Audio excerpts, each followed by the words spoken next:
Yeah, what's going on, everybody? What's going on, Fight fans, to all my casuals and everything in between?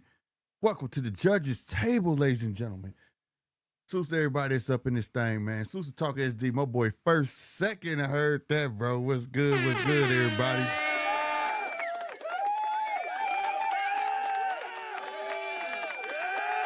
Yes, sir. Yes, sir. We are back with another edition of the judges' table. After that debacle earlier with the BKFC, boy, that was something else, bro. But it ended up being a great show. So salute to everybody that hung out for them 3.5 hours. Real spit. Yeah, that was no joke. That was no joke. But we gained a lot of new subscribers, man, a lot of new fans. So salutes to all of them, all my Croatians, everybody who came through, bro. Serbians. Hey, salute. We worldwide, baby. That's how we get down over here. For real, for real. Y'all know what it is. Yeah. For real, for real. Y'all know what's up, man. Salute to everybody over on X2 as well. Salute to everybody over on YouTube. Hope y'all hit that like button. Let's get the show cracking. But first, I'm going to go ahead and throw this in the chat. Wow. I forget, because y'all know I get the rambling and everything. So I'm going to go ahead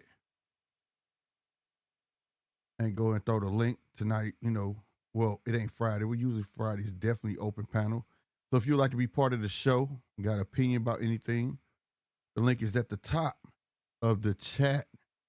And that's a fact. And then second, where is it at? Boom.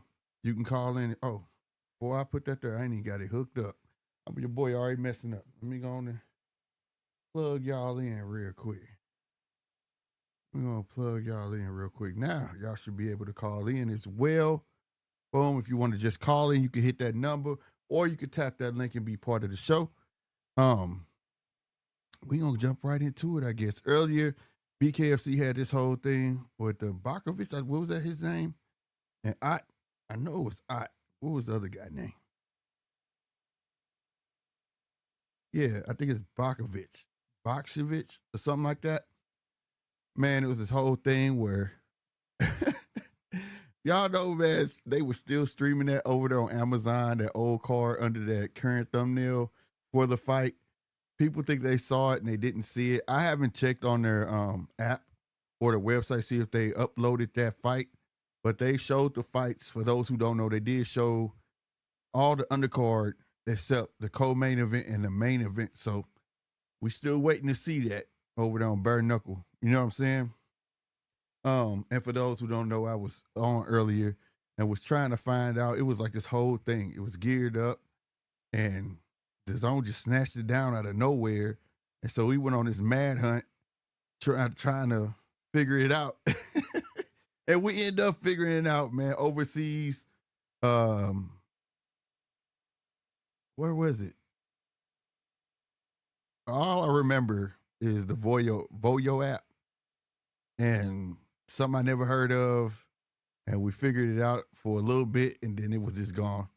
But it got canceled due to weather restraints or something like that. They tried. Overall, I'm not gonna ish on them like that.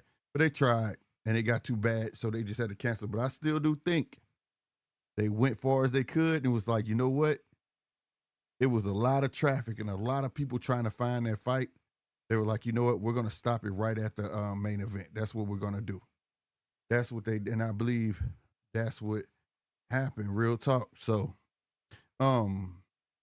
it is what it is. You know what I'm saying? Salutes to aircraft carrier. We finna get into that. Amongst other things. There's a lot of stuff to talk about, but you know what I'm saying? But at the end of the day, you know, that ended up being a beautiful thing. So I just want to give a big shout out to everybody who rode with us. Talk SD was there for it, man. He saw it. He was like, you know, we was all in cahoots trying to figure this out, you know, but I thought it was just a lot of fun. I'm sorry. It's very, like, I have fun doing the podcast, but I had a lot of fun earlier, believe it or not. I really did. You know what I'm saying? So excuse me if I'm a bit giddy about it. You know what I mean? Real talk. All right, man. Aircraft carrier want to get right to it. Yes, BoMac made the comment during the interview. My man was getting his hair cut. He was asked a specific question. What do you think about people saying that Canelo's too big? BoMac replied, he ain't bigger. But the interviewer said, well, people are saying he's bigger because he's wider, whatever the case may be. So what do you think? How is he gonna handle his power? BoMac said, I don't give a F about his power. What kills power? And the interviewer said speed. And then he said, what else? And the interviewer said IQ. And he said, no. He said timing. Now, to having said that, I agree. But I agree to a standpoint. You know what I'm saying? Oh, for real? Thank you, Talk SD. Salutes, Talk SD, man. Thank you for sharing it on X, man. Real talk. Um, I agree with to a standpoint because it's still essentially three different weight classes. I know everybody says it's two weight classes, but he only touched 154 one time. So in my mind, it's like he just jumped three weight classes, which is unprecedented. But if we do go by statistics, you know what I'm saying, people with the stats, it's two weight classes, and jumping two weight classes has been done, and it's been successful. So this is why I have high hopes on this fight. Whether people want to say he's gonna lose, I'm not gonna say he's gonna lose. I'm gonna say he should lose because of he's jumping the weight class. That's just being honest. You know what I'm saying? I gotta have the same smoke that I had for Canelo. When Canelo said he's gonna go up there and fight Bivol, I was like, and everybody was like, if Canelo lose, that's an upset. I'm like, how's it an upset when he's going up in that man's weight class and he's not just fighting anybody, he's challenging the man. And it was funny because didn't nobody know who Bivol was, so they thought he was a Rudy Poot with a belt, and he wasn't. But when Canelo lost, I didn't shit on Canelo. He was trying to be courageous. I was more happy of seeing Canelo fight Bivol than a Makabu. Because for those who didn't know, Canelo actually put the phone call in to the WBC to get permission to fight Makabu, which was a champ, which was a guy that was not, like, I honestly saw Canelo beating him 100%. You know what I'm saying? And it was really so Canelo could say he was a champion in another weight class. And that's all he really wanted to do. But when he went to Bivol, I was like, okay, I got to give Canelo props because he could have easily just said, well, forget it. I ain't got to go to one. I don't have to be champ there. He still took the fight, right? He still took the fight. And so I gave him props on it. A lot of people didn't. I gave Canelo props. I don't care, but I also said Bivol I didn't see Bivol knocking Canelo out, even though, he up there, he light heavyweight. I didn't see him knocking Canelo out. But I know that Bivol's a master boxer, bro, at what he does. And I still said that Bivol was going to have to pitch a shutout because Canelo's so likable and lovable in boxing, right? And he did that. He pitched a shutout. And after that, I also said that Bivol just gave everybody the blueprint to beat Canelo, right? Now, having said that, if you go back, there was an interview somewhere. Oh, when did I see this? It was earlier this week sometime. It was Gary Russell, right? Gary Russell. And they said they was asking him how did he see the fight going. You know what I'm saying? Makabu was way bigger than Canelo, but Makabu didn't have no skills. Aircraft carrier. Let's not act like Makabu is better than Bivol, bro. Like let's not act. Size ain't everything, bro. I done debunked that 2 years straight. Everybody want to come with that size stuff. It don't matter, bro. That's why I don't believe in when people saying Bud is too small. I believe if you got the skills to pay the bills, it can happen, bro. And everybody I bring up, it's always well, he's special. Well, he's special. Well, you ain't special, I guess, until you actually just prove. You got to go through the constraints of really, really proving you're special. So Bud's doing that. And Makabu wasn't it. He was going to beat Makabu, bro. Real talk. That right there, I was like, man, he going to pick the weakest dude. You know, when I heard that, and Mauricio spilt the beans that the phone call came through, and I felt like I had this whole spiel about, how the fuck boxers got the sanctioning body president phone number in his phone and say, hey, man, You know what I want to do? Can I have permission to go up? You know, yeah, go ahead. You cool. You know what I'm saying? Like, that ain't what's up, bro. You know what I'm saying? I mean, aircraft, it is what it is, but so you telling Makabu is better than Bivol? I don't know, bro. I thought I had Canelo to beat him, bro. I was so happy that fell through. I was like, man, Canelo gonna fuck around and get him because he gonna stand there, bro. See, y'all don't like the strength, all of that shit don't matter, bro. Makabu was tailor made for that Canelo style, bro. What was Makabu gonna do? Was Makabu gonna be on his feet? I keep telling everybody, the way to beat Canelo, you gotta box. You gotta box, which bring me back to Gary Antoine Russell. Gary Antoine Russell made the statement. I was like, man, great mind thinks alike. He said that Caleb Plant, he said he had Caleb Plant to beat Canelo, but only if he trained to go 15 rounds. And he got to stay busy. You got to be turning Canelo. You got to keep him busy, bro. And obviously, Caleb Plant did not train for 15 rounds. And that's the truth. Now, we do know Bud can go 12 with no problem.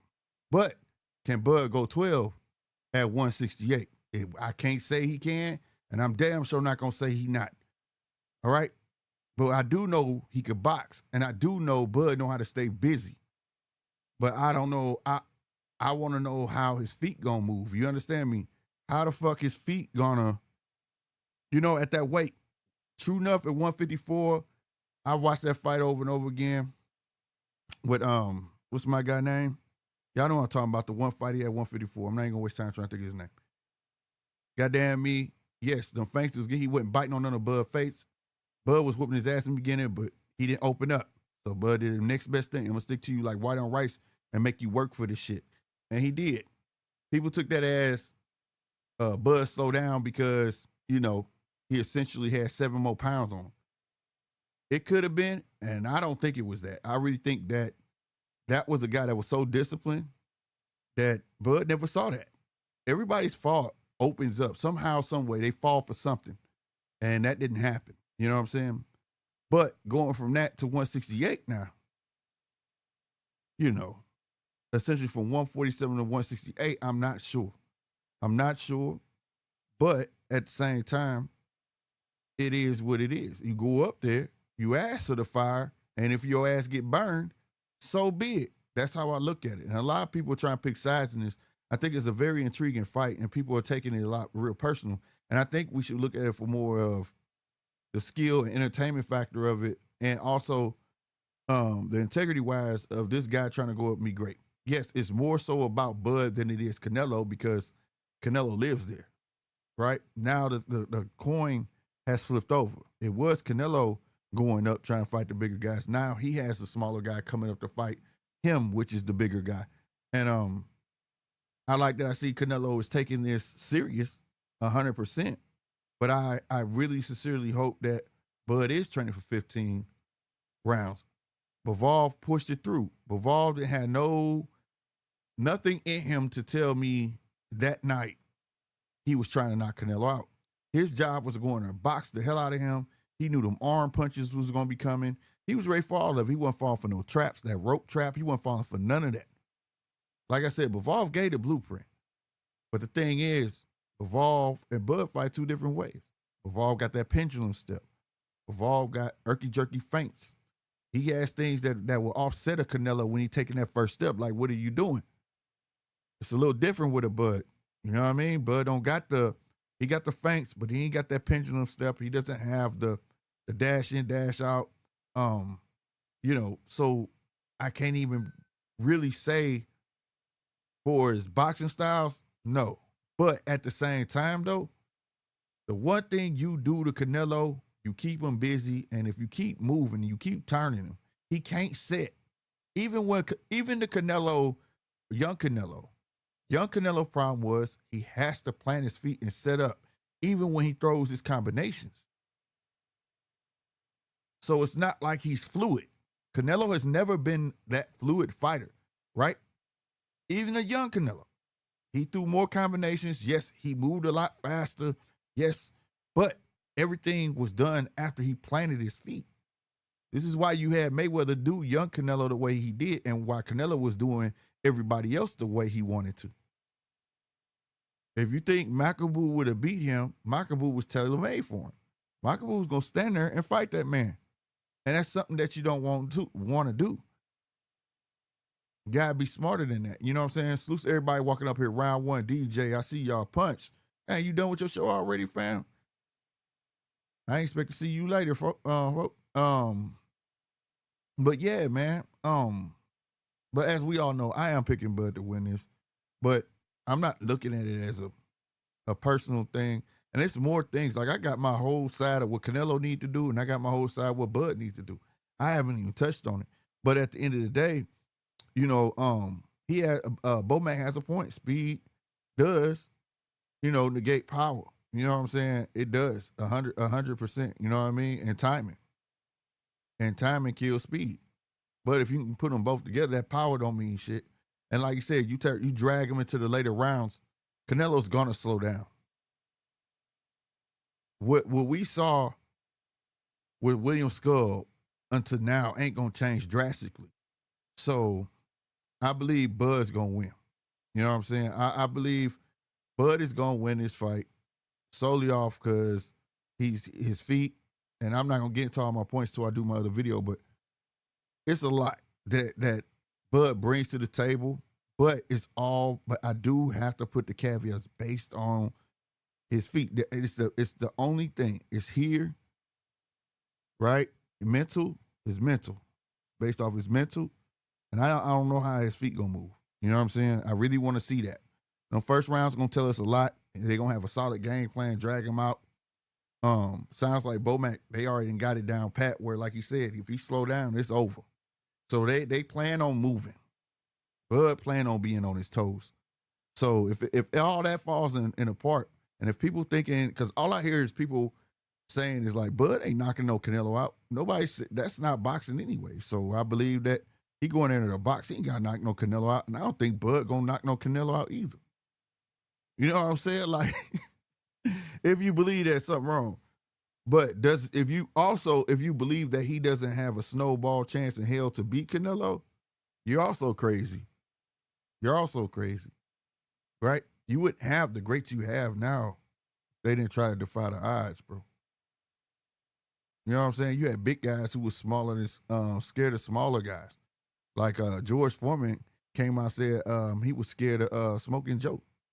He was afraid, bro. And that's how he got the knockout, because he was afraid. You know what I'm saying? And the big guy thing don't play no different to me. Like I said, a good big man always beat a great small man. That is not true. I've been saying it for the long. That is not true. And that saying came from a big guy probably who got whooped on by a little guy, because it's been happening through boxing history. It's been happening. Fundora got beat. He's tall as shit. He got beat. Mendoza killed him. So it's like, it can happen, bro.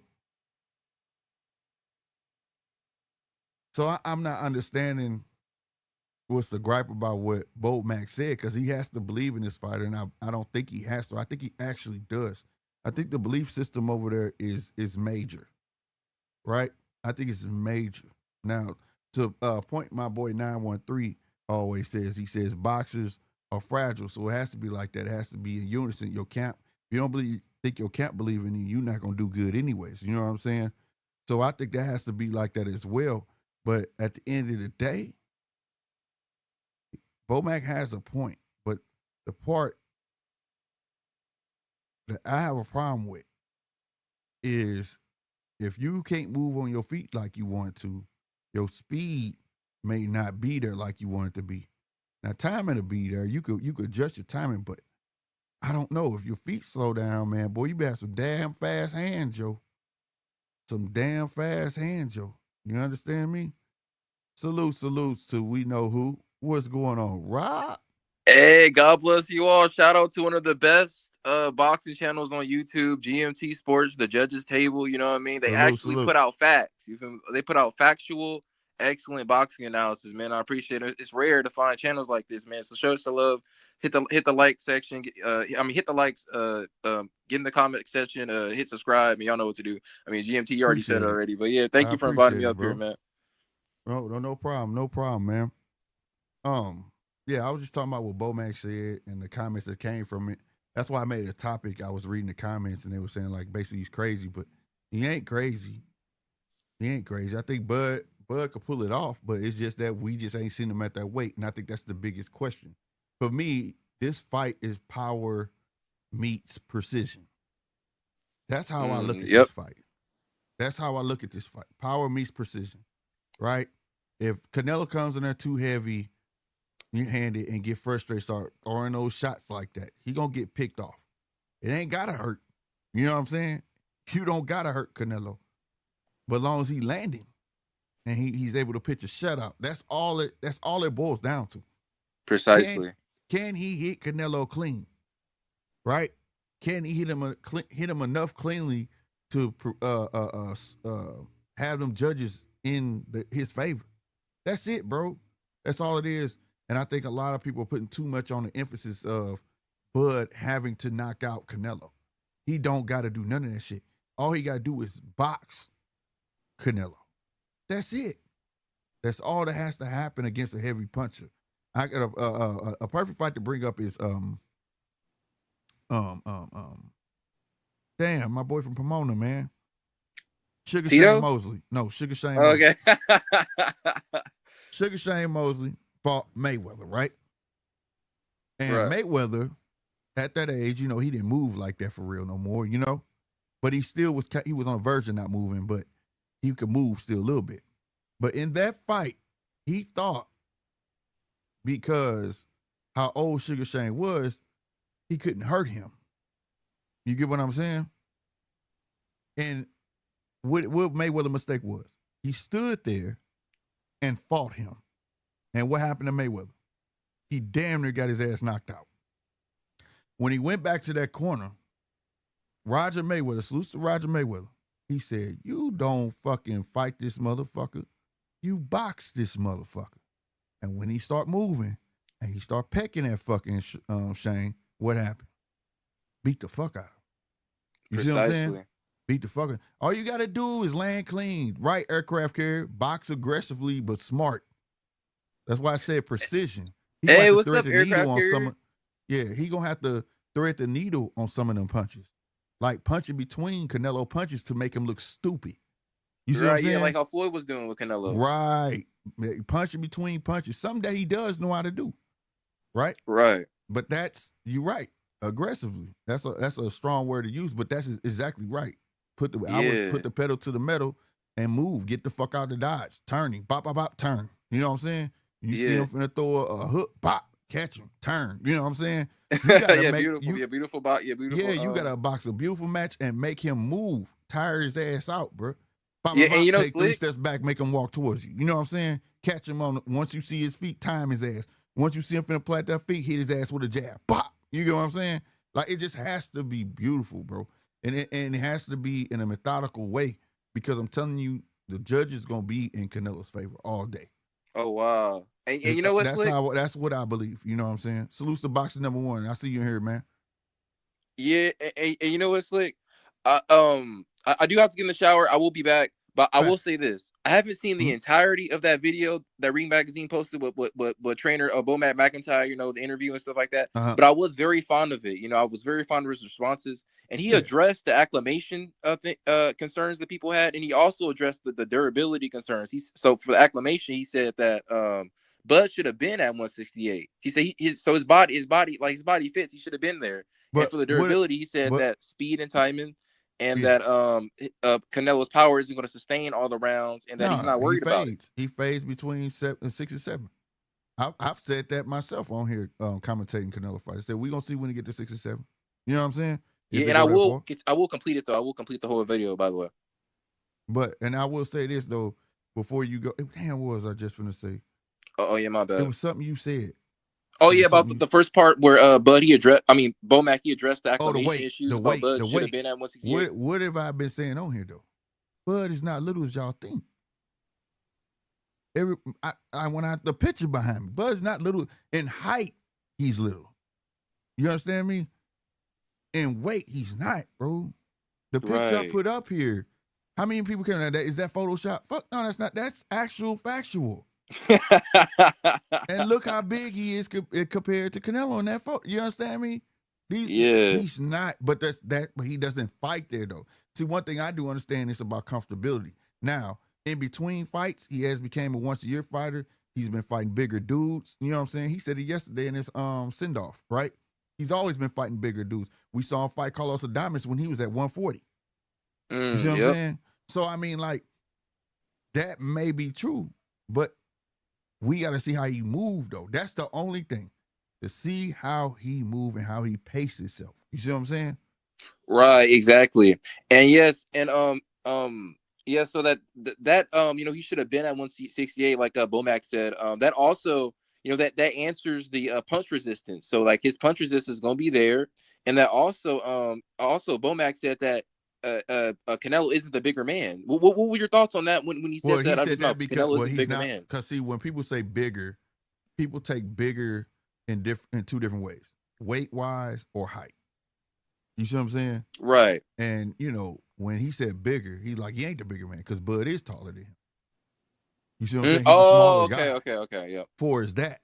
Now, who's wider? Like your back, when people say wide, you measure by your back, not the front. Because if me and you stand front, we may just look just as narrow as each other. But if we turn around from shoulder to shoulder width, you see what I'm saying? It's a different story. And that's just the reality of it. And I think that Canelo is wider than him. And his stature, his waist is wider. What, you get what I'm saying? Yeah, I understand, most certainly. Right. You know what I'm saying? So when that could play a big role for Bud, but at the same time, it could be a detriment to him. Now, Bud has fought people shorter than him. You know what I'm saying? Hank was shorter than him. Forgot the other guy. He done fought shorter guys. But in those fights, it was kind of he had to figure them out. Because like I tell people, when you fighting a guy that's shooting from up under you, he can see your shit coming. That's why like Tank has great success against fighters counterpunching because he can see him coming. He looking up. The taller puncher has to shoot down. When you got like when Tank fought this Pitbull Cruz, right? He was his height. That's why it was a hard fight. He wasn't used to it. Right. He can't see it coming. When he fought Lamar Roach, he's his height. It's a different fight. It's a different look altogether. You get what I'm saying? But Lamar is taller though than Tank. No, by an inch or two. It ain't not really. Lamar is short like that. Yeah. Go look at the fight. I thought he was like 5'8". But Bud, I think Bud's only probably about 2 inches actually taller than him. But his reach, that's another thing too. Canelo can't let Bud get his distance. Because I think Bud got like a 3-inch reach advantage. I gotta look up the reach, bro. Hey, somebody in chat, look up the reach of Canelo and the reach of Bud. Yeah, that wingspan, Bud got a reach, bro. I think Bud got reach. Bud coming with some monkey arms on him, bro. Like he can't let him get his distance. If I'm Canelo, no sir.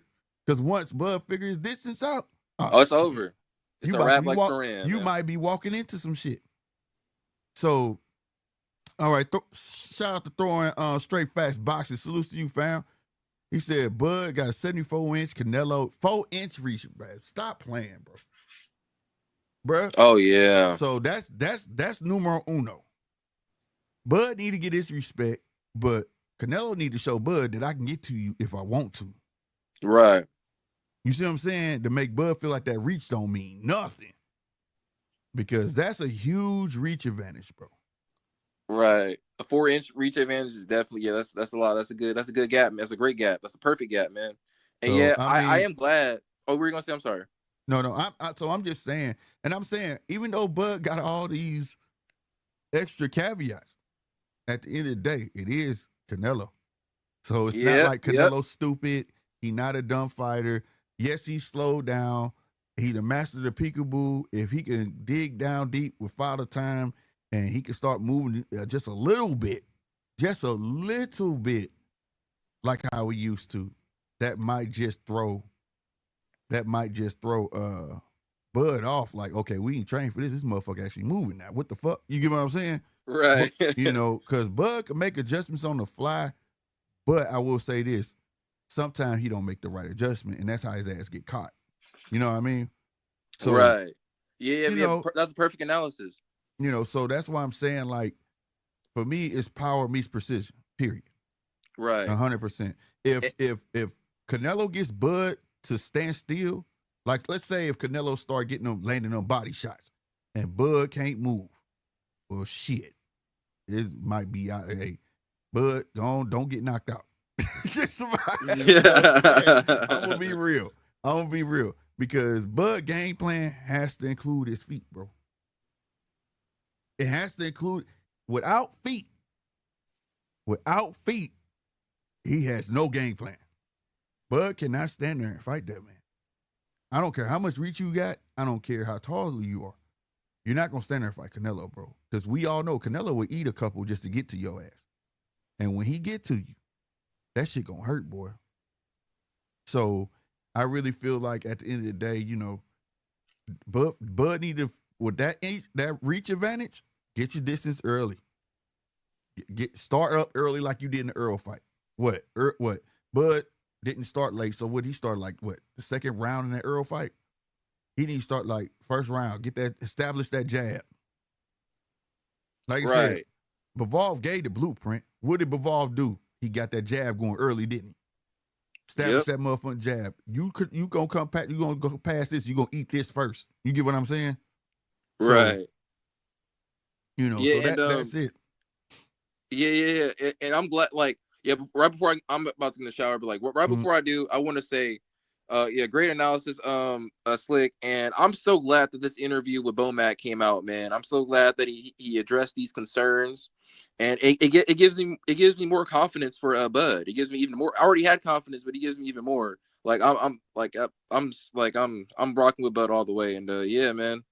But yeah, I'll be back though. I'll probably be back. I'm about to get in the shower right now. That's what it do. Thanks for jumping on the show, fam. Yeah, I might be back though. Yeah, for sure. All right, bet that. Yeah, Bud got to use those angles. You right, throwing straight facts. DJ said Rob already made his pick months ago. Oh, you talking about Rob? I missed a lot. Before I get into my next soliloquy, Punch. I hope Bud wins. He won't land. Okay, y'all talking? Yeah. He can't get hit flush, bro. He can take some hits, man. But Punch just said something that made me want to talk about. We said thing about Bivol. He stood there. Bivol put some groundwork in before he could take them chances. But think about it. When Bivol did take his chances, they was like a 1-2 and then throw his 3. You get what I'm saying? It was a 1 straight hook. And then that hook, he circle out or back straight up off that pendulum step. You get what I'm saying? So, like, I think it has to be in that same motion, bro. Like, you gonna pick at him, jab, pop, pop, pop, double the jab up, pop, pop, even probably triple that mug up. Every now and then throw a hook, pow, circle out on his ass. You know what I'm saying? But he got to do it in his own way. You right, Mexican boxing #1, Bud is not Bivol. But that's the blueprint, though. See, you get a blueprint, bro. The first blueprint that came out of building a house, did everybody build that same house, or did you take that blueprint and sprinkle your own seasoning on it and build your own style of house? The blueprint is something to work off of, bro. That's all I'm saying. You don't have to do the same exact thing, but it's been the same thing. Every fighter that's ever gave him trouble has been boxers, is because they move. You know what I'm saying? So it is what it is. Canelo was a lot fat and injured. Man, I'm not, look, y'all in the business for making excuses. If Bud get his ass whooped, I'm not here to make excuses, bro. I'm like, he got his fucking ass whooped, bro. Why do y'all, let me ask y'all something. And I'm not going to say all fans. Some of y'all fans, y'all like to make excuses. I understand that y'all walking with their balls in your hand, but check this out. Sometime, bro, take your balls off their hand and actually watch other videos and research, bro, and things like that. I could give a shit. Not one fighter goes into a fight 100%. Not one fighter. Right? And if you're going to bring up If you're gonna bring up his hands was hurt and things like that, he should never took the fucking fight, bro. Right? There's no room for no excuses if, goddamn me, he took the fucking fight. If his hand was hurt that fucking bad, he should have said, no bueno, I am going to the doctor, senor, and I'm getting my fucking hand fixed. That's what he should have said. That's what I'm not in the business for making excuses for grown ass men who are making millions of dollars. I cannot do that. And that's perfectly fine. But see, when I hear that from Canelo fans or even Bud fans or any fan or any boxer, it makes me feel like you geared up for some sort of fucking excuse if he loses. And that ain't what's up, man. Like, we should be able to salute your favorite fighter. And if your favorite fighter lose, you should be able to say, man, good fight. He gave his fucking all. That's all it should be, man. I can give a fuck. Man, look, I am one of the biggest Bud fans. Like I said, there's shit behind me, bro. I'm one of the biggest Bud fans out there. But guess what? I stand on my 2 and 10, and I just like I know he would say it. Hey, you took your ass up there. If you get your ass whooped, that's on you. You get what I'm saying? Shit. I know that's what it would have been told to me. So I'm never gonna make no excuse. If Bud lose, I'll be like, shit, he dared to be fucking great. Just like when Canelo went up there, I said, shit, Canelo dared to be great. It was just everybody else that was saying if Canelo lost, it's an upset. I said, the hell it is. How is it an upset if Canelo goes to light heavyweight and fucking lose and get beat by the champ? That ain't no, I'm like, how is that an upset? That shit was supposed to happen. That was supposed to happen. But guess what? Canelo dared to be great. If Canelo would have pulled that shot, I'd be like, God damn. Canelo ain't no joke, bro. You get what I'm saying? It is what it is, bro. Like, stop playing, bro. Like, I hate that. Don't make no excuse, bro. His hand was hurt. That's crap, bro. You know, your hands get hurt in boxing and things. These motherfuckers take fights and y'all will sit there after the fight. Y'all don't say it before the fight. Y'all don't say it before the fight. You know, don't nobody say, oh man, you know his hand was kind of fucked up from that last fight, so going into this fight. No, they don't say that shit. So why you should make the excuse for him afterwards? If Bud come back and he lose, say, yeah, you know, my foot was partially broke, I'd have been like, well, why the fuck you take it, bro? That's what I'm gonna say. Well, I ain't no excuses where I'm from. Maybe that's just the way I was raised. You know what I'm saying? Maybe it's just the way I raised. But I do got points for what Canelo need to do to win. I mean, shit, y'all act like Canelo like this big bad monster. I'm gonna tell you like this: Canelo moved up in age, but I'm gonna say this: Canelo is something to fucking rival with. Canelo ain't no punk now. And I'll say this: like I said, Canelo, if Canelo come in there and can actually establish showing Bud, I can get to you. That's a game changer, bro. That's a game changer, bro. If Bud get to moving around and Bud going back and forth, right to left, because Canelo is on him like white on rice and making it feel like he getting trapped and it's a wall, that's a game changer, bro. But see, in this fight, both of them gonna need their feet to win. This is the things that y'all don't look at, bro. I don't know why y'all look at Canelo like he don't got mummy feet right now. And he do move like a fucking mummy.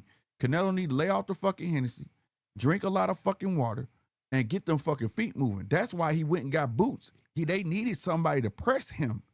That's why you seen Canelo lumped up like that. They needed somebody to press him. They needed somebody to wake him up. And you need to move your goddamn feet from these fucking punches that's finna come. And that's a great thing, bro. That's what I looked at. Like, Canelo taking this shit serious. And believe me, Bud taking it serious too. Punch. Punch. I saw your tweet come up.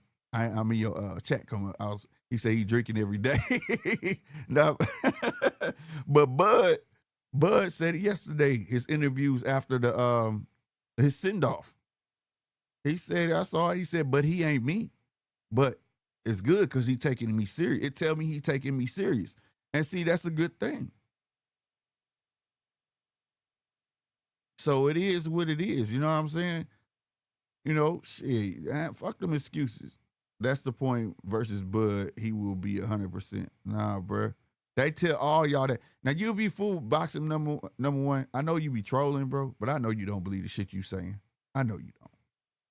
That's why I don't go in on you hard, bro. But that, hey, you got sometime, man, you got to start. And one time I had you in here where you was talking sense. That was a rare form of you, bro. Bring that back. Like, talk some sense sometime, then troll. You know what I mean? I'm being real, bro. You had one time in here where you had me straight agreeing with you. You know what I mean? You're gonna make excuses when bug is nope, sure not. Hey, you ask for fire and you get burned. That's just that's how it goes. Kennel gonna do the stanky leg. Hey, if that happened, y'all gonna see me jump up out this chair, bro. If I was there, y'all lucky it's my baby's weekend, my baby's birthday weekend, bro. If it wasn't, I would be there, bro. I would be there. Y'all have heard me over every crowd, everybody in the crowd, bro. And I would have went live while I was there. For the entire fight, no doubt. I had it ready. And then it just landed on that weekend like, damn. No dare to be great. Stop it, bro. Screw that. He got whooped. Who got whooped? He's a hype job. Okay. A hype job that made it this far? Okay. And Canelo the GOAT. Facts. He's one of the GOATs, bro. I give you that. He's one of them. He almost did 75. What you mean he almost did? I don't understand what you mean by that.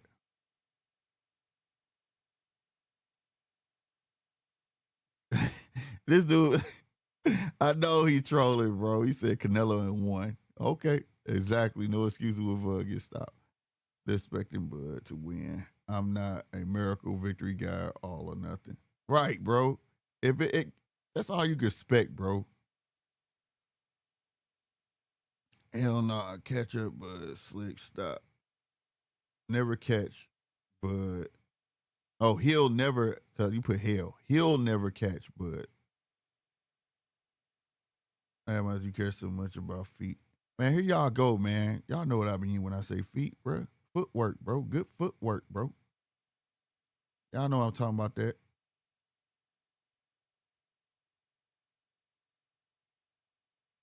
Bivol and Skull got better feet than Bud. They got better feet than Canelo, too. Now, how you going to say that without, well, you done lost your damn.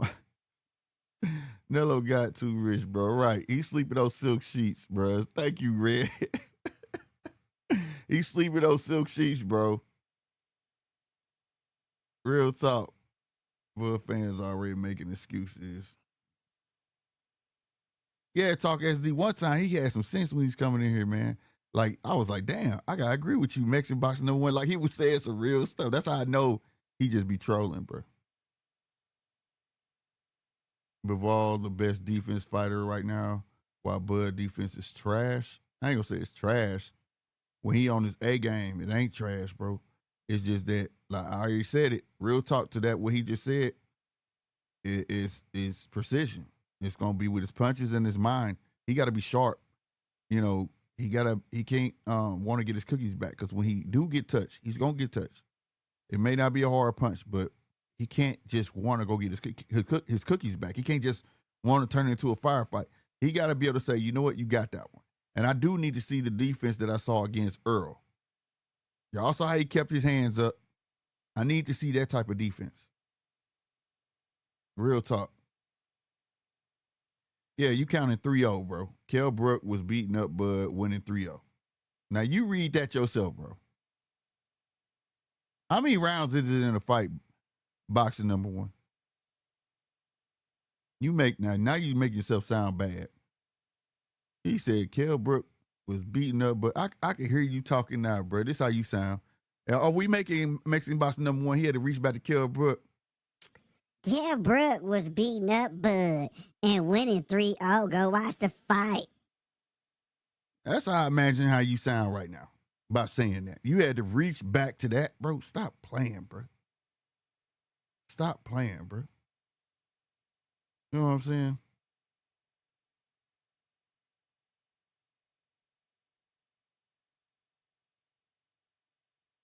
Cap Double said, why is there a channel named Bud Crawford Beats? No credit. Are you serious, bro? No, it's not. Wow. But you know what? It was like that. It was like that for a minute, bro, where a lot of channels was just dedicated to one fighter. And then when that fighter got beat, a lot of them like shook. They shook. They left. And then they kind of reemerged after like a year. You know what I'm saying? But they did that. Like, and I never understood that. Why do you have to be biased to a sport, right? Like it makes no sense. Be in love with the sport. Don't be in love with the fighter, bro. Like I have a favorite fighter, but I'm in love with the sport. You know what I'm saying? It can happen, bro. Anything can happen in boxing, bro. Crawford never fought a fight the same way he does whatever it takes to win. That's a fact. That's a fact.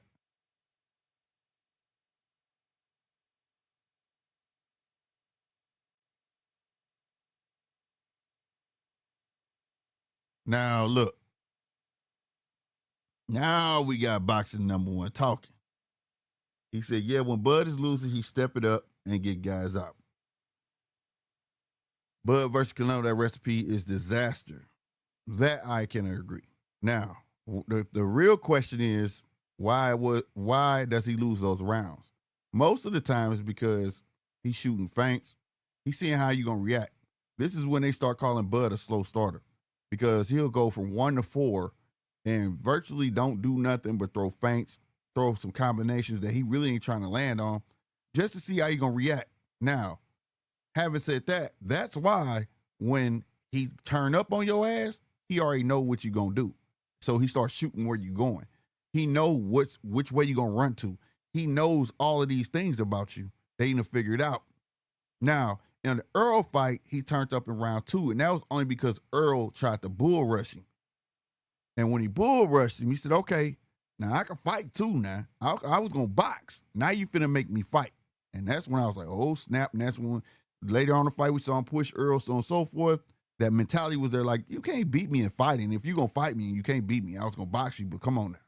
Now, I do give you that. Now, there you go. Now you talking some facts. Yeah, Bud got to pull some early rounds, bro. He can't, I don't see Bud coming in giving up 4 rounds. I don't see that, bro. I don't see that. But that is a great point that you just said. You know what I'm saying? Now you talking some sense. Reality setting in, Bud fans big mad and delusion. Mace Box Money, the only person in here mad is you, bro. Somebody get him a cape so he'll be super mad. Somebody make me a meme with that. Putting a cape on somebody and then put super mad on there. Cause that's Mexican boxing number 1 now. He's super mad. They scared as hell. Yeah, they is. I'm talking about like the only arguments I hear is like, man, y'all believe Canelo gonna lose this? Nobody said Canelo's gonna lose nothing. But I don't hear, man, y'all believe Bud gonna lose this? I hear more people questioning the validity of Canelo than I do Bud. I'm being honest. Even from Canelo fans. Man, you really think Canelo gonna lose? That's what they say. They don't say, man, you really think Bud gonna pull this out? They don't say that. That's how they come at me. So that right there tell me that his fans have doubt. I'm just not biased. I'm just gonna say it. Like it's a big chance Bud can lose. But the thing is, don't act like these Canelo fans ain't shivering right now. They knees knocking. You understand me? They like, man, it's a possibility this dude gonna get him, bro. Real talk.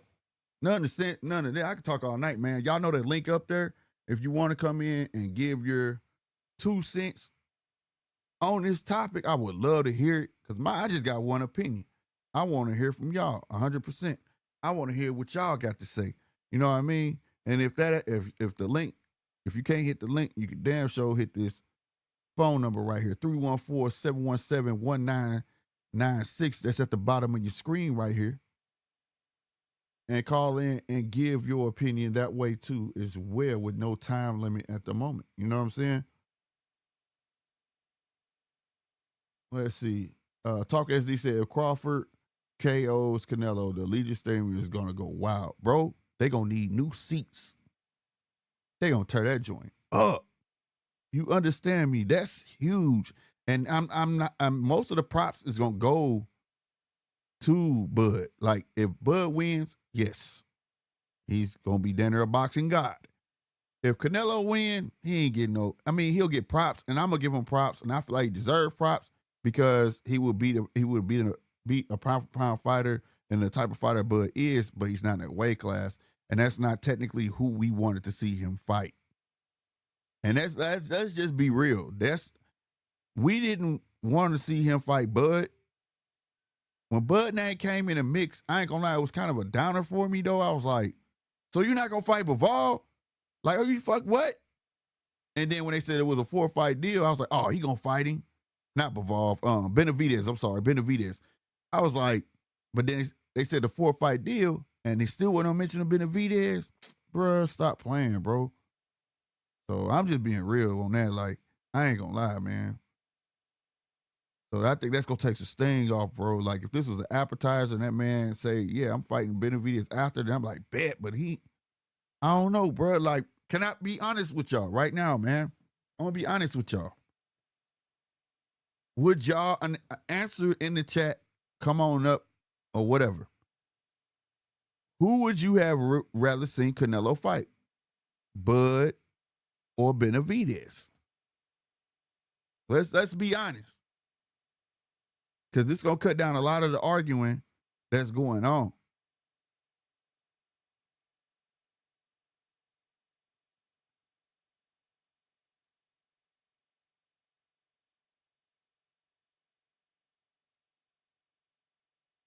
You say your 5th Bud channel you cook. This is not a Bud channel, sir. You are listening to the judge table, goddammit. We world famous around here, you understand? This ain't no Bud channel. There's a lot of stuff I'm about to talk about besides Bud, but I just be want to know y'all opinion. You just want to be in the chat. One day, take the link, man. Let us hear your voice, bro. Get up here, voice your opinion. That's how you go. You go from the chat, then you graduate. You know, you could take the link. You can take the phone line. You know, you could save this phone number too, bro. Like, you know what I mean? That way, when you see I'm on, you can call in, bro. That way, we could totally understand your point of view. Maybe people want to understand boxing number 1 is not a troll. Like, I know you know some stuff. Like I said, you be given a glimmer, bro. A glimmer. But you just like to troll, bro.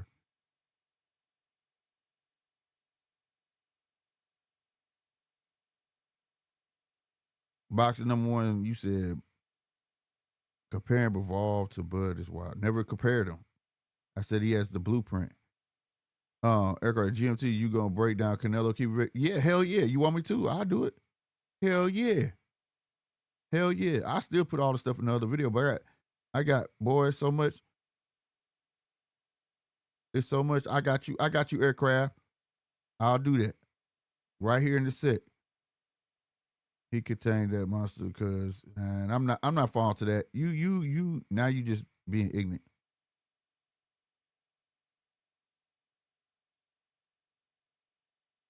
We're gonna clip Canelo. Ooh, that'd be nice. I ain't gonna stun if he did.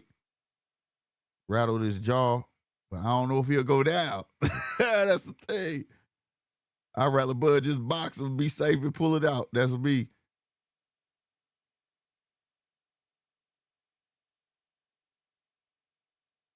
Right. They don't. Nobody says how, but I got a way that Canelo could straight win, bro.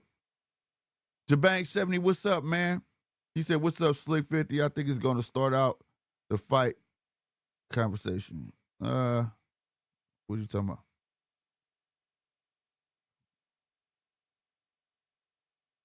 It's all good. Bring it.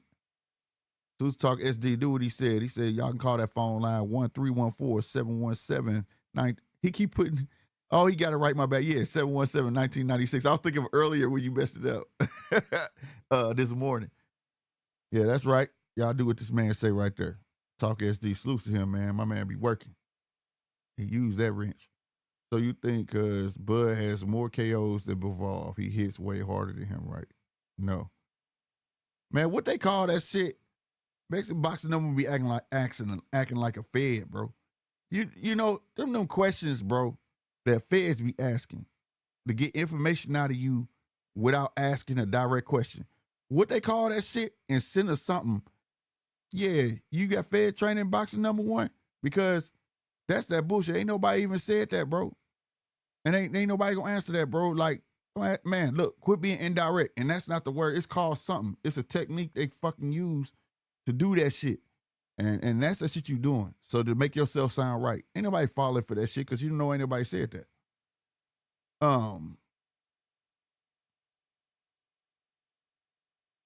You know, Bivol fight men over 6 feet and bigger and way strong. I don't know what the fuck. He must be arguing with somebody. I'm moving on from this shit. We gonna get to the keys of victory. Can us casuals take the link? Yes, everybody could take the link. The link is up there, bro. DJ ain't no damn casual neither. But at the end of the day, like I say, fight fans, casuals like. That's what this show is for. He's punch I identify. Well, y'all going crazy. I can't get to the bottom. That was a straw man question. They're big mad. Now, haha. All right, man. I'm gonna do aircraft. I think it was aircraft for somebody who asked me, man. But let me tell you like this. Right. Cat Dollar said he iced, bro. He in here patrolling and shit. He need to stop that shit. I forgot what that shit called. It's a word where the feds are they trained to get information out of you without asking you the direct question. You get what I'm saying? Like for instance, if I if I want to know how much you work, how much you make, I come with an indirect question like, man, I heard they hiring people at such. You might get mad and be like, bullshit, because I make $12.50. How they hire him at $14.50? You see what I'm saying? Now I know you make $12.50. You see what I'm saying? Like, without me asking you, how much do you make an hour? That's the shit he on, bro. That's that Fed talk, bro. I don't like when people try to talk like that. You know what I'm saying? But all right, let's get to what I believe Canelo needs to do. All right, real talk, no game. Canelo definitely needs to be able to move. From the starting bell, ain't that walkout, he got to go out at Bud. Just to show I'm here. Pure, just nothing but pressure. Land. Start out landing, bro. Don't let him get no space. At any point, left and right, lateral. Where you going? Where you going? Where you going? That's how he got to be with Bud, bro. That's going to take, I mean, you cluttering his brain at that point because now, shit, this motherfucker everywhere. I'm trying to go back. You want to lateral, pushing him back, taking the space away from Bud. Take all the Bud's space away from him. This way, this way, this way. That's definitely going to show us something about Bud if we can keep him on the ropes because I ain't seen nobody who can keep Bud on the ropes. Bud get off the ropes when he want to. You can't trap him in the corner. He like a cat. But the point is, take his space away at all costs, bro, because you don't want Bud to get his distance. If he does, you want him to be able to figure it out when it's too late. You want to show that, man, I can get to you. That's it. Number one. That's actually number one, number two, number three, number four, number five. Like, apply that pressure, bro. Right? Counter off the fly. Not the, y'all know how Canelo come with the left head movement, like bink, bink, bink, bink. And it's one of the telltale signs of Canelo when he waiting on you to shoot and he'll counter. No. Keep your peekaboo up and bro, catch and shoot. Soon as you see him fire back. Show him that you here for an instant counter with no problem. Whether you land it or not, you gotta show Bud that you here to match with him. You here to match with him, bro. And that's 100% facts, bro. That right hand is your friend. That overhand is your friend. Overhand coming off that hook is your friend. All catch and shoots. Pop, lead hook. You understand me? Whoop, slip, overhand.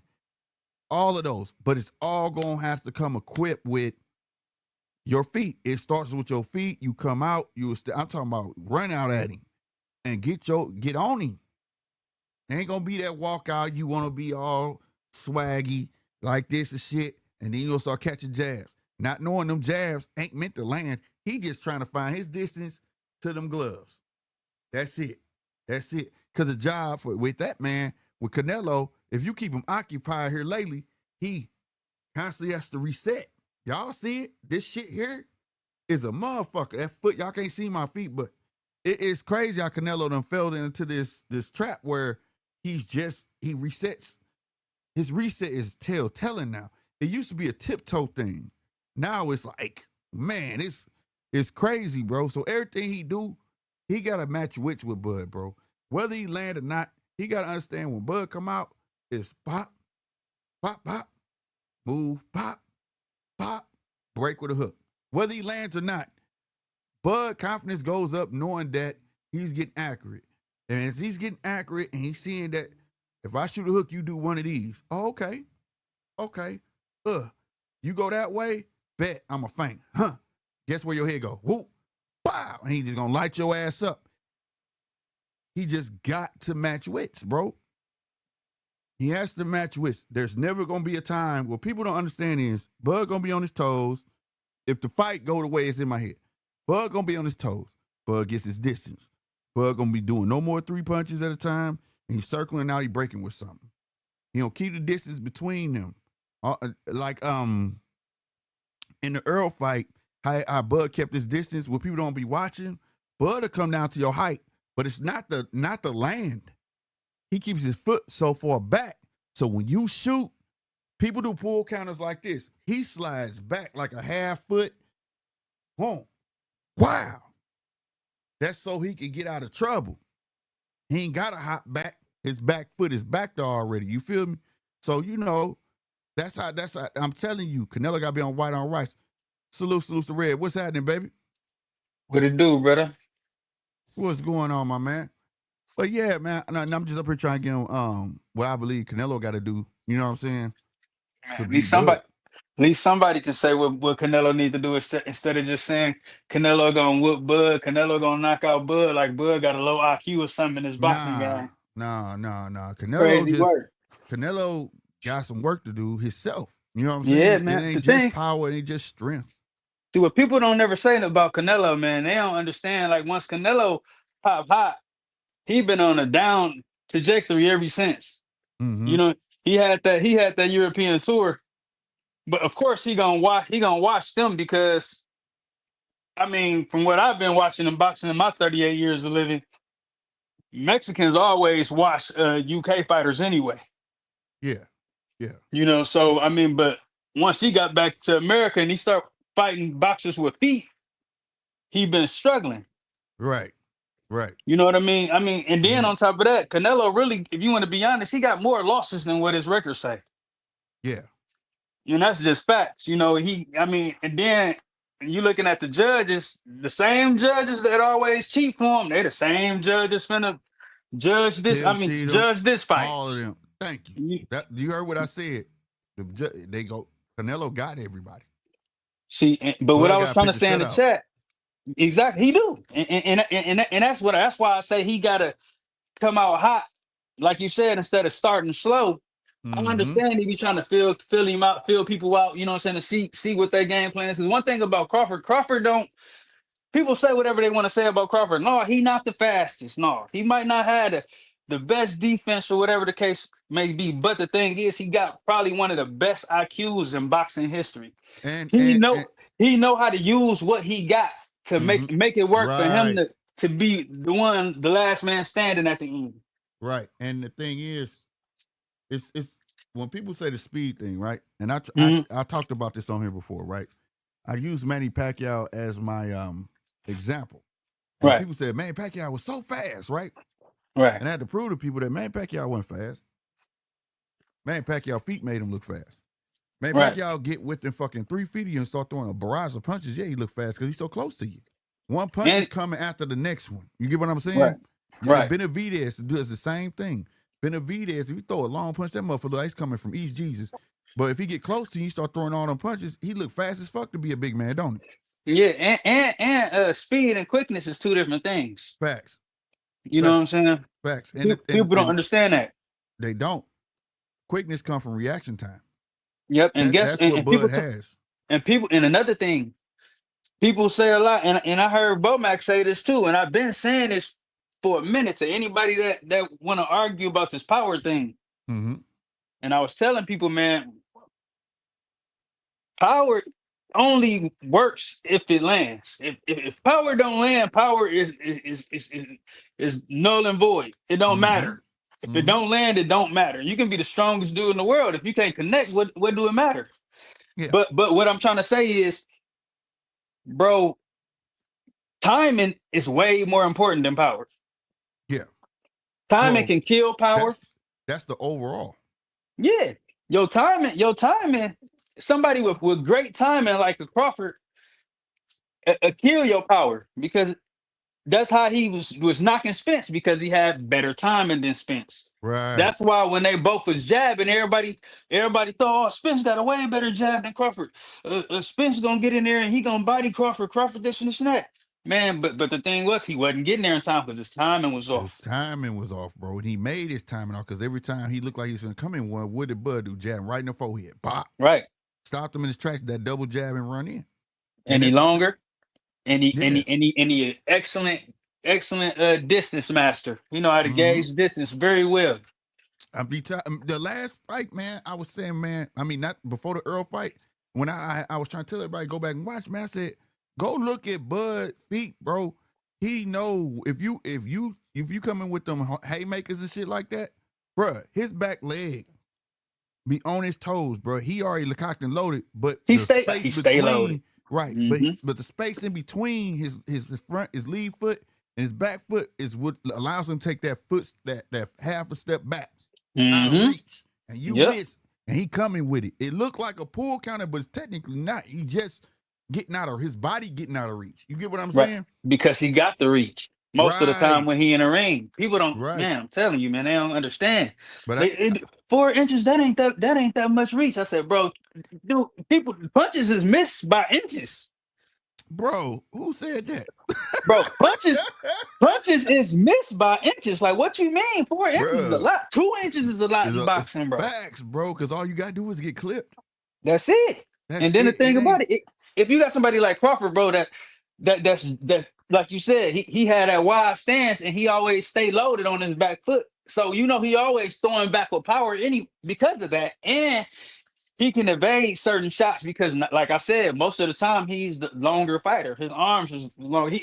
yeah, He really got like light a light heavyweight a light heavyweight reach. yeah, yeah. That's why I say he got them gorilla arms, bro. Bivol only got a 72-inch arm reach. Right, right. Crawford got a 74. And shorter than Bivol at that. That Exactly. dude got some reach, bro. He taller That upper, than he mark my taller than word, Canelo, but you right, that reach gonna be a motherfucker. That's why man. my Mark my first words. go ahead. That Crawford, Canelo, what's gonna hurt Canelo? I don't think Crawford gonna be able to stop Canelo. I think Canelo, only way he can stop Canelo is to the body. I don't see him doing no head work to stop a Canelo. Canelo chin is proven. But One of the that best motherfucker chins got in the the game. I ain't no $1 million way you chin. gonna stop him from no head shot. No, I wouldn't even really be going for that man head if I was boxing. no. I'd be doing body work.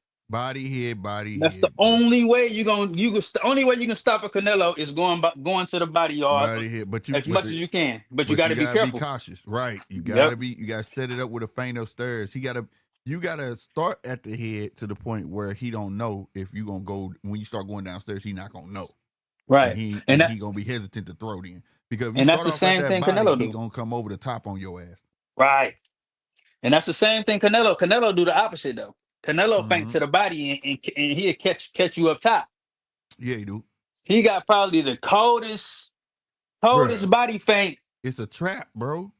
man, That bro. shit is a trap, bro. And it's nasty because he coming. That cat right there, that's nasty. Yeah, boy, that motherfucker set some traps on your ass. You like, what the fuck? Like how he Bro, did BJ ass? I was like, bro, God damn. twist your head, man. I, Dude, to twist your neck like a cartoon. I promise you. But the thing is, you got to be there for it. See, Right. that's why I said when I was saying what Canelo got to do, Canelo got to, you know how they be tiptoeing out there when that bell ring? That's what Canelo gonna have to do. Like, I'm here, dude. Like, you not finna whoop me. Like, he gotta come. It's not just physical pressure. It gotta be mental pressure too, bro. You can't let Bud get comfortable. You can't let his mind go. Cause what people don't understand, you will see Bud prancing around. You be like, oh, he nervous. Nah, as long as Bud in his head, he cool. He know what he finna do, bro. Now, one time, like for instance, that shit when he fought Sean Porter, right? Regardless of what y'all want to say about Sean Porter, this, that, and the third. Sean Porter was doing good work by backing him up on them fucking ropes, right? And people were like, shit, Sean getting with this dude, this, and the third. But the minute he was told, hey, man, you playing too much, they got you losing. What'd he go out there and do? He was never fucked up in the head.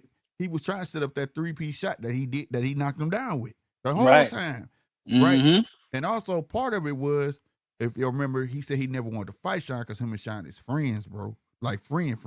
Yeah, he wasn't trying to dog him because he ain't want because Crawford in Cat's career for real. Yeah.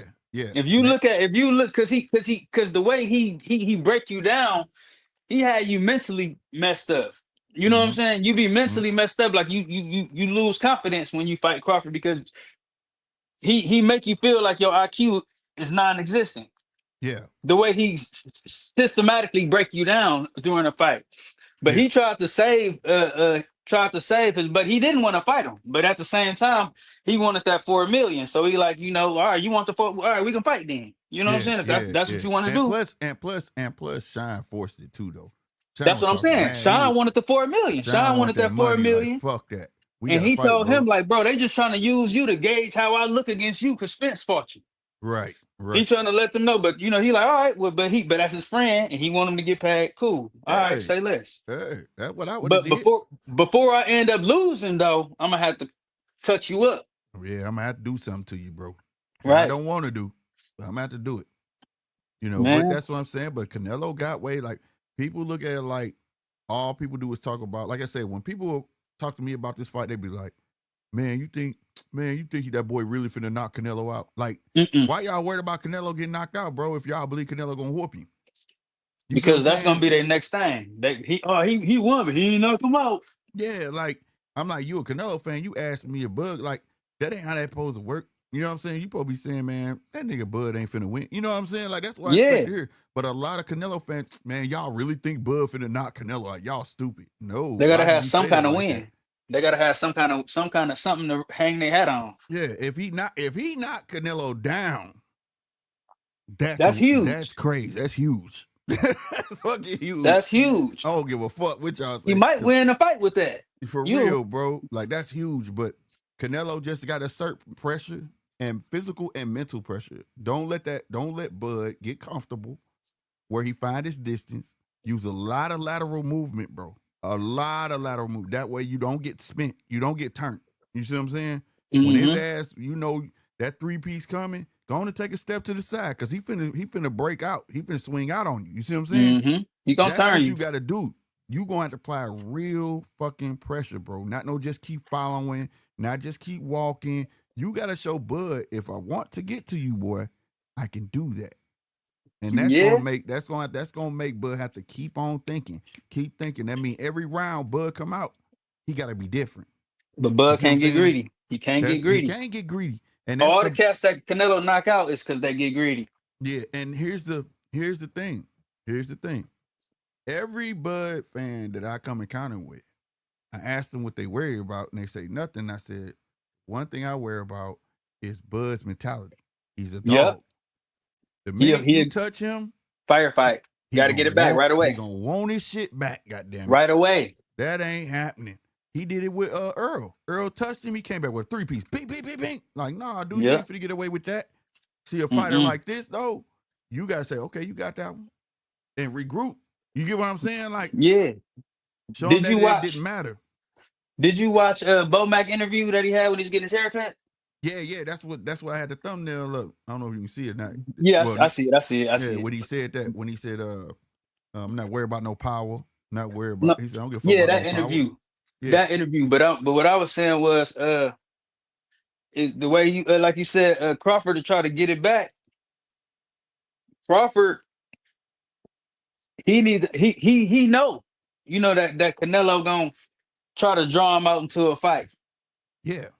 You know what I'm Yeah. saying? But Crawford got to be smart enough to know that going into a full-on brawl with Canelo, especially in the early rounds, is suicide for real. Yeah. You know, Facts. you got to really fight him smart. I understand. And plus, Crawford, you don't really know how impactful your punches is for real, because you ain't never fought at the weight class. You going right in here blind for real. Yeah. So 100%. if your power ain't respected for real, you got to really have some great feet. That's You why know what I'm it's saying? Because if he don't preach. respect you, he gonna be walking you down, and that's gonna tire you out, dog. When the dude got Preach. that kind of pressure and your punches ain't doing nothing to him.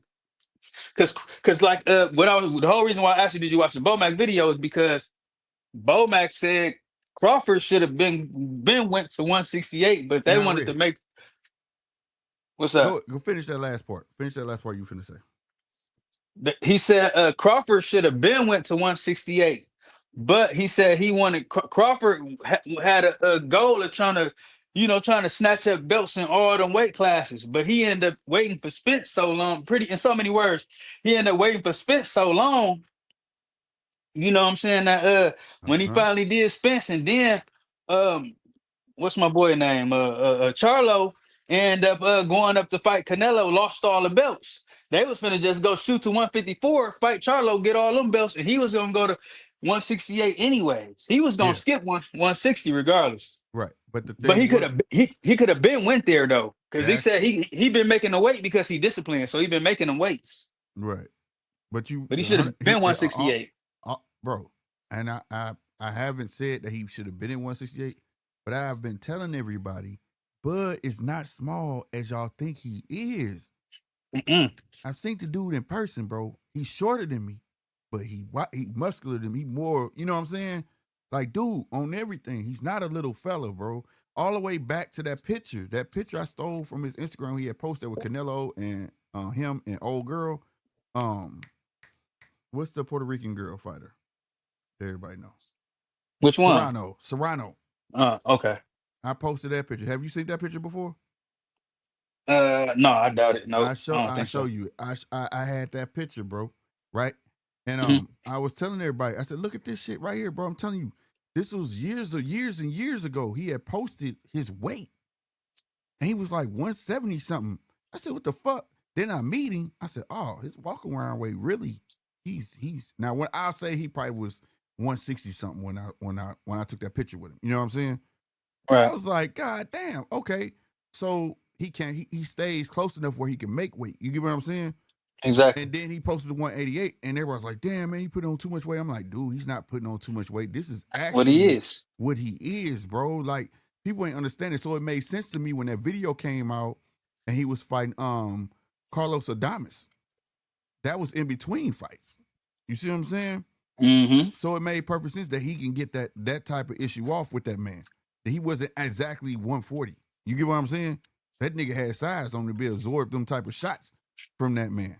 And we saw that I played that on here and he was catching some from Adames. You get what I'm saying? Yeah. And then he went to work on him.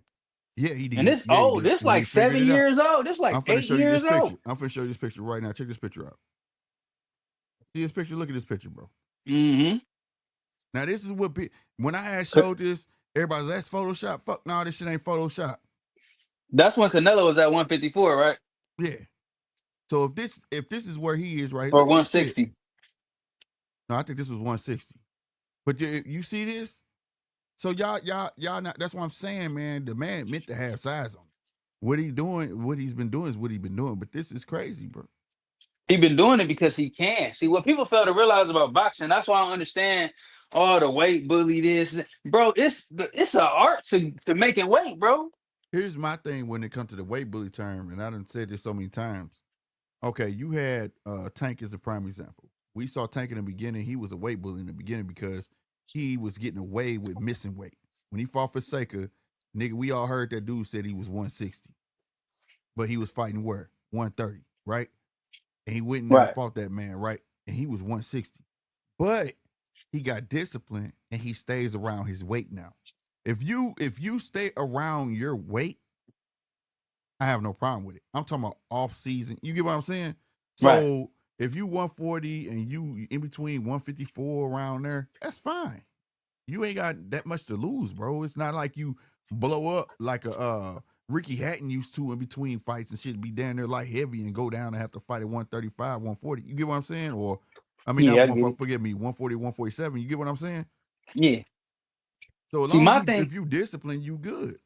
right. See, my thing with the weight bully, I feel like this when it come down to weight bully, this, that, whatever. I feel like if that man get on that scale and he make weight, I don't want to hear nothing. Cause he guess what?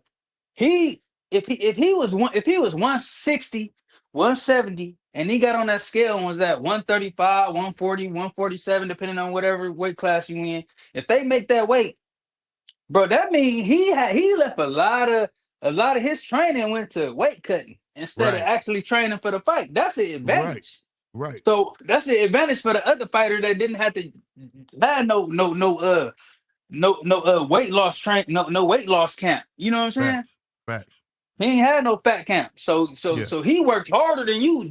So he probably left it all in the cap. You get in the that's what ring. happened to old boy that just got beat up by a timer. You know what I'm saying? See what I'm saying?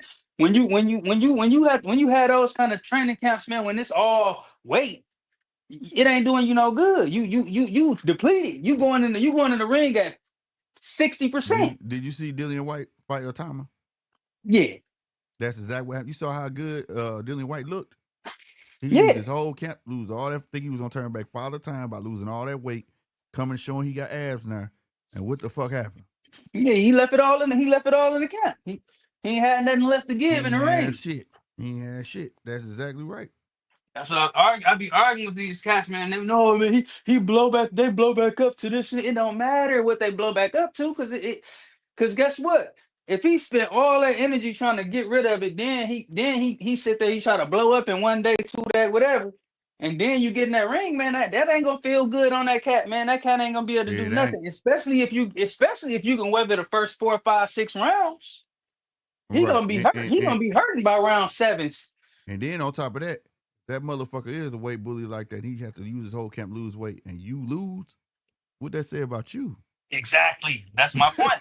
What that say about your But ass? we never really used to hear the weight bully term until we got to this era. This is excuse era. This This era. era, they girls, man. Everybody complain That's about. because everybody chasing bags. That was the PBC era, bro. That was that era. Like it started that because everybody was trying to stay in the hottest weight class. Nobody Right, wanted to make a name for themselves in their own weight class. You get what I'm saying? Like when right, you go back to Sugar Ray Leonard in weight class, like people don't talk about these niggas was going up and down to fight each other. You get what I'm saying? right. Don't nobody bring that part up. These guys were monsters in their respective weight class. We came to PBC era. Everybody wanted to stay where? 147. Yeah, the glamour division. There you go. And it became the glamour division. Nobody cared about 160, 168. Nobody cared about nothing else. It was just 147 for the fucking longest, bro. And then when they faded off, everybody for the longest tried to stay where? 135. 135. Because that's Mm-hmm. where the bag was at. Exactly. See, All the everybody fights. chasing the bag. Don't nobody want to make their own fucking lane. This is why we got champions like Janabek that ain't getting no respect. He's the boogeyman in his fucking division, and people don't realize nobody want to fuck with him. He got 2 belts, bro. Why Diamond's not calling him out? You understand what I'm saying? Right. So it's like, you know, people don't look at that type of logic where, okay, why is everybody trying to huddle up? Hell, Sean Porter came in, what was he, 160 when he first came out? He was 160 and shrunk down to 147. You see what I'm saying? Hey, yeah, man. Hey, I was gonna hop off topic real quick, though. I just Oh, go thought ahead. about something while you was talking. Go Hey, ahead. look. Now, I keep hearing everybody talk about this feet thing. You know what I'm Yeah, saying? that's my shit. Yeah, footwork. Now, these cats kill me, bro, when they say, "Oh, he gonna run." Like, what you mean he gonna run? Yeah, what you Like, but mean? I ain't hear none of this, bro. When Madrimov fought Virgil Ortiz, I ain't hear nobody say nothing about this cat running all over the place, No, bro. And that was crazy what he was I doing. have the Hey, perfect. that's my guy from Heavy Bags. Uh, What's up? God bless. God bless you What's all, yeah, hand, man. that's my boy what's happening, Red, buddy? throwing What's straight happening, fast, man? throwing straight fast boxing, man. Y'all make sure you go check him out. But Man, listen, man, I got crazy work. I got the perfect remedy for that. I don't care who the fuck get mad at this. But here's the thing. When you great, they gonna fucking hate. It is what it is. That's When a you fact.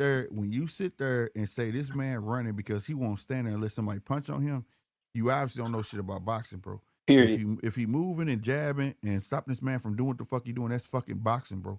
Now, if you take off sprinting, that's another thing, bro. That's a whole different thing. Then I can't. If you turn your back on a cat, yeah, you turn your fucking running. back, that's running. But if I'm Or- boxing circles and breaking out and just not staying still, because your guy that you like can't get off, Right. That Bruh. ain't running. that ain't running, bro. That Now, ain't if you're running. doing excessive movement, and ain't setting nothing up, I understand. Yeah, But- that's what I'm saying. Like what, and I'm gonna say it. What the fuck Devin did, man? Come on, Yeah, that was shit- trash. That was trash. That was excessive movement, and I had a show about that saying that he could have got a point taken away from him. And the ref is supposed to say, "Hey, man, what the fuck, dog? You gotta fucking engage at some point." You know what I'm saying? Like you can't just do this shit the whole fight. I'm gonna say great something point, that don't Slick. nobody like. Let me say one thing. My bad, bro. I'm gonna say this one thing, No, and go ahead. I'm gonna let y'all have it. No, you But got man. But look, Go bro, ahead. I'm gonna say something that cats probably gonna be mad about and probably ain't gonna really feel. But bro, William Skull beat Canelo. You know what? I got a 50-50 stance on that with everybody on that, bro. You hear me? I got Hey, 50-50 stance. I'm watching like 5 times, bro. I got 50-50 stance, and salutes to Rich, Too Rich that came on here. He made me go back and watch that fight because I was pissed at Skull. He said, "No, nigga, that motherfucker Canelo got to Touching him. him He up. just couldn't fucking hit him for real." Because he was scared of the counter. It was gonna come back. Yeah, he was like, "No, Canelo had Come on, him man. dead to rights. It wouldn't unload. He didn't know." And I went Nope. back and said, "Damn, he was fucking right, bro." Scared of the I said, counter. yeah, and I was like, "Damn, Skull probably won this motherfucker." And guess for who real. taught him that? What you say? Guess who taught him that? Guess who gave him that formula? Who? Bivol. Oh, well, but you want to know something about Bivol, though? Bivol got something that you can't teach, bro. Mm-hmm. Bivol got that instinct with his feet where, like, his feet and hands are constantly in tandem, bro. Like, they talking to each other. You know what I'm saying? Mm-hmm. And that's something, like, you won't get another Bivol. You'll get that style out of Russia, but it won't be like Bivol. No, Bivol slick. Bivol got a little slickness to him. Yeah, you won't get the, like, people, the little subtleties that Bivol do. He'll shoot the jab and his head move the same way, like this, because he already know what you on. And once he know what you on, bro, it's damn near a wrap, bro. He know how to nullify you. Yeah, Now, don't get me wrong. Canelo got some of the coldest head movement, bro. It's Mike Tyson, bro. Look, he start off with this. That's what I was doing I'm earlier. telling you, dog. He come in with the left and right, and the next thing you know is whoop, whoop, whoop, whoop. Like, you know what I'm saying? Like, then he turned to the side, like, you know what Yeah. Boots be doing? You know what Boots be doing? yeah. Canelo bro. got that, bro. Canelo, the younger Canelo, even when he fought Bivol, man, he had Bivol missing like crazy, bro. But see, that was the thing, though. But he caught up with him. Here go the thing. No, I didn't catch up with him. No, Bivol caught up with Canelo. Yeah, no. What I'm saying is this. Oh, right. Okay, yeah, right, like that. But what I'm saying is the goal for Bivol was it wasn't to really land no hard shots. It was just to keep him busy. Right. So he couldn't get no hard shots out. Right. If you go back and watch that fight, he was just watch making a the reset. Go watch the double jab, bop, bop, move, pendulum, bop, bop, he'll shoot, boom, boom, boom. Here come the 1, 2, 3 though. Boom, boom. That third one was like, wow. Every so often he'll throw a hard motherfucker. But Yeah, it wasn't real, you get what I'm saying? Yeah, because you know what he was doing? This is Canelo's biggest weakness. Canelo can't take off unless he squared up and his feet planted. If he ain't planted, if you keep him resetting, you got him. You see, and that's the thing. Yes, People, sir. a lot of these people that watch boxing, they just watching these dudes fight. They don't know what they looking at. You know what I'm saying? Now, I said, didn't I say that earlier at the beginning of this motherfucking show, y'all? I keep telling y'all, it's him planting his feet. Everything he do, even the combinations, the young Canelo, it's all based off him planting his feet, bro. Mm-hmm. That's why boxers always give him a problem. And guess who told somebody? Bibble told us this, but Bibble said it in a way without giving away the gym.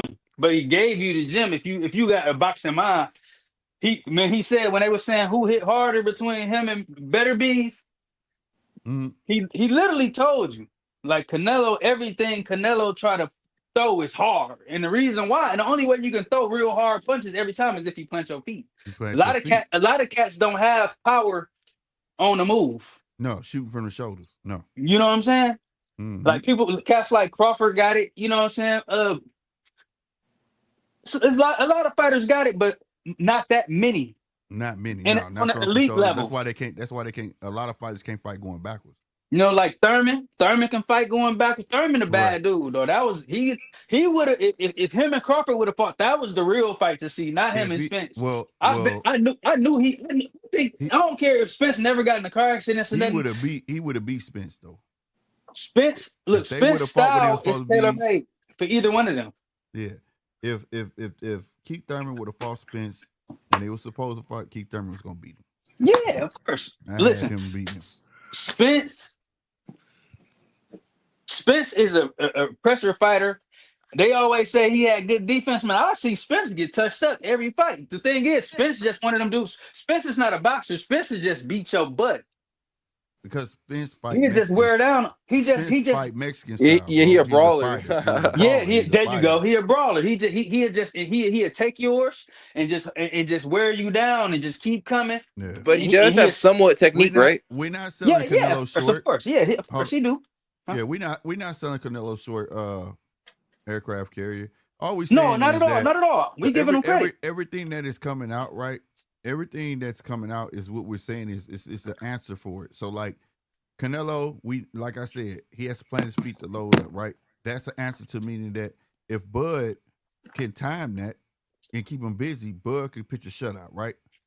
But it's also saying to the fact that Canelo got to come out and apply that pressure to the point where he can't let let Bud get his bearings. You get what I'm saying? Like get his distance, let his brain function the way it needs to function. Because Bud is a tactician, whether y'all want to believe it or not.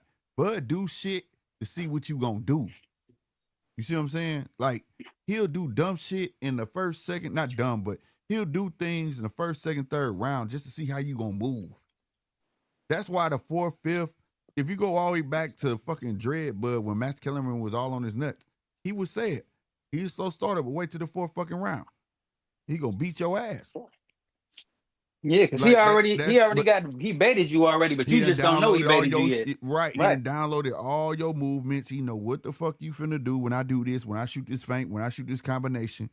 You think when I missed it that it was that you really dodged it, or when I connected, that's the hardest I can hit, and that don't be the case. You see what I'm saying?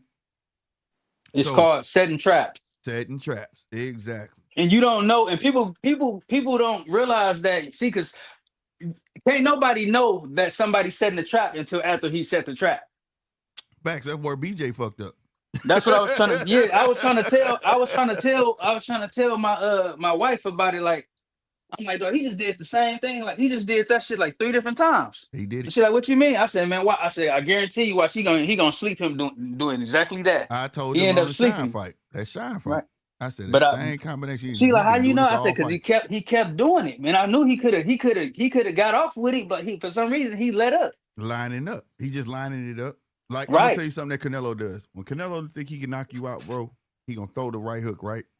And usually hit your shoulder. Because he don't have one thing Canelo don't have, and this ain't no not Canelo, but he don't have accuracy like that, right? So like he'll throw a hook to your shoulder, and the next hook is like a little higher. And then that next one is gonna be on the money. Yes, but that's old school shit. If you throw a hook and you off with it, your corner gonna tell you to do that. Hey man, gun for his shoulder, bro. Gun for his fucking shoulder, bro. You know what I'm saying? If you are a little high on the forehead, they gonna tell you gun for the shoulder because 9 times out of 10 where it's gonna land at. The chin. Like he knows these things where somebody ain't gotta tell him that. So like that's why I tell you, this is a chess match. But I believe for me, it's power versus precision. That's how I look at it. Bud got thread the needle. Bud gonna have to take chances shooting in between shots and get the fuck on. You get what I'm saying? It's that Yeah, simple. You know what I mean? don't So get don't get greedy. Like I said, that's the this is I think that's gonna be the biggest recipe for Crawford to have a shot at. You know what I'm saying? At mhm, getting that Canelo with because I know for I can't say I know because I don't, but I right. feel like Canelo is gonna be the stronger fighter. Yeah, no doubt. I know. At I'm gonna least say at it. least for the first 5 rounds. Because Yeah, I Canelo do feel. have he have I feel gas like tank we could say that. issues. I feel like we could say that. I feel like we could say that. But that dude Canelo been there longer, and he's in fought these. Yeah. Okay, Bud saying he fought bigger guys, but that's in sparring. Yeah, This it's different dude from has fought campaigning. bigger guys physically in the ring, bro. Let's not Right. act like Canelo wasn't the smaller guy at that And weight class. eat everything. He Yes. eats everything. Yeah. So I don't expect Bud to be skin to skin and push Canelo back the way he did Earl. Spence, no, not at all. I don't You think he's gonna understand be. what I'm I'll be saying? I surprised. don't expect that at all. I don't expect Bud to even become skin to skin unless he's clinching. You get what I'm saying? Right. So yeah, I think it's safe to say that, bro. Like I said, I've been telling. Hey, Canelo been a little dude at 168. Yeah, but dude, he a little dude, but the dude he ain't no little puncher. And the thing No, is, no, he not. it's hard for a bigger. It's really an advantage to be the littler guy at that weight class if you got power like that because, like you said, them bigger cats can't really see what's coming What's for real. coming? Right. They And you can't can see duck what's up, coming. and you can slip and duck up under stuff way easier, and Exactly. you way more susceptible to body shots Yeah. when you a bigger dude. When a little dude that slip real good like Canelo with good head movement. Like think about it. It's like, okay, you seen Usyk come up from cruiserweight, right? Right, Holyfield did the same thing. When they came up, they were a lot faster than the heavyweights.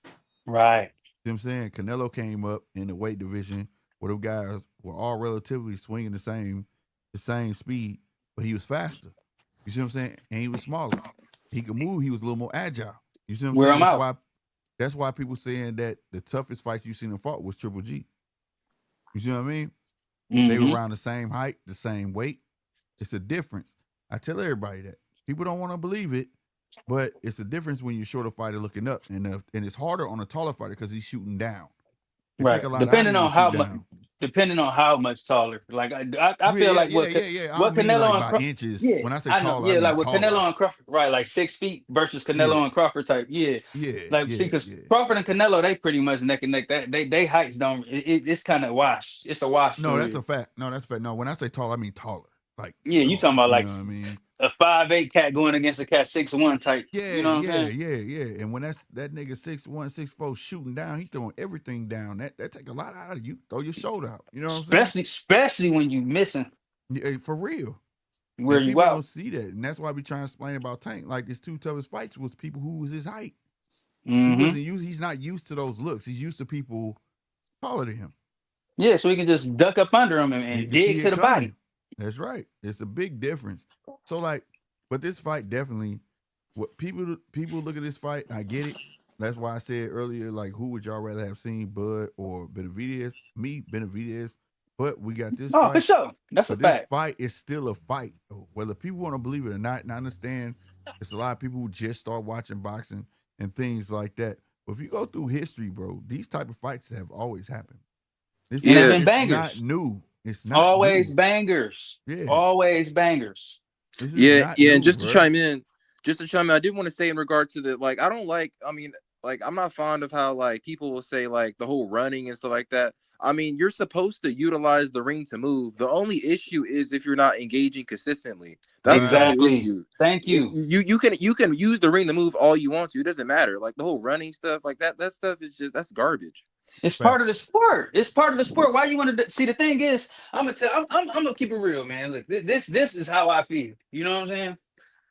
Feel like certain styles, bro, is too hard for most of these other boxing styles. So what they do is try to handicap certain boxing styles. So if they know you got better feet, but they know they probably punch harder, and you know they probably got harder heads or whatever, so they harder to, you know what I'm saying, they harder to knock out. They want you to just stand in front of them and just trade. Right. No, you come catch me. Come Right. cut the ring off. Right. Use your IQ. My See, first a lot of these sentence. cats ain't never learned how to cut the ring off. So since they don't know how to cut the ring off, what they do is they start this propaganda talking about you running and this and that. You scared? Ain't none of them cats scared, man. Facts. Like I told everybody, it's a lost art in cutting the ring off, bro. You gotta know how Man, to cut that motherfucking ring off, bro. At the end of the motherfucking day, cause if the guy that's moving a lot still getting his punches off, nigga, you gotta learn to cut that shit off. You gotta bottle him up real quick. You know what I'm saying? And if man, you listen. can't, that's on you. That ain't on the honest is not on the person that's moving and utilizing his feet, bro. And I agree with you, Red. The person who Yeah, came up with that narrative was a motherfucker who could catch the person that was in flat front of him. feet, flat feet. Real talk, bro. Every fight cannot be a Mexican style fight, bro. That's why there's styles in fight, and the styles is what makes boxing, bro. Especially since there's like, with all due respect, there's not much technique in Mexican box. I mean, It's yeah, not. in the whole just that flat-footedness and stuff like that. That's not technique. I want to see the Matrix. I want to see that's why I love Shakur so much. I'm gonna have to correct Man, you. Shakur, one of my favorite fighters too. I'm gonna have to correct you a bit. Okay. Lately, there's no real technique. All right, in Mexican style boxing. I'm gonna tell you something. David Benavidez. Mexican boxers had good defense, right? And what I mean by this, these motherfuckers move their head and go and take a punch too, though, by the way. But move their head, come dip under, come up with a hook. Shit you don't see now. See, now they just bang. That's what we call banging. They just pop out, they just throwing them. Yeah, majority. There are people like Nobody is Virgil and slipping David punches. They not slipping punches. They not trying to go under and come up with a hook. Now you will see them go dip under and back out. You get what I'm saying? Yeah. Or they don't know how to roll. And all of them, bro. Them motherfuckers had some shit, bro. Like, real talk. Those guys who pioneered the Mexican style, bro, that shit was real. These guys today, they claim the Mexican moniker, but it's more like just stand like what they learned. What is it when you put one foot in the tire, you get knocked out, then the next one move up. That's what they like hold on to. That's almost like how black boxers sometimes hold on to the amateur style. You know what I'm saying? Right. They don't want to let that shit fucking go, bro. When you got Eric Morales and all them guys that come under, dip up, and slipping punches, but they face to face though, bro. And they not connecting. They really going at it. Like, it was intricate. You know what I'm saying? So, like, it was a difference. You know what I'm saying? So, you know, like, I don't want to say, I didn't want to put a hold on all Mexican boxers. Just disrespect. Just kind of sound like we disrespecting the Mexican style. Yeah. No, not at all. Not at all. These guys lately though, yeah, I can agree on it. But them guys back then, shit. Yeah. Most certainly. And Canelo too. Canelo nasty too, man. He another one though. Like I ain't gonna lie. Like I sent my uncle. Like my uncle a diehard Crawford fan. Yeah. You know what I'm saying? I'm just going by what I see. And if Crawford can come in there and keep his speed, you know what I'm saying, and that weight don't wear him down, and he can keep his gas tank, I just feel like his overall abilities is enough to beat Canelo right now. Yeah, you know what I'm saying? What I said. As long as he train with, we know he can go 12, but I agree with Gary Russell what he said. He got to train for 15 fucking rounds. Yeah, shit, more than that. Pressure is gonna be something. I guarantee you, fucking Canelo. When I learned he got boots, and people were talking about, yeah, you see how beat up fucking Canelo was. Yep, that was the push Canelo. That was the push Canelo. Canelo know in this fight, he gonna have to fucking move. He can't have another. He can't have another Laura. You see what I'm saying? Right. Who says that Boots was beating the fuck out of him, or was Canelo was eating punches trying to get to him? You get what I'm saying? Like trying to figure it out. Right. So sparring is sparring. You get what I mean? So if that's what it was, I'm happy to see that. I'm happy to see that. He taking this shit 100% serious. We're gonna have a real fight, bro.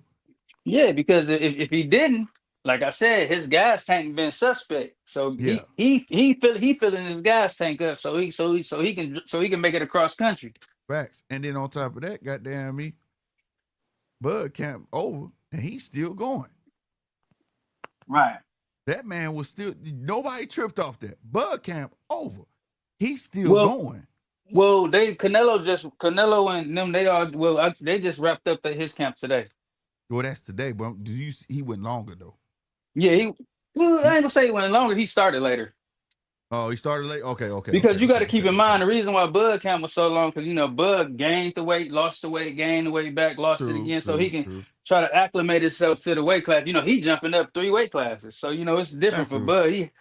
So overall, Bud had a longer training time. Yeah, that's true. So if you really break it down, if you match it up, Crawford probably had damn near a whole month and a half longer of a weight camp. Yeah, plus Bud is always training though. So and so Bud plus that, exactly. Plus that. So that's what he do. That's his place. What's going on, Deej? Oh, what's up, DJ? God bless, man.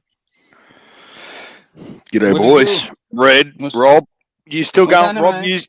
Rob, you still going 10 toes down on Crawford by TKO? That was your prediction about 4 or 5 months ago.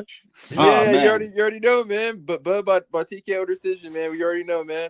I got even more confidence now with the whole BoMac interview, man. I haven't finished it yet, but what BoMac was talking about, man, I got even more confidence, man.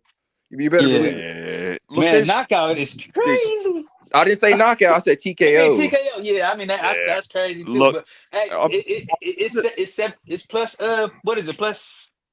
It's plus what 750 for the knockout for Crawford. Let me tell you something. It ain't far-fetched, but it's far-fetched.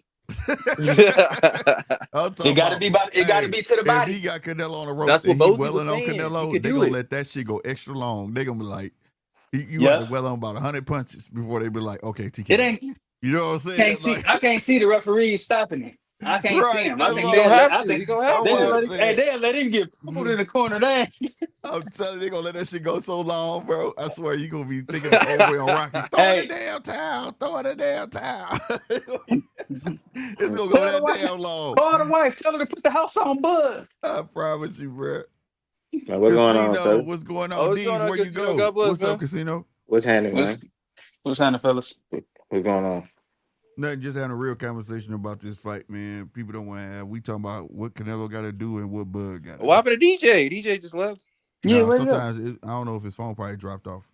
Hey, I got a question. Maybe he let Casino join. That's why he left. No, hell no. That ain't how you. Hey, I got a question though. Hey, what up with why every time you bring up this Crawford fight with Canelo, they bring up the Madrimov fight like because that means something. Weight to that though. A lot of people that don't mean nothing. Fight, it don't mean nothing, but it does. I tell people all the time, go back and actually look at it. Man, I watched that fight about 10 times. I watched it one time and I loved it. It's my favorite example because how disciplined Madrimov was is how disciplined I want Bud to be. and it show you the power of a feint. Yeah, because he wasn't biting on none of Bud's shit. And every fighter opens up with Bud. He wouldn't really open up on shit. Nope. Right? Bud had to go for it. Bud had to go for it, and then he stuck to him like white on rice. You know what I'm saying? He closed the distance, said, okay. Because like before that fight, I was like, he finna beat the fuck out of Madrimov. Blah, blah, blah, blah. And this motherfucker come in the ring and fight a totally different. This was a different, and shout out to the Diaz brothers, because they even said it. We got game plan. We didn't watch Bud for years. We got game plan for this motherfucker. And they wasn't lying. They wasn't lying, bro. They made him pull his skills out for sure. I promise you, bro. Like that was a totally different Madrimov from every other Madrimov fight. Even when he fought, who did he fight? Was it Virgil? With the last fight? Yeah, Madrimov. Yeah, he fought Virgil, but I think was different. They said he had what they said he had something going on with his lungs. Man, that's why he got tired so early. What it was called? What it was called? I forgot what it was called. Bronchitis or some shit. Man, guess what? Don't take the fight. We don't do excuses. No, I ain't no excuse. I'm just saying what it was. Yeah, that's what they said. That's what they said. Either way, his style of fight was different than when he fought Bud. Yeah, that was running. Remember I told you? Remember I told you about the running? Yeah. Remember I told you about the running? Yeah, he fought a Madrimov fight. That's running. Yeah, Madrimov fought a Madrimov fight that fucking looping hook shit, that wild. You know what I'm saying? Like it was what I was used to seeing Madrimov do. When he fought Bud, that motherfucker respected Bud. He came in there and stuck with that fucking game plan. He might have had to wear shades the next day, but I'll be damned. She We fought a Bud too. way different fight. Bud too. Yeah, bro. Straight Bud. up, bro. You I swallowed was Bud up. like, I ain't never and seen Bud look I like tell that. everybody, go look at that motherfucker, man. Ain't no excuses. That motherfucker wouldn't. I'm telling you, he would not bite on none of Bud fucking punches. But Bud won that motherfucking fight. But Most definitely. and I ain't saying that as a Bud fan. He actually won the fight. But the thing was, goddamn, Hey. he would have whooped on that man if he would have opened up at any moment. He Mm-hmm. just wouldn't open up enough, bro. He made wouldn't Bud open be up the enough. aggressor. You know, Bud a counterpuncher. He made Bud be the aggressor. Right. He took it away from him. And like I told you, it showed the strength of a feint because Bud, he feinted so much. Man. So when he decided to let go, Bud thought he was going to feint. He was getting caught clean. Yeah. You know? Yeah, for Bud to win the fight, I think he just gotta. He gotta. He's gotta have good, like the best defense he ever had. You know what I'm saying? Like he gotta. Shit, and then move. Most Like definitely move. he gotta. He gonna have to try to like outpoint him, which I don't think is that easy though. No, it's not. No, it ain't at all. Because Canelo got a good jab. Like people don't talk about Canelo skill set. Like for Canelo to win, I think he just really got to just cut the ring off, stalk him, land them jabs, frame him up. You know what I'm saying? Throw the body shots. You got to lay on him, and the lay on, and that's something that don't nobody do, and that always baffled me. When motherfuckers get Bud on the ropes, they don't like. You know how you see motherfuckers like the only person I seen do him like that was Sean. He laid on Bud so Bud can get the fuck off them ropes, bro. He put his head in his chest because Bud will get off them ropes so quick on your ass. But Canelo be knowing where to be at to stop you from doing shit like that. Like that's why I said Bud feet. Canelo feet got to be moving. I agree with you. Canelo but he got. Ring off. He got educated feet. Like it might not look like he doing shit, but he be doing shit to be in position to land the punches that he be landing. Yeah. So I feel like he just got to cut the ring off and what it is. I'm trying to think of the phrase, but basically he got to just out physical him. You know what I'm saying? As far as he got damn near bullying. He got like trap him and shit. Like you got to keep him at bay. Like don't let him get don't let him get the running and shit.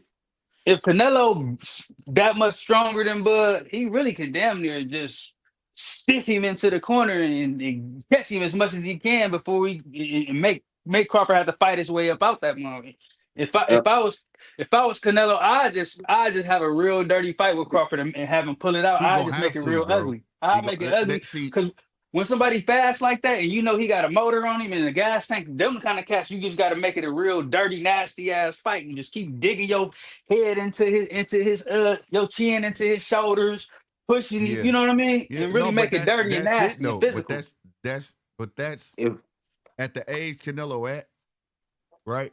And also the style of fight that he's chose to fight. Since he's last, I want to say 7 to 8 fights.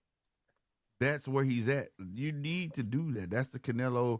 Like instead of getting frustrated, use your frustration as your best weapon instead of picking a nigga up, showing you stronger than him and putting him down. You get what I'm saying? That's how he get tired. That'll tire him out too. If Canelo don't respect Crawford power, ain't none of that shit that I said that he can do to win gonna work. Because if he don't respect his power, all he gotta do is just punch. When every time Crawford punch, just start punching.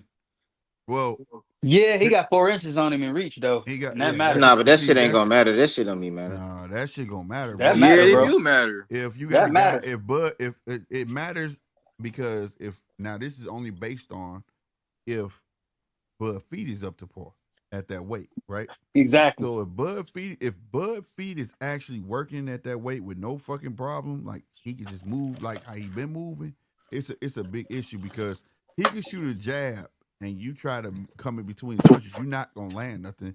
All Bud gonna do is take that half step back and you way out of range and he's gonna tag you again. So I mean, but Canelo, Aircraft said, Canelo do have the better defense, but can he transition off that defense into offense? That's the thing because, like I said, Canelo's a hell of a catch and shoot motherfucker. The And he minute he frustrates feels, you because his head movement, because his yeah, his head head movement is movement, right, superior. right, and his head movement. So like, soon as he feel the tap of his glove, he shoot, bah. You know what I'm saying? But the thing is, But that's why I say, go ahead. that's why I Punch with him. say that's why I say that 4 inch reach ain't gonna matter because Canelo head movement. Well, the head movement. That's why we. That's why I'm expecting top tier Canelo. And When I another when thing that go ahead, my bad. No, Go I'm ahead. saying that's why, like I said, that's why, unlike other people, but I was happy that he had Boots come in. It showed me that he wants to know what to get ready for. And if the shit not hurting too. So it's a combination of the head movement and if the shit not hurting. Head No. movement. Well, head movement could only get him so far because Bud is way faster than Canelo. No, but I Well, said yeah, it's that a it's a too. mixture of if the head movement Yeah, and if Yeah, the shit not hurting. Like if the yeah. Address the head movement. He faster than but if it Canelo. don't So hurt, like, if Bud feet movement, let's say like we okay, I agree with you on that. But let's say like Bud see that because it's not just that Canelo know that. Bud gonna see like, oh shit, I just threw my best punch in this motherfucker. You know what I'm But let me saying? say one thing though. Bud gonna get on the good foot and just start picking at him, and then that's Yeah, gonna cause Canelo to have to really force him to more concentrate on cutting that fucking ring off the catching. You get what I'm no, saying? right, Versus Bud pot shotting him the whole fucking night. Now I gotta fucking come here and come there. You know what I'm saying? So right. like it's on both ends of the spectrum. If he hit Bud hit him with a punch that he knew he put all his might in, and Canelo like, bitch, what was that? That Bud instantly, in my mind, gonna get on his good foot and be like, fuck that, nigga. I'm dancing the rest of this night and I'm finna pot shot. You know what I'm saying? 3 and out. That's no, it's a limit. 3 But punches and out. You know what I'm don't saying? underestimate the punch you don't see coming though. That too, that too, that too, that too. Because Crawford, But I mean it's Crawford most definitely can catch Canelo with something he don't see coming. yeah, And but and Canelo, Crawford punch combinations ain't they ain't textbook. He got his nah, own combinations. yeah, he got his own combination, but Canelo a chance taker. Like say he got that chin. If he catch you standing still, he may want you to fucking throw that shit. Watch this shit off and throw with it though. You know what I'm saying? Right. Because them His the chances Canelo really when he get Bud stationary, those are the chances he gonna have to take to get clean, effective punches off of Bud. You get what right. I'm saying? Right. Canelo got more. He can make way more mistakes. Crawford can't make no mistakes. In facts, You know what I'm saying? Crawford Crawford can't make gotta no be mistakes and get hit with no Canelo shots, not no yes, clean ones. that's a but fact. when do he not make mistakes? Well, I mean, every fighter make mistakes. You know, the thing I mean that's is, what I'm saying. I mean, every here's fighter make mistakes. everybody make Crawford make mistakes, mistakes. but here's the thing: Just the not no one crucial mistake he, mistake. yeah, there you go. I was just gonna say that it's the crucial mistakes, the mistakes where like he made with Mean Machine, tried to turn it into a firefight and got clipped. You see what I'm saying? He ain't did that no more. You can't do that with a Canelo, bro. If Mean Mm-mm. Machine was Canelo in that moment, Bud would have been Sleep, slept. sleep. 100%. That's why I said, but that's Bud's mentality. That wasn't fighting technique. That was his brain saying, fuck that. He hit you, go hit his ass back. And he got to tell Mm-hmm. his brain, no, bitch, this I Canelo. never seen a Bud fight where he ain't get hit clean multiple times. See, here's the difference. If you go watch a fight, like, okay, I have. I You have. know he be rolling a lot of punches He too. roll punches. Right. That's what I'm saying. I've seen him go through fights where he didn't get hit cleanly. Right. But I get where people say that because, like I said, he rolled a lot of punches. Right. Getting hit cleanly was that Mean Machine. Getting hit cleanly when Gamboa tagged that ass. Madrimov. Yeah, Madrimov. Them was clean fucking punches. The right hands that was landing on him from Madrimov, them was clean. Man, I He seen was Sean catching that Porter hit shit. him clean. I done You know, seen whatever. I mean Sean Porter hit him clean too, bro. Errol Spence hit him clean. Everybody hit him clean. I Uh, mean, just because you Earl get hit hit him clean, clean. I'm Earl saying hit hit that him man clean clean two don't mean he times for the got entire hurt. fight. Okay, then I so think he gets hit clean. yeah, Yeah, for Most sure, for sure. but I'm saying I didn't say every fight, but I've no, I'm not. I'm saying it seen don't. fights where he I'm got clean. saying just because I'm saying he got hit clean, don't mean I'm saying he got hurt. I'm I get saying what you're saying. Oh, okay, every okay, every okay. fight he get hit clean. Right. Basically, what you're saying is he gonna get hit clean eventually in this fight too. Somewhere. He gonna hit. He gonna get hit clean. He gonna yeah. He Can gonna. I say something? I think it's gonna be a body shot though. He gonna get hit Look, clean to the body and the face. when he I get think hit more clean so to gonna the be face in body most though. of these fights, though, like besides the fights we just named, all the other fights that he got hit clean with, that was after he already stopped respecting their power, bro. Yeah. And this fights though, like Hank and things like that. He took one, like I said, it was after that. He licked his tongue like, bitch, that wasn't shit, and went after Hank. And it was another one with that other cat. I can't think of his fucking name to save my life. You know, he just went at him like, nigga, hit me and try to do what you gonna do. And it didn't do nothing. But the ones who do, I ain't gonna get into that. What Casino's saying is true to a standpoint. Yeah. He can't 100%. have them slip ups. I think his camp had a lot to do with He that. can't have that. He can't. I think his camp had a lot to do with discipline. As far as like you can't go had no brawl with no Canelo, bro. Yeah, 100%. I think that it'll be a body shot before the head, right? I think it would suit Canelo to go to the body. Both of them. And Crawford then too. Right. Shit, Canelo always go to the body. Because he need to go body because he's going to slow Bud down. And I think it's going to be a body shot that Bud will feel first. You know what I'm saying? Facts. Before the head. But nonetheless, he's going to, I've already said it. I want to know, that's why I keep saying, what Bud going to do when he catch one? Because his mind tells him to go fight this motherfucker. That's who he is. Since he was a kid. That's his mentality. Mm-hmm. You know, that's why I said I need to see that defense he had with Earl. He brung his hands back. That motherfucker held that glove was so unfolded. He was pressing that shit against his face, bro. It was like, nigga, you know what I'm saying? I'm gonna be honest. If he hold them gloves into his face with Canelo hits, it's still gonna feel the same. Yeah, fact. I think so too, bro. I think he gonna break I ain't that gonna man. lie to you. He can't get hit. Would you say Red? He can't try to do no. He can't. No, it's not. He can't do He gonna resist that. it. He big enough. He can't do that arrow shit at all. Would you say it's gonna be a target, Red? Huh? He gonna hold that No, glove right there. it's gonna be like right how Bibble said, better be hits was feeling. Right. He was punching. It felt like his fist was punching through his face. His gloves through his face. Yeah. Like, but the thing, I just don't see. I feel like Crawford, because if you look at Crawford, like everybody was looking at his upper half of his body, like are you big? I'm looking at his legs because that's what's gonna matter in this fight to me. Yeah. And his legs solid. You know, you can tell he put some muscle on his legs, you know, to be able to, you know, to stand in there. You know, because your legs is the most important thing in this boxing. And I keep telling him, it's gonna become a point where Bud gonna slow down. He got to stand there sometime in this fight. He gonna test the waters, boy. And that's why I'm be on pins and needles. Like, what are you doing? And I know it's gonna happen, bro. I know it's gonna happen. And that's gonna be Canelo's best time to shine. It's gonna happen, bro. Bud's not gonna let this fight. Cause see, the way I think, like, I put me and Bud in the same, as we say, two peas in the pod. If this was me, I'm not finna do this fight and have people saying I ran the whole fight and won. I don't even think it's gonna be like that, though, bro. I'm gonna have to do something significant. You get what I'm saying? And well, it don't matter what other people say. Fight your fight. You have my way of thinking, bro. Like, fuck that. I don't think that stick and move shit gonna work because I think Canelo can hit him every time he do it. Like Canelo can counter that shit. Like but distance don't play a part. He be jabbing when other people jab and shit. You know what I'm saying? But the distance play a part. Those against taller adversaries. He got somebody in a relative. You got to think. He got somebody relatively his height. So like when you got a guy that's like this, right? I don't know if you see my hand, but like it's pointy. That's a bad. I ain't gonna do it. But like this, right?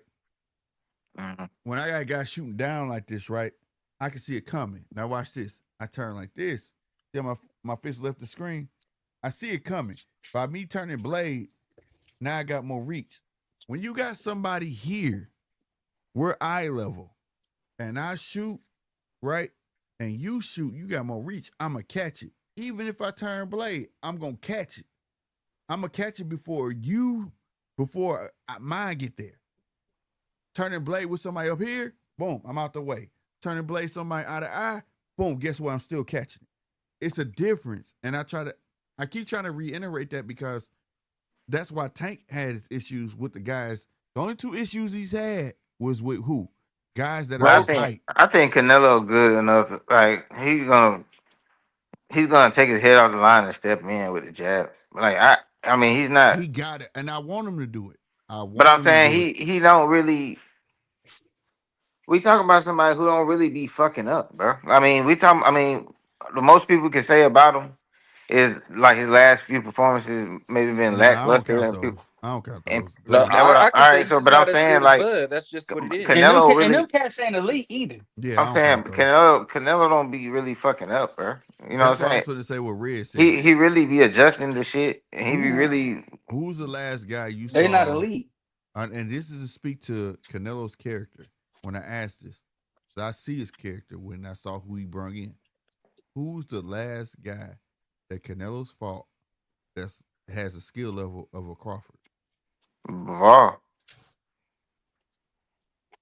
But I tell you something, he got to get past that. He got to learn to get past the jab because the jab kept in that. Nah, I mean, I hear what you're saying, but Bavard and Crawford ain't the same shit. They not the same, but what kept him at bay? What kept him at bay in that Bavard fight? Bro, that nigga, everything that nigga was doing. 1-2. Aircracker, he was controlling the whole fight. What are you talking about? No, everything Bavard did was a bad analysis. Aircraft. Oh, I ain't worried about aircraft. But the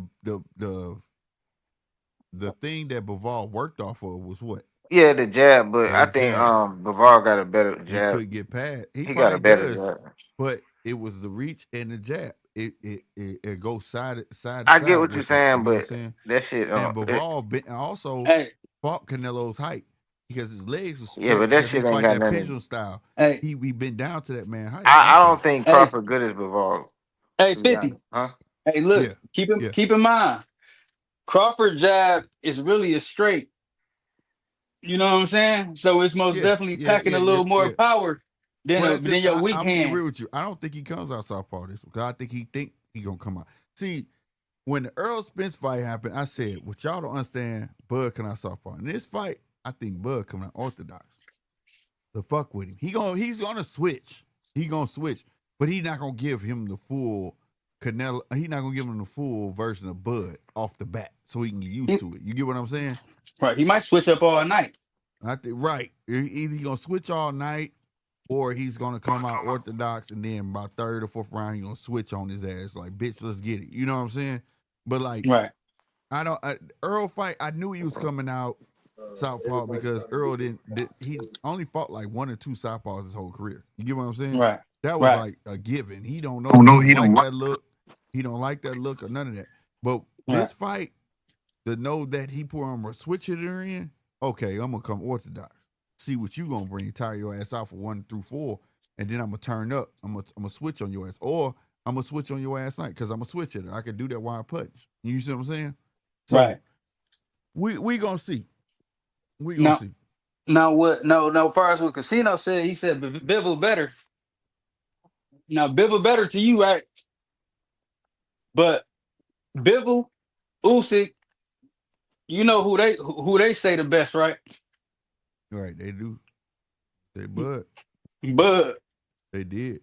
Yeah, bro, but that shit, that sounds good, but I don't think Bud can beat Bivol either. I don't think that ain't. I think if you got 2 great minds in it, but I'm saying I don't think Crawford can beat Canelo the way that Bivol did, bro. See, when I look at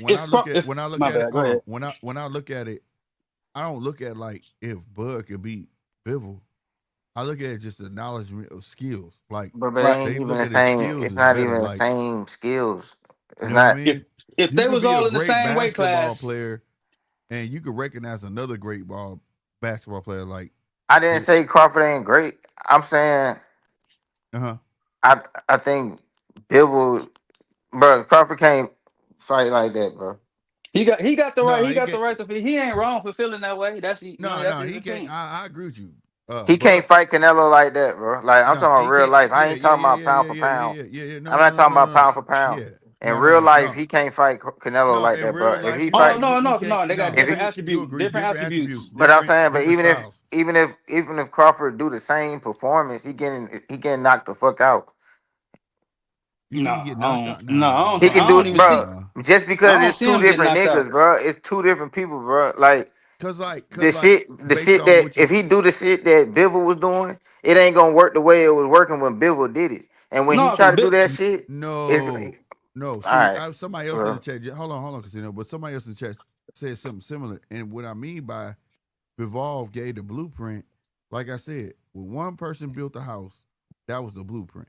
Now we got all types of different houses. When you get a blueprint, you don't follow the blueprint exactly. You add your own things to the blueprint, right? So I don't expect him coming out to do a pendulum step like Revolve. I don't expect him to do the back leg sway out. I don't expect him to do all that like Revolve. The one thing that for certain that you wouldn't change in that blueprint is the jab. Now, how he circles out, does he stay in for 3 or 4 punches, then circle out? That's up to Bud. But the one thing that is for certain in Canelo's career, when it comes to boxers, he don't like jabbers, and he don't like them having feet because jabbers keep him busy, and the feet keep him busy. He He don't can't like plant no his feet. slick fighters. Right. No, So at the no end, slick fighter.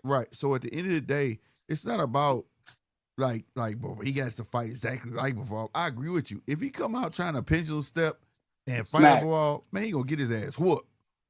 He don't get his ass whooped because that's not Bud. That's too much to change a fighter.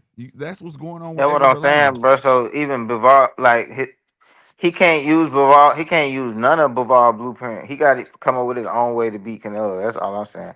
He I can't think he do shit. does. He Listen, can't do but shit that nigga was doing as effective as it was happening because he not Bivol. well, Like the that jab jab is the ain't gonna key. be like Bivol jab. Like it's not gonna, bro. That jab is Crawford jab is not finna be as effective as Bivol jab. It's no matter. I don't A give a fuck jab what he ain't do. a He jab ain't don't. He's good if not you ain't strong got as no that feet. nigga, No, bro. a He not jab strong as that nigga, bro. It's like, that But might the be a strength he tool. got is enough. It's respectable. man, bro. But Hell, bro. if Listen, bro. We If don't it, know because we if ain't never seen him at 168. We don't know right, well, I'm and saying what this is jab Crawford ain't my as got. good as opinion. your This feet is though, that's how as a y'all boxer. feel, but I'm just telling you this is how I feel. I feel like Right, right. he can't do shit from Bavar Blueprint. The only people who can do some shit at Bavar Blueprint is niggas who built like that, bro. This nigga is not a 168 pounder, like Well, but or a BoMac said he could have 175, been at or 168 and though. he's not a That 175 may be pounder. true though. That may be So true though. But to say that, them to say blueprints that's don't why work I for say. you. But see, to say that though is like to discredit all the other fights that have taken place that's like this. Like, look, like I agree with you to a standpoint, but if you could put your jab together with good feet, you got a winning combination. Case in point, we would have Muhammad Ali if that wasn't the case. This dude, okay, hit you with light jabs, triple up the jab, double the jab, but meanwhile, his feet fucking moving. You trying to concentrate, try to get to him. You tiring yourself out. It's the same way if Bud was to put his feet together, maybe triple the jab, throw a fucking looping hook, and bounce the fuck out. It ain't necessary to hurt Canelo. The point is, Canelo can't get to him. If now I agree with you, if he shoots the jab and he sticks his feet in the mud and tries to fight Canelo, he getting his fucking ass whooped. That's a fact. I brought it up earlier in the show with Sugar Shane Mosley and Mayweather. Mayweather thought he was gonna stand there and because he felt like Shane was old, he could beat his ass, and Shane showed him, "I'm gonna knock your ass out." And guess what? He went to the corner. Roger told him, "You don't fight this motherfucker. You boxing. But You he gonna can't have do to that." stick his to get So, any kind of respect. To get any kind of respect, he gonna have to stick his foot in the mud to make that jab hurt. but I'm gonna tell you, Like to make it even kind of hurt. Like he gonna have to goddamn step, man. He gonna. I mean, I don't know, bro. We gonna see, bro. it's gonna I, have You this. know, But I what you saying is to answers to everything that I've said earlier. Bud has to train for a 15-round fight and because he gotta basically if them don't. jabs don't He gotta go, basically not even care about trying to get respect. He needs to just try to win but points, see, basically. but that's what I'm finna tell you. boxing ain't always about getting respect. If I That's got what to I'm punch you, saying. I So got he to ain't look get. at That's what I'm look at. saying. Do you think Idris Lundy Laura give a fuck about getting respect in his career? That's what I'm saying. That's all. Laura's there to That, outpoint your ass and win. that's what I'm saying, bro. He can't That's how care Ricky about. Dow was too. Ricky He Dow was can't like Exactly. that care. too. That's well. I mean, bro. And I'm gonna tell you, If it go end ahead, up bro. My being bad. like the niggas that y'all naming, I'm gonna be like mad that I watched the shit. I ain't gonna be No, like what I'm saying, I feel you on that. But what I'm saying is because this: and I ain't really that's gonna the even want to fail hear safe. shit from But y'all. that's the fail Like safe though. I don't give a fuck about that win, bro. That shit don't hold no weight in my No, book. Like if the nigga do I some feel shit like like this that, though, bro, bro. and win, I don't think But he's gonna do I'm you that. not can't even do gonna want to that hear though. that shit, bro. You can't Nigga say gonna be that though like, he won because though. He won so though. right, he won. He But check won this out. though. But check this out though. I don't want to hear that You bullshit. can't just say that though because the onus is also on Canelo because he should have figured him out. That's what I mean. Of course, that's the other part y'all gonna say. The No, That's what I'm that's not Marengo. what saying. we gonna So say. That's it's boxing like though. he won It's though, not just and one it's on sided him for though. to It's a figure it out. boxing I mean, match yeah, it's because it's not boxing. running. It's boxing. It's It's gonna be not a running. weak ass If fight. he's engaging and I'm It's pie gonna be shotting some you, weak bop ass bop, and I shit. turn you, and I pie shot you and I turn you, and you can't figure that out. The old saying, Nah, if he it ain't not finna broke, do don't all fix that. it. But it ain't finna go like that though. But I think, be honest with you, what's gonna happen is Bud gonna try to get his respect. Now, to me, that's the fail safe. If you're smart and you see your shit ain't doing nothing to this motherfucker, because I don't care what nobody say about that Bivol fight. Go back to the Bivol fight. Did Bivol tackle fucking Canelo on the ropes? Fuck no. Hell no, because he It's said the all nigga right hit. then. He said the nigga hit harder than better All right. Beterbiev. Well, there you go. So if Bud going to try to get his respect and the shit he can't get it, fuck that. You do the same shit. Hell no, I'm pie shotting the rest of the fucking night. Because essentially that's what the fuck Bivol did. When he start letting them off them fucking ropes, he went jab, jab, jab, throw a hard punch. Jab, jab, jab, throw a hard punch. Canelo kept trying trap after trap after trap. Bivol wouldn't fucking bite. You stick and move because if his That's feet ain't what you set, do, bruh. he can't load But he see, can't all load off right, no so shots. And see, If that's all he right, can't and, so set and his feet, believe listen. he it or can't not, load this off no Somebody nigga who shots. never, believe somebody it or who not, don't fight like that, right? That shit is gonna be eating him up in the inside to be It even be trying is. to, I agree with you. well, and he's hold on, gonna not, he's rewind. not gonna do it because, Rewind. huh? In the beginning of that Earl fight, if it wasn't for him taking that punch for fucking Earl, he wouldn't win in on Earl. He came in that fight to fight Earl. He came in that fight to box Earl. If you go watch that fucking fight, he didn't come in engaged. Go look at his fucking legs. He came in and counter fucking Earl all night. He thought that shit was gonna be the toughest fight he was gonna fucking fight. He took that punch and When he said, caught that fucking punch, he "That's said, it." "Oh, bitch." Then he started pushing him back. Bitch, I ain't gotta be this far back. That right there is the difference. But see, he not gonna be able to do that with fucking Canelo. Because he Because gonna if he feel it. try to, he gonna feel that shit, bro. I don't give a fuck how far his glove up on his fucking face. He gonna Mm-hmm. feel that Nah, bitch.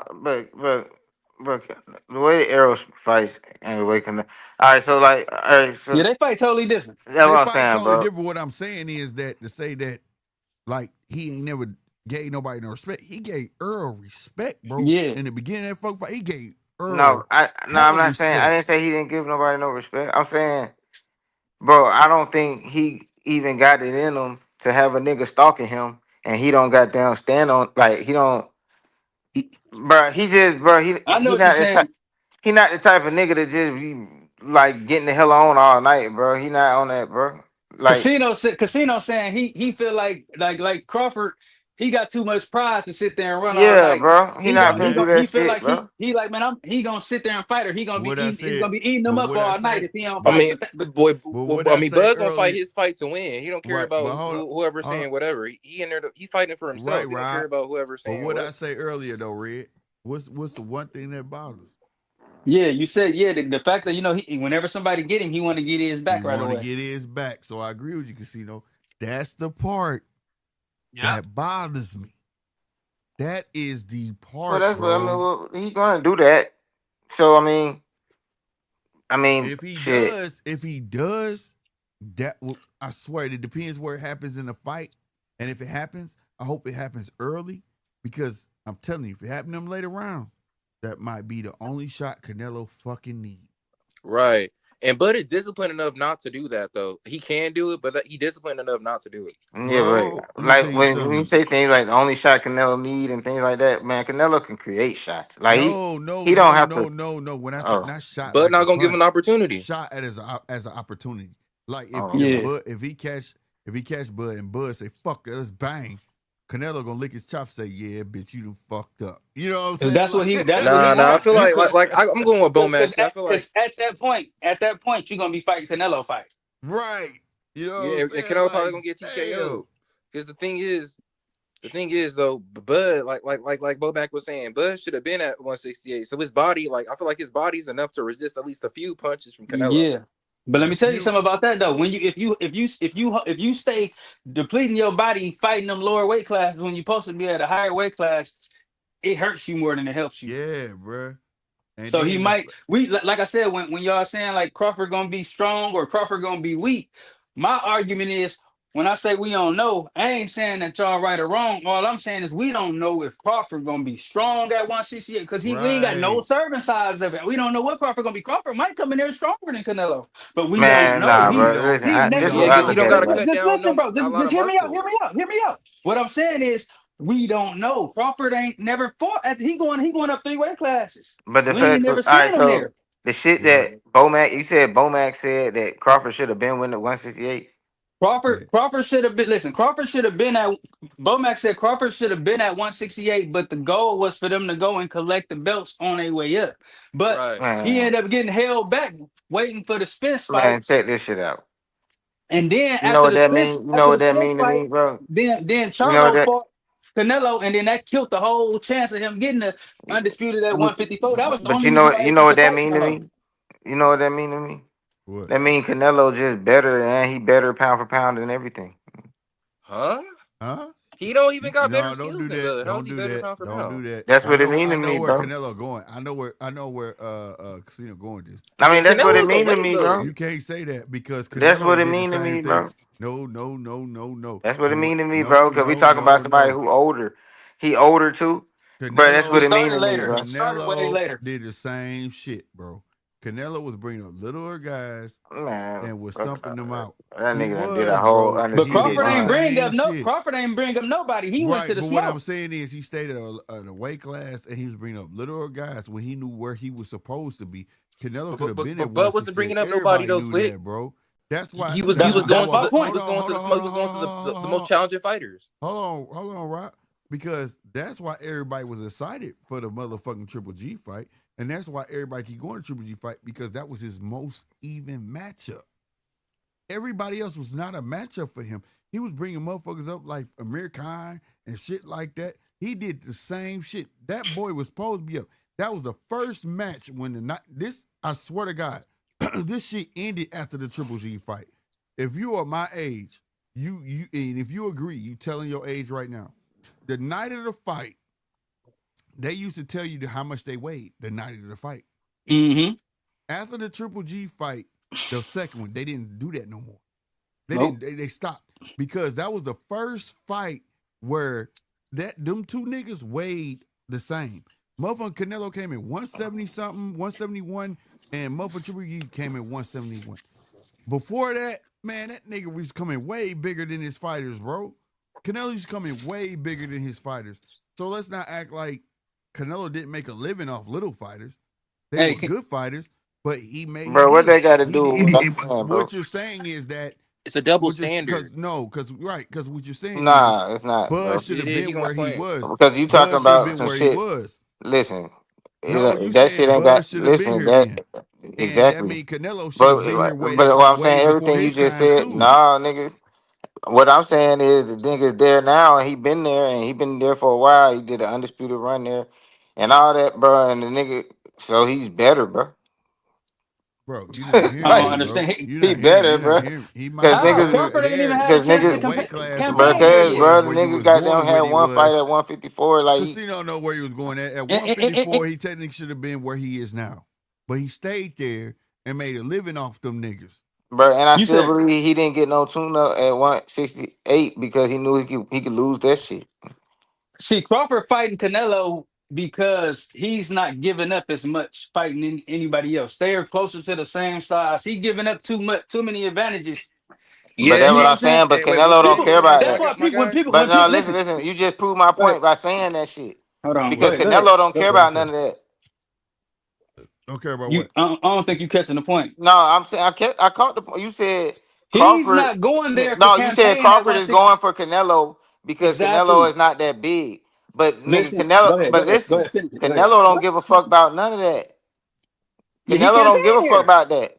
He That's can't. why he He been can't up get. there, He can't go no lower. He got to bro. fight Yes, there. the fuck he could, No, he What? couldn't. He already said he's No, he not even gonna can't. make the lower weights. Yeah, bro. he Just He would said. because a meet he nigga would say meet some Bud at shit, lower bro, don't weights mean, then. bro. Ain't no way, He bro. wanna. He wanna fight at 175, but he's scared to go up there with them big dudes because he took his loss and he went right back down to 168, Bro.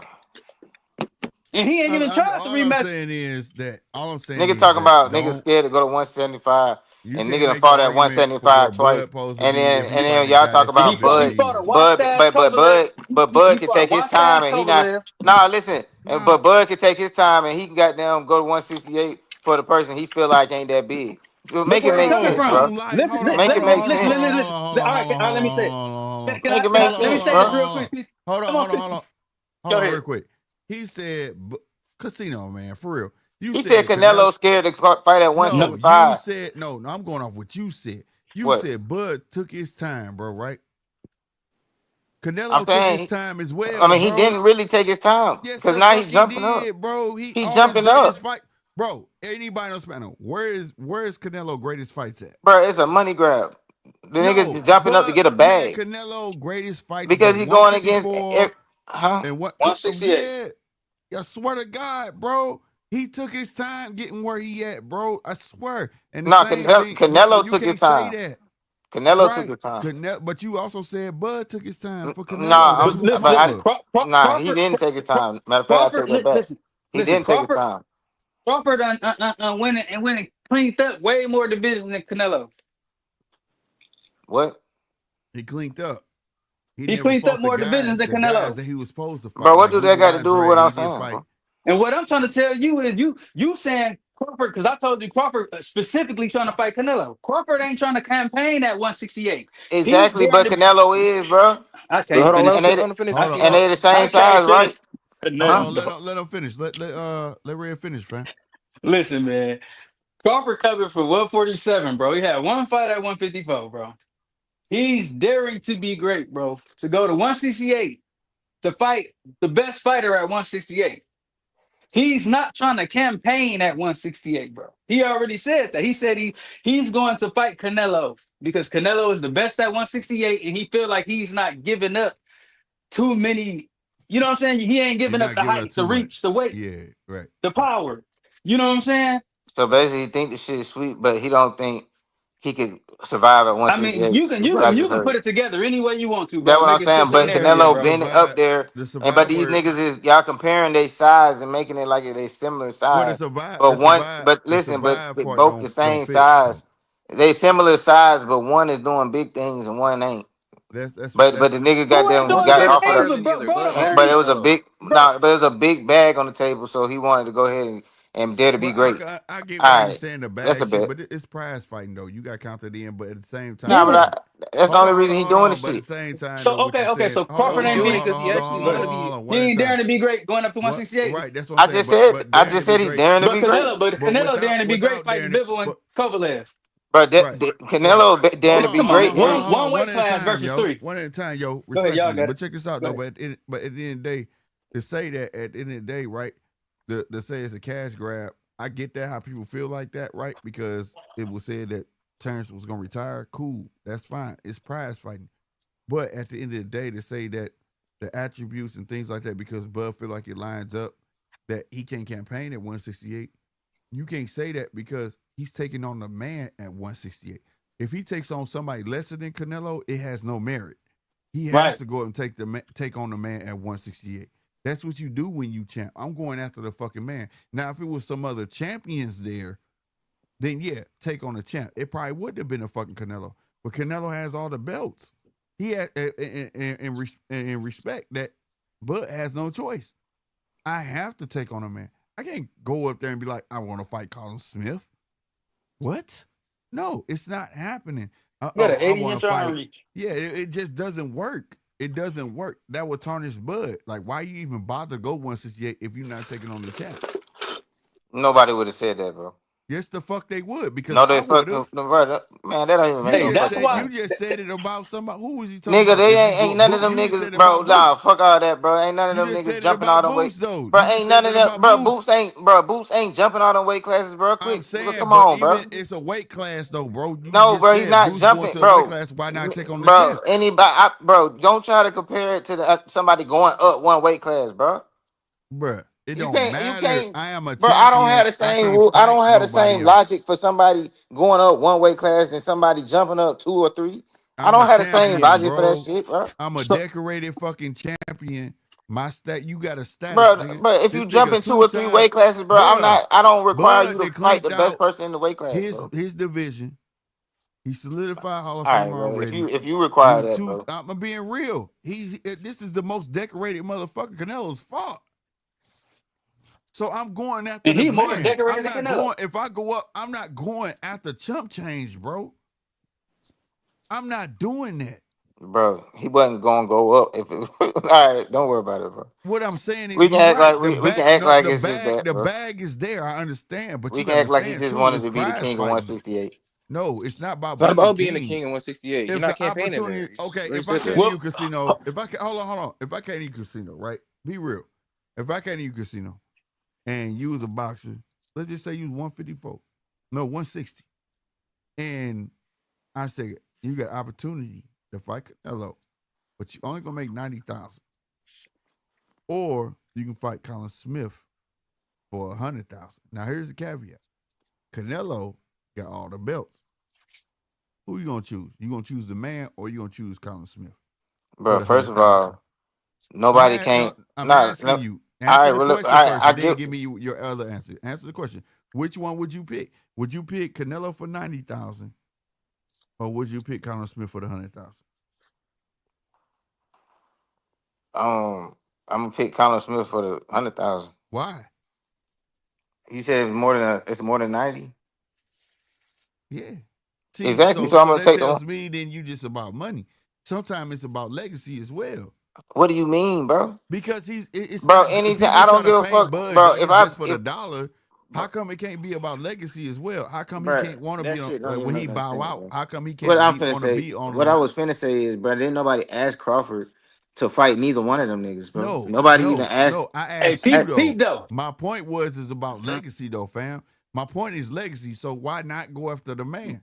But how the hell, If I bro? lose In what against the man, world? you But I'm still saying can't I fight don't me. get even the analogy because in what world is Colin Smith gonna be worth more money than Canelo? You thinking too far outside the box, bro. It was an example. Here's the thing. You could be for legacy and you could be for money. I'm gonna go for fucking Canelo. Guess what? If I lose, guess what? I lost to a Hall of Famer like my fucking self. Nobody can hold that against me.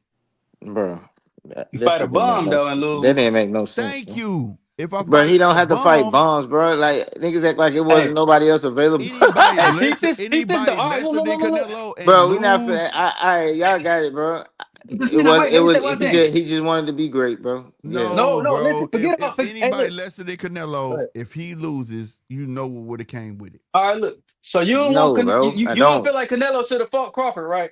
Then why Canelo ain't picked Benavidez then? We the fight was only if Canelo accepted it. So why Canelo ain't fight Benavidez then if he's so great? Bro, what they got to Right? do with what they got to do with what we talking about?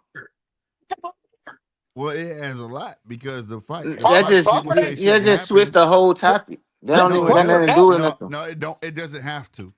As long as this bitch being used as an example. Let's see Crawford where Red going asked with it. Where Crawford Red going with it. asked. Yeah, Yeah, and he to be fought great. it, Listen, asked to fight Canelo, right? Canelo wanted 150 million to fight Little Crawford, right? and he got the shit. And the people don't want it. People don't want the fight, right? Everybody been begging Canelo to fight Benavidez for years. Yeah, and And he that's the ducked fight. him, That's the fight everybody want to see, right? and he ducked him. He don't want to fight him. He ducked him. Then he in his weight class. Crawford What does that going got to up do to with what that got to do with listen. anything, Crawford is choosing to go up and fight the best fighter at 168. That's the highest weight class he probably can go to right now, and for it to make sense. And he daring to fight him. Canelo don't even want to fight the best dudes in his division. He don't want to fight him. Billy, he don't want to fight none of the best fighters in and around him. bro? That shit ain't got nothing to do with what I was saying, bro. Got a lot to do with it.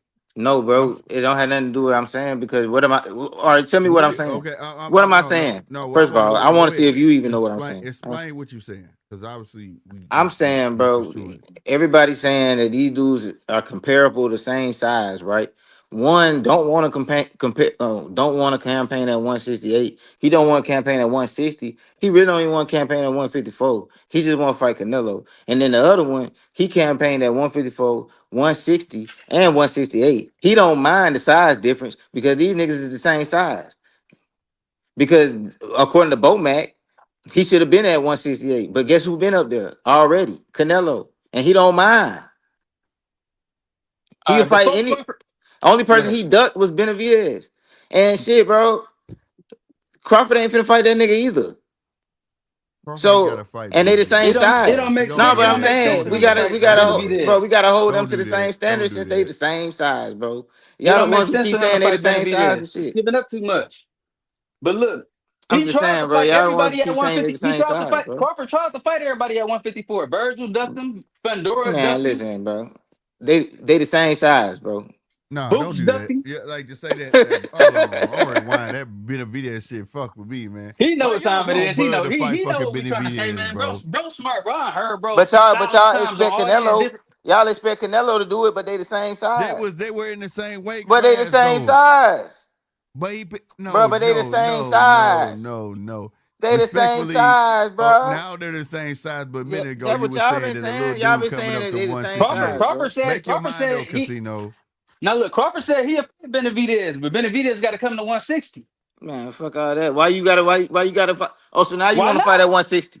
Why now you want to fight at 160? See, that's what, man. No. You let Casino off the hook because he was just talking about the little fella coming up fighting at 168. But nigga, that's what Canelo doing. Next weekend, I can't wait. But see, that's what I'm saying. Sometimes he the little fella, and then sometimes he the goddamn he the same size. That's my point. That's what I'm saying. Whenever it's Canelo is a little dude, listen. Whenever it's convenient, let me just say this. Whenever it's convenient, he the little fella. And then whenever we ain't on that when we ain't on that topic, they the same size. No, that's what you doing, nigga. That's what I be seeing. That's what y'all be doing, bro. I never said they the same size. I said no, that's what you just did. He don't have the attributes line up, bro. Once he gets to the weight class, everything else is pretty even besides the power, bro. Man, let me tell you. You said what? Casino playing with us, bro. Man, Casino know, man. Man, listen, bro. I've been listening to Casino for 2 years, bro. Casino know what the hell going on. He like salute to Nancy Washington, bro. He got his sticks, man, and he ride with him. You know, he a PBCer. Yeah. But I mean Canelo, bro. But he wrong every time. No, I'm not, bro. Not all the time. I'm really not. No, he ain't wrong all the time. So 98% of the time. Bro, I don't even know you, bro. And he be talking like he know me, bro. I don't even know who the fuck you is, bro. To be honest with you, bro. That's like right, I really I be really like not saying shit back to your dumb ass. He be like fuck with you, bro. Nigga, lame as hell. Anyway, bro. But hey, salute to Nancy Washington, man. Well, we gonna keep on pushing like she said, man. That's right. Salute to her, man. Mm-hmm. Well, I did have a question for Red. What's happening? But that's Raw MO, bro. He gonna push your buttons, bro. That's yeah. But I was gonna ask. Bro, I didn't even know that was his name. Yeah, see what I'm saying? Shit crazy. But what you got? I was gonna ask Red, like, since Bud don't gotta cut down a lot of muscle, doesn't that mean he's gonna be stronger? DJ, come on, give us your point of view, bro. You bowed out. We want to know what you was gonna say. And but Bud, already did answer. Wait a minute, Rob. Did you say Bud gonna be stronger?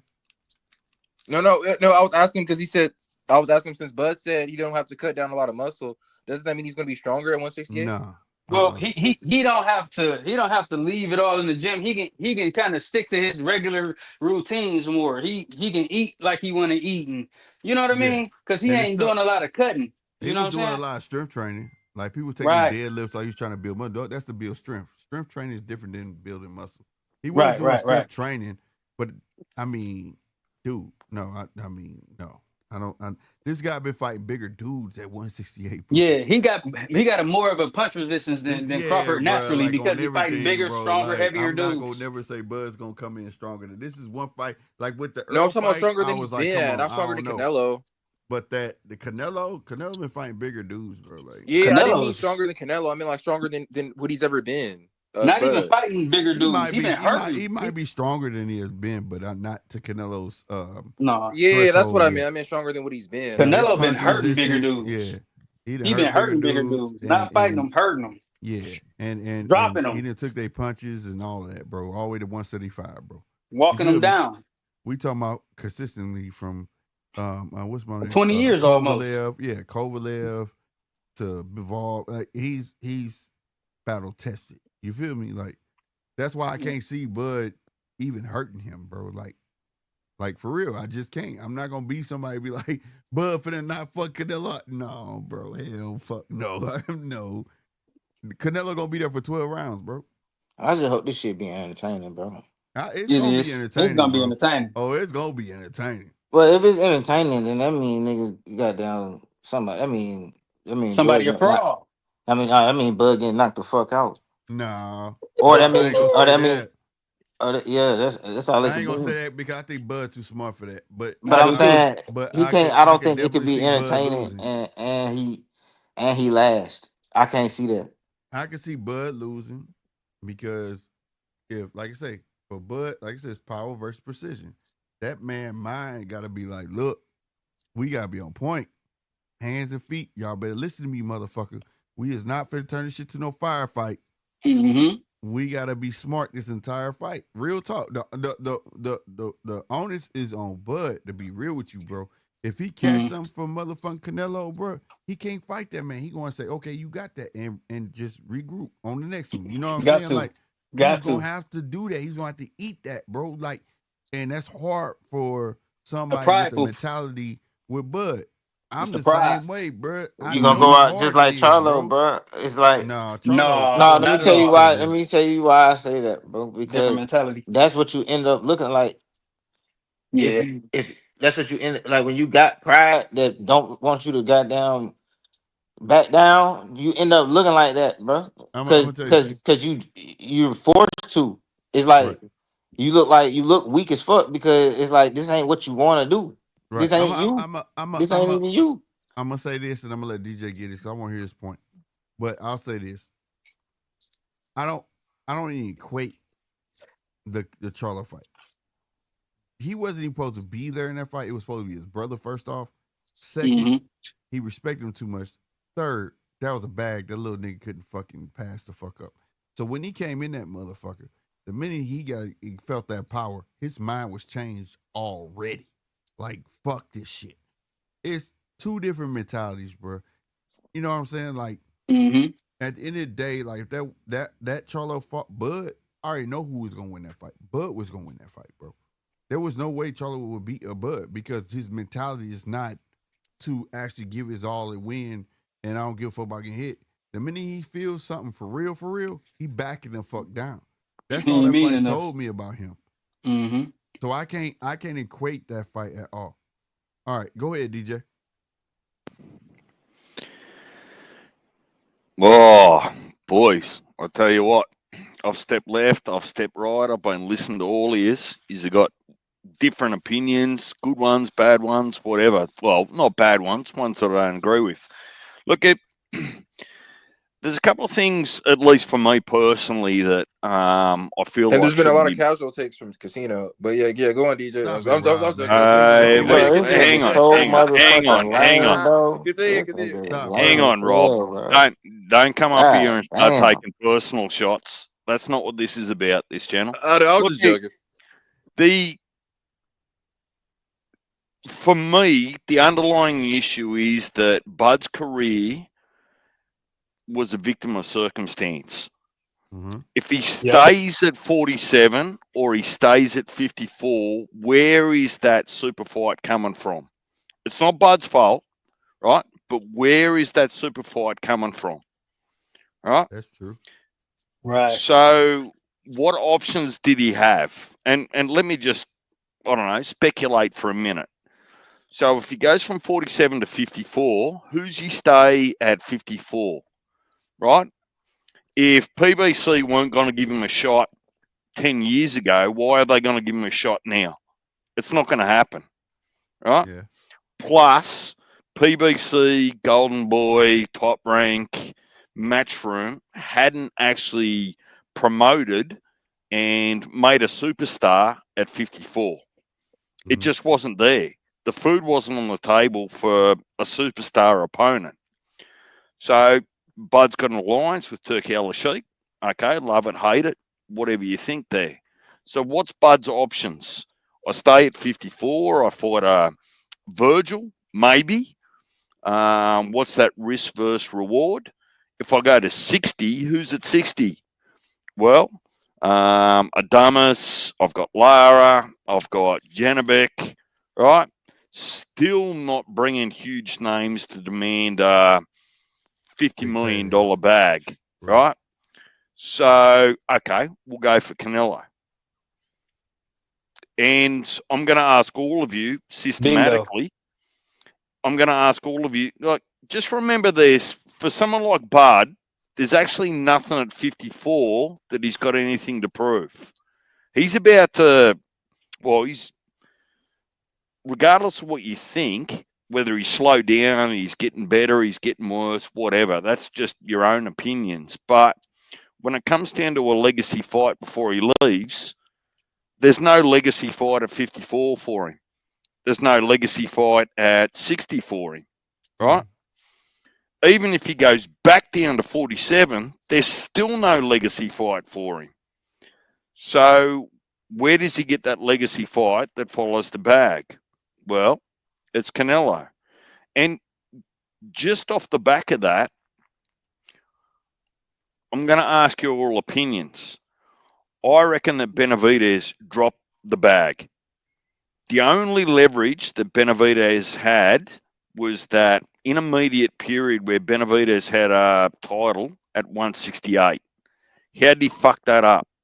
It wasn't through contract negotiations. He fucked it up by popping dirty. Popping dirty, yeah. Right? And then you still think, look, you cleaned up 68, no problem. You look good, right? But you're not a legacy fight for Canelo. Benavidez at that point was not a legacy fight for Canelo. And he had nothing that Canelo needed. Benavidez went to 75, said, I'm not going to wait around for you. Good on you. But at the moment, Benavidez still doesn't have anything Canelo needs or wants. We want to see it as fans, right? But commercially, it don't make sense for Canelo. Benavidez isn't going to bring 20 million people to the table, pay-per-views. He's just not going to. So I'm going to ask each of you, Red, you go first. Did Bud have to do this commercially, right, by victim of circumstance? Yeah, you hit it right on the head. And I ain't even think about that part. That's the main reason why he said he took this fight, because he got cheated by Bob Arum out of the Pacquiao fight, because he said he didn't want his friend to get hurt because he knew Bud would hurt Pacquiao. You know, and he just came in the game at a time where a lot of guys wasn't around when he needed them to be around. So he got quality opponent. And at the same time, Mel Charlo lost credibility going to fight Charlo the way that he did. So in my mind, not yours, not Casinos, not Slicks, not Rob's, in my mind, I'm poisoned by the last person that went from 54 to 68 and tried to make it work. It just didn't make it work.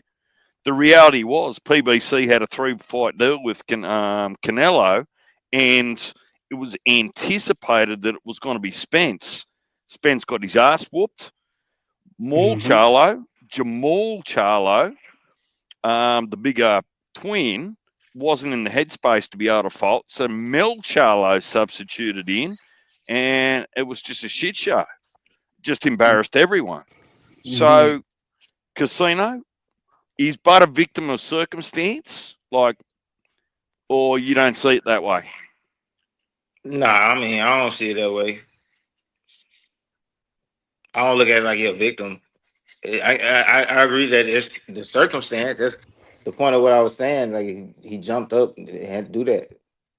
I mean, the point is, I'm saying that's what he had to do. Not that he wanted to do. Like that's why I was saying when I was saying that he's not wanting to campaign at 168 and all that stuff like that. That's the whole point of me saying that Canelo just better because they was comparing the size and saying that BoMac said that he should have been at 168 and all that shit like that. So I'm saying somebody who's basically the same size who already been up there doing all that shit is just better to me. Yeah, and I'm going to come back to that because you bring up a good point. But Rob, I'll ask you: was Canelo all but forced that this is his biggest ticket exit if he does want to exit? Right? Was he forced to go to 168 and call out Canelo because there was no food on the table, or big enough food on the table at 54 or 60? Well, honestly, I don't think he was forced, but I think that he wanted this. Like he wanted like he's been saying it the whole time. That's why he didn't fight Boots, because he wanted a legacy fight. And Canelo, he's one of the most established boxers in today, in the Floyd Mayweather era and stuff like that. So this is a bigger challenge for Bud than Boots or Backrum or Virgil or anybody like that. And knowing Bud's mentality, he has a very, very, aligned mentality, so like he wants to go back after like the most formidable challenge, and there you go. Canelo's it, and after he beats Canelo, he's gonna be, he's gonna have the legacy that he's wanting. Slick, what about you? I think Bud could have stayed if he planned on campaigning at 154. If he didn't plan on retiring, be honest with you. But I believe that the Canelo fight presented itself. He wanted to go out with a bang. I still think he's gonna retire. I really do. Yep. But I think that he took the Canelo fight because not just for the bag, right? What's the biggest bag commercially? But it's if I beat him because he's the man of boxing, the face of boxing, what excuse can you say now? Yeah. Because So he's fought people where I'm like, damn, he beat that dude. You know what I'm saying? But the boxing world as a whole don't view it as I do or a certain few does. So if I beat this guy that y'all say is a cash cow, this guy that fight twice a year, they're raking all the money, what can you say about me then? And I think that's why he took that point, and it comes with the bag. You get what I'm saying?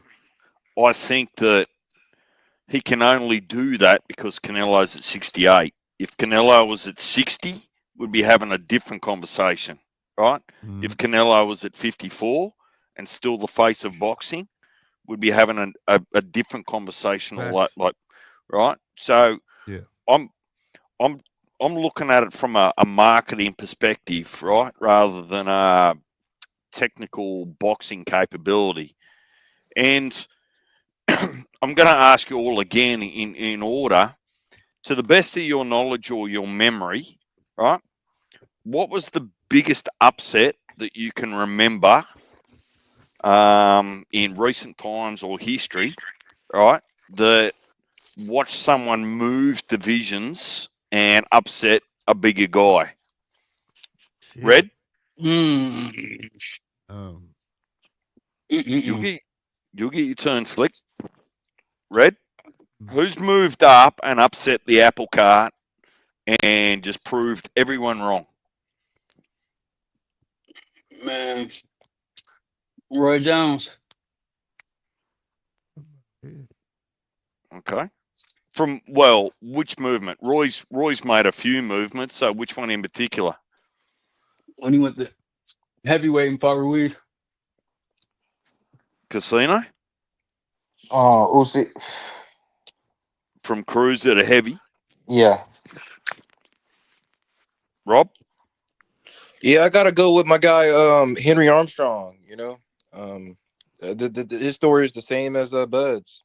Yeah, it is. Go.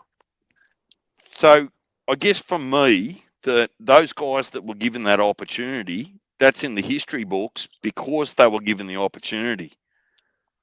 Now, whether you demand the opportunity or the fight or not, Bud's got the opportunity. It's just whether he can actually deliver. And we can go round in circles, right? But, back foot, front foot, IQ, all those sorts of things. Mm-hmm. Somebody needs to get the opportunity to make a history-defining fight. And if they never get that opportunity, that history-defining fight never happens. Mm-hmm. Now, maybe it doesn't happen anyway because he's biting off more than you can chew. But it needs to happen, though. To push the sport forward, right? Well, you just got to get that opportunity to prove yourself. Sense, bro. I think I have to push the sport. Like, it does. I disagree with that. I think because I feel like to push the sport forward, Canelo's don't duck then Benavidez and Crawford move up the way that you're supposed to, like by campaigning, I get that, but moving up. That's how you push the sport But what forward. I'm saying, yeah, look, I want to say supernovas. I don't hate that Casino, but the problem is that same, or what would I call it? That same mind frame. No, Casino. The same Philosophy? purist that you've got within you is just been dissolved anyway. Nah, because I know what you're saying. Well, go ahead. Oh yeah, I'm talking. Because we see too many fighters rehydrating to 20 pounds after weigh in, right? Mm-hmm. They make weigh in, but what Haney was, as an example, I'm not picking on Haney. Let's not go down that rabbit hole, but he put on 20 pounds to beat Ruguru. Yeah, 26. Yeah, right. so I guess you're just seeing unofficially the bullshit happen, but when it becomes official, like you're officially going up in weight, then people want to throw their toys out of the kite. So all I'm asking is I'm saying, well, if you want to turn a blind eye to people putting on 20 pounds rehydration, but you don't like the idea of them going up divisions 20 pounds heavier, well, explain to me the difference. It don't make sense. 20 pounds to 20 pounds. No, I was saying this type of fight is necessary to push the sport. Push the sport forward. But Canelo been pushing the sport, pushing the sport. He been carrying the sport as the face of American boxing. I mean, or basically the face of boxing. You know what I'm saying? Right. All this time, and he been just fighting regular shit. Like he been fighting people in his division, go up, fight people in this division. He got celebrated for becoming undisputed at 168 because people felt like, damn, bro, you just did that shit. It wasn't because he knocked off some big name, because he did what he had to do to make himself the big name in the first place. That's the regular part of it, but I'll take the way I look at it is the reason I said to push the sport forward because it closes the gap. When you have this gap, right? You can go all the way back, like when Sugar Ray had to fight Hagler, right? When Sugar Ray went retired, there wasn't no food no more, right? And Hagler was all alone. He was dominating every fucking body, but there wasn't no real name. You understand what I'm saying? Sugar Ray came back. He went up them 2 weight divisions and they fought. And it was like the biggest fight ever. And it's almost the same now. The 2 names right now, excluding Benavidez, who else is there? There really isn't. There's no 2 bigger names that you could put together now to make this type of fight that would have made Netflix and everybody else bite at it. There's not no other 2 boxers that are decorated as much as these 2 boxers. And the gap is so vast between the 2. That's what makes it a mega fight. You know, that's what I mean by pushing the sport forward. Because if both of these guys clash, you close the gap, right? You inspire a whole new generation of boxers to say, hey, maybe one day I can do that. Maybe it's not all about the bag. Maybe it is about legacy. Because we got a bunch of fighters today. That's all they're chasing is the bag, bro. All they do is Slick. that's all they're doing. This is my personal opinion, is that there's a gap there that was filled the wrong way, if that makes sense. So there wasn't a up-and-comer 68, right, that gets the baton off Canelo. I mean, you could argue maybe it could have been Benavidez, or still is, right? So now you've got to fill the gap. You can't bring a superstar from 60, right, to actually fill that gap for Canelo to get another legacy fight, right, or Bud to go to that legacy fight. And I don't think it's about Canelo or Bud. That's just the generation that we're in. Well, the generation we're in, those are the 2 most decorated fighters. That's I what mean, I'm I saying. feel like it's a lot of legacy fights at It's 154. history repeat I itself. can agree with. Well, the thing is, here's the thing. I can agree with that, and to go back to the point I made earlier, is that these guys, you know, they all pile themselves in one division, right? And they all chase the bag. So now we don't have respect for stars that are in these divisions. Like I bring up Janabek. Nobody knows who he is because everybody piled in one division with these names, and it made this one division hot. Instead of guys being in respectable divisions and try to make a name for themselves, and then eventually these guys would have met up. Similar to what we're saying, like, you know, how Devin went up to 147 to meet Brian Norman, or let's say you got Keyshawn going to 140, maybe Tank meets him at 140, or vice versa, or any of that. We don't have that because people are not fighting in their divisions that they should be in, right? And them gaps would not be there. And if you have people fighting, making their names in those divisions will get the respect. You see what I'm saying? So when you got people like Carlos Adames, why the fuck he not calling out Janabek? Why? Because he's chasing fucking Hosmer Shiraz. Why? For what no reason? Because he's trying to chase the bag instead of making a legacy where it's going to demand the bag. It's just this day and time is backwards, because as you make your legacy, the bag's going to come with it. People don't understand. Canelo built his legacy. The bag came with it. Yep. He didn't get paid off the bat, bro. He built his legacy, and the bag comes with it. And I feel like that's the biggest issue. And every now and then in boxing, we have these gaps, bro. We have gaps. Like I said, go back to the Sugar Ray and Hagler. That gap was vast. Once he left, it was like, shit, Hagler doing his thing, but he basically beating up bums. That's what people thought. You know what I'm saying? They just weren't big enough names. And it took him to come back in so Hagler could make that final distinction. That's why Hagler always chased him, and Sugar Ray knew it. He needed him. You know what I'm saying? Because who else out there had that type of pedigree that you could actually match with a Hagler? You get what I'm saying? Yeah, look, I just challenge, me personally, I just challenge the whole weight thing. I'm not saying it's not a consideration. That's not what I'm saying, right? Mm-hmm.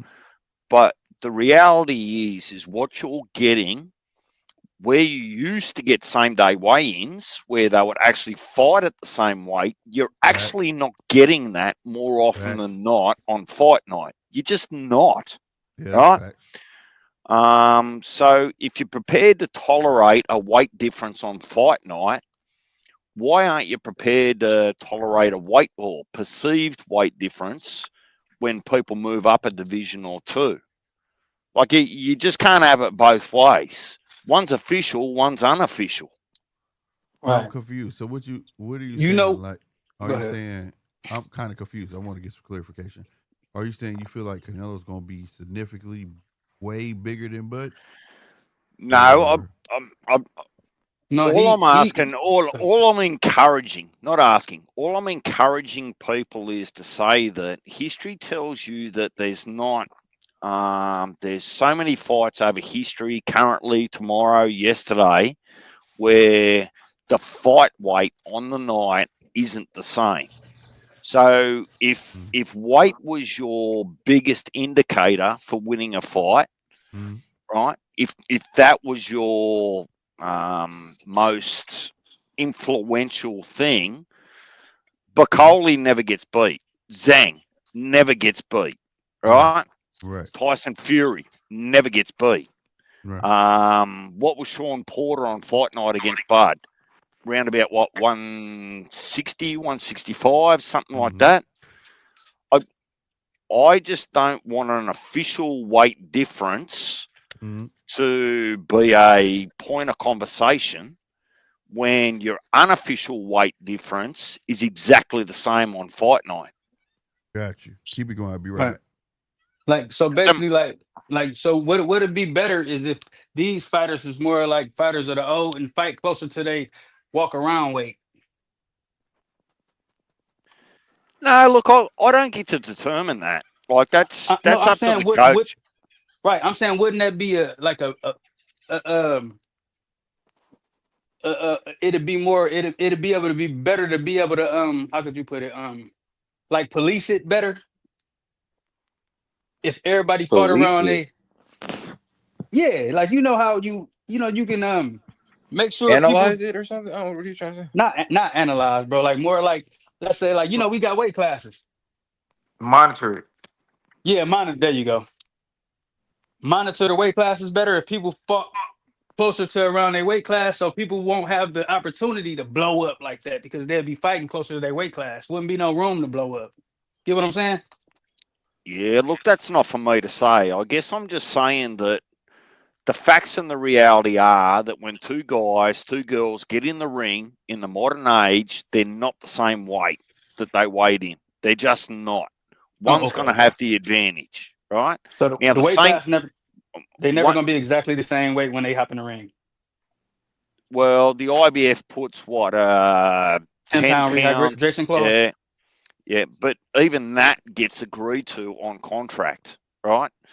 Right. Um, I'm just All right. saying that when you watch a fight where there's not a big deal about people moving divisions, is you're actually watching a fight where someone's potentially 20 pounds heavier than the other, right? Mm-hmm, Regis Prograis, Haney, perfect example, right? mm-hmm. But when someone decides to officially move up a division into different weight classes, all of a sudden the 20 pounds is a Matter. problem. Right. Well, if Right. it's not a unofficial problem and it's actually happening, why is it a problem when it's officially happening? Oh, Like I I, know you what you're can't trying to say. I got answers for that. I you get it now. It makes you sense. can't have a Uh-uh. you can't have it both ways. Either you hate a weight difference all the time or none of the time. Right. Right. Right, right. I get it But now. It make me, I don't like the rehydration. Like people rehydrating high. I mean, everybody knows I'm against that weight bullying and shit. You know what I'm saying? And the difference in somebody rehydrating 20 pounds and somebody moving up 20 pounds worth of weight class is the somebody who's rehydrating 20 pounds, they are probably trash 20 pounds weight class up. Like if you see what I'm saying? yeah. Mm. The power Like don't carry. whatever they Right. Power don't rehydrated carry. to.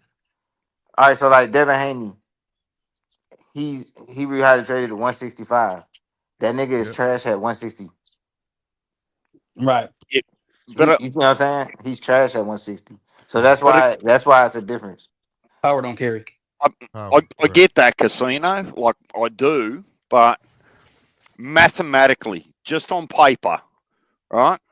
if you've got two guys that were never designed to be fighting each other with a 20-pound weight difference with same-day weigh-ins, if that's happening now, unofficially, and you know it's happening, I know it's happening, you know it's happening, we all know it's happening, right? Right.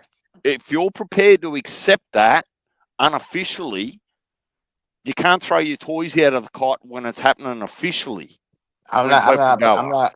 I've Here's never what accepted that shit. I'm trying to understand. So, No, I are get you it. comparing this just to regular fights, or are you comparing because Bud is jumping up 2 weight classes? Because I feel like jumping up weight classes to take on a prestige challenge is different than you coming in 26 pounds after you well, weighed in, well, because let's, the consequences of jumping up. You get what I'm saying? yeah, so let's talk perception, right? Uh-huh. So if I'm coming, I'll talk about me rather than Bud. Let's not make it about professional boxers. Let's just talk about the mass for a minute. Mhm. If I decide that my best payday and my best legacy is to jump 2 weight divisions, and the boxing population says, well, DJ, you might actually make weight at 168. You might be 167, 166. It doesn't matter as long as you're at or under, right? You're going to fight an opponent on the night, potentially at 185, right? Mhm.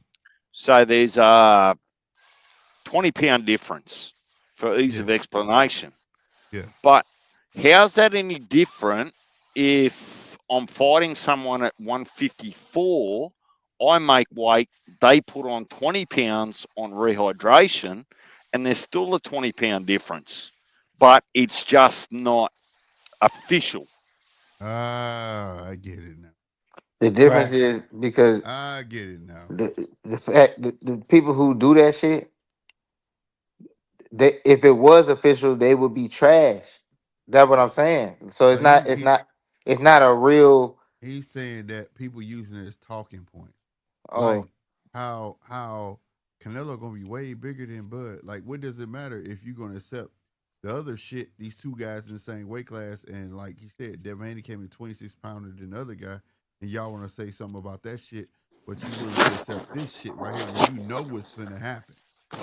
I And definitely 20, understand. I definitely understand what 20, he's saying now. 20 pounds different at 154 is the same as 20 pounds different at 168. Right, right, Now, right. when you move into heavyweight, for example, um, Usyk's beat guys that are 40, 60 pounds heavier than him, Yeah, yeah. So all I'm asking is just say, hey, look, everyone's entitled to their opinion. But I'm just looking at it, I'm saying, well, don't get suckered in with the propaganda and the bullshit. Because what you think you're getting at 135 when they're really weighing in on fight night at 150, and what you're getting at 154 and they're really weighing in at 165, 170, just because it becomes official when someone actually wants to go up 2 weight classes on the night, it's no difference. 20 Right, pounds is 20 pounds. Heavyweight, light heavyweight, right, right. middleweight, welterweight, it's 20 pounds. Yeah. Yeah, he has a great point with that, because that weight adds Most steam on definitely. them fucking punches. Hmm. And he has a great point with that. And you could absorb punches better too. Exactly. He has a great point with that. And that's a great point. I get what you're saying now. People bring the talking point of Canelo gonna be bigger, X, Y, and Z. What does it matter if you watching Bro, two guys at Aircraft doesn't even know 147? about the Bud and Mondremont. He keeps talking about the Bud and Mondremont stuff. Like, did he just Who? watch boxing yesterday or something? Like, Either way, Canelo don't fight like Madrimov, so they can kill him. It don't matter. It don't matter. yeah, And, he and does with the high guard. Yeah, he does. Styles make fights, man. They he fought that high guard that fucking fight. and He he Yeah, got lost but that the Yeah, high fight. look, guard, the high better feet nah. guard, than Canelo. He the high guard said. like Canelo. He said rehydrating 20 pounds after weighing. He's saying basically saying after weighing in at 154 versus Madrimov is not the same as jumping up to fight Bivol. It is no. It's actually actually, the same, but the opposite. It's the same thing. What he's saying. So like if you go It up and fight, that actually proves my point. right? That comment. Exactly. That's what Exactly. I'm saying. It does. It proves his point, bro. It's the same thing. Like you're saying two opposites, but they're the same. If that makes sense. Like Mm-hmm. if you watch two guys at 154 weigh in, right? One guy may walk. Like for instance, fuck that. Mayweather. Mayweather fought catchweights, right? Mm-hmm. 153, 152, 154, and he knew them guys was gonna come in blown up. So it didn't Blown the matter. fuck up. It didn't fucking matter. It didn't fucking matter. So what he's saying is, so why are people using this as talking points that Canelo's gonna come in bigger? Bud's going up 2 weight classes, and you already know Canelo gonna come in bigger any fucking ways. What the fuck does it matter? And it just points back to what we were saying. Like I believe skills pay the bills. You know what I'm saying? Period. There you go. And I've been campaigning forever since DJ found my channel, anybody from my channel, that shit they be saying a good big man beats a great little man. I always called bullshit on that because through history it's been proven. It's been proven. Man, that shit just gave me a headache. I ain't gonna lie. It shouldn't have, Cause, what bro, he that said. shit, that shit don't even make no fucking It sense, do make bro. sense. Okay. Let me put it in simple terms. Check this out. If you got two guys No, at you 140. saying you saying that the weight class don't matter? No, it's You not. It's said not no. saying Listen, you weight. We're said not saying weight no. Let me classes don't listen. matter. You said you believe that skills pay the bills, but we just was That's my talking belief. about could Crawford beat David Benavidez, bro? And niggas No. don't think that, bro. You know what I'm No, saying? no, no, no, no, So no. that That's shit only do because of matter. his stature, though. Because see, Or it's even the context. or You gotta even bring context Bivol, into it. right? You got, Or even but you gotta bring Wait, context stop into saying. it. Or Why people keep saying you Crawford gotta and bring Benavidez? context into it, right? So to bring context into it, the reason I don't believe that he could beat a video is because of height, Mm-hmm. and that with the weight that he And Reach. carries Wade. with it, right? And that 200 does play a pounds. difference, right? And then you got Bivol, you got the height and you got the weight, right? Right. That plays a big difference. So context matters. I could bring something up as well. If you know somebody named Manny Pacquiao, he was always a smaller fighter. He was always a smaller fighter, and he did his thing. You get what I'm saying? Mayweather literally walked around at his weight. That's what made him so great. He had to lose no weight. You know, if he put on weight. You know what I'm saying? But he got to hone in on his skills, and his skills paid the bills. So I yeah. mean, But like see the it thing, does. but the difference. That's what I'm Hold on, y'all. Those I'll are saying. be right greats. back. But Those are special exactly, bro. fighters. But the difference in those people, bro, is they did that shit time and time again, bro. Crawford doing this shit one time for the bag. Yeah, but here's the thing: they did it one time, and then they did it again, and then they did it again, and then they did it again. It always starts with one time. It Nah, always bro. starts with it does. It always Oh starts with man, one bro. time. I mean, shit. I mean, that's just Nah, the bro. truth. Nah. So to say that he can't do it just one time But I'm is saying, to say bro, that that's Pacquiao not the should have been able plan, to do bro. it You one just said time. that you know that you think that No, he's no, planning no, on no. I'm retiring, not. bro. No. You're not understanding what I'm saying. What I'm saying is, you just said that about one time, right? But they didn't jump Mayweather did it one they time, didn't jump 2, 3 divisions or nothing bro. like that. Pacquiao was way, man. You know who I've Pacquiao is, bro. I've got a How question. many did he skip? It's not I've about got a skipping. question. He No, always not the skipping. onion Not was skipping. way less than the fighter. I'm Way talking about less. skipping. Not skipping. No. No, he's not. Listen to what I'm saying. To DJ's analogy, stay with it. To DJ's analogy, right? Take weight classes out of it.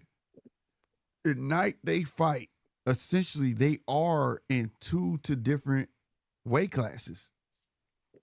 Essentially, the night of Mayweather is technically 147. He fights somebody who campaigns at 154. They're technically up there, like when they weigh in, they're like 165, 168 on the night of. So Beautiful weight technically, classes. Mayweather was fighting people that was damn near Yeah, two but weight classes are apart. let's see, Same let as me tell you the difference in that Pacquiao. shit. Let me tell you So the it's difference. so no, listen.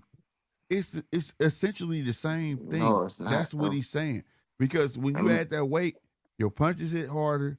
You got more resilience to punches and so forth. And the prove the fact even further, then explain to me why when Mayweather started fighting people that was technically 154 pounders and shit like that, why his knockout rate went down? but listen to what I'm saying, bro. Because he couldn't knock the bigger guys out. We talking about people who you're talking about people who are actually the smaller guys. I'm talking about Crawford. It basically people have discovered that Crawford is a similar sized man as the person 2 weight Uh-huh. classes up. Uh-huh.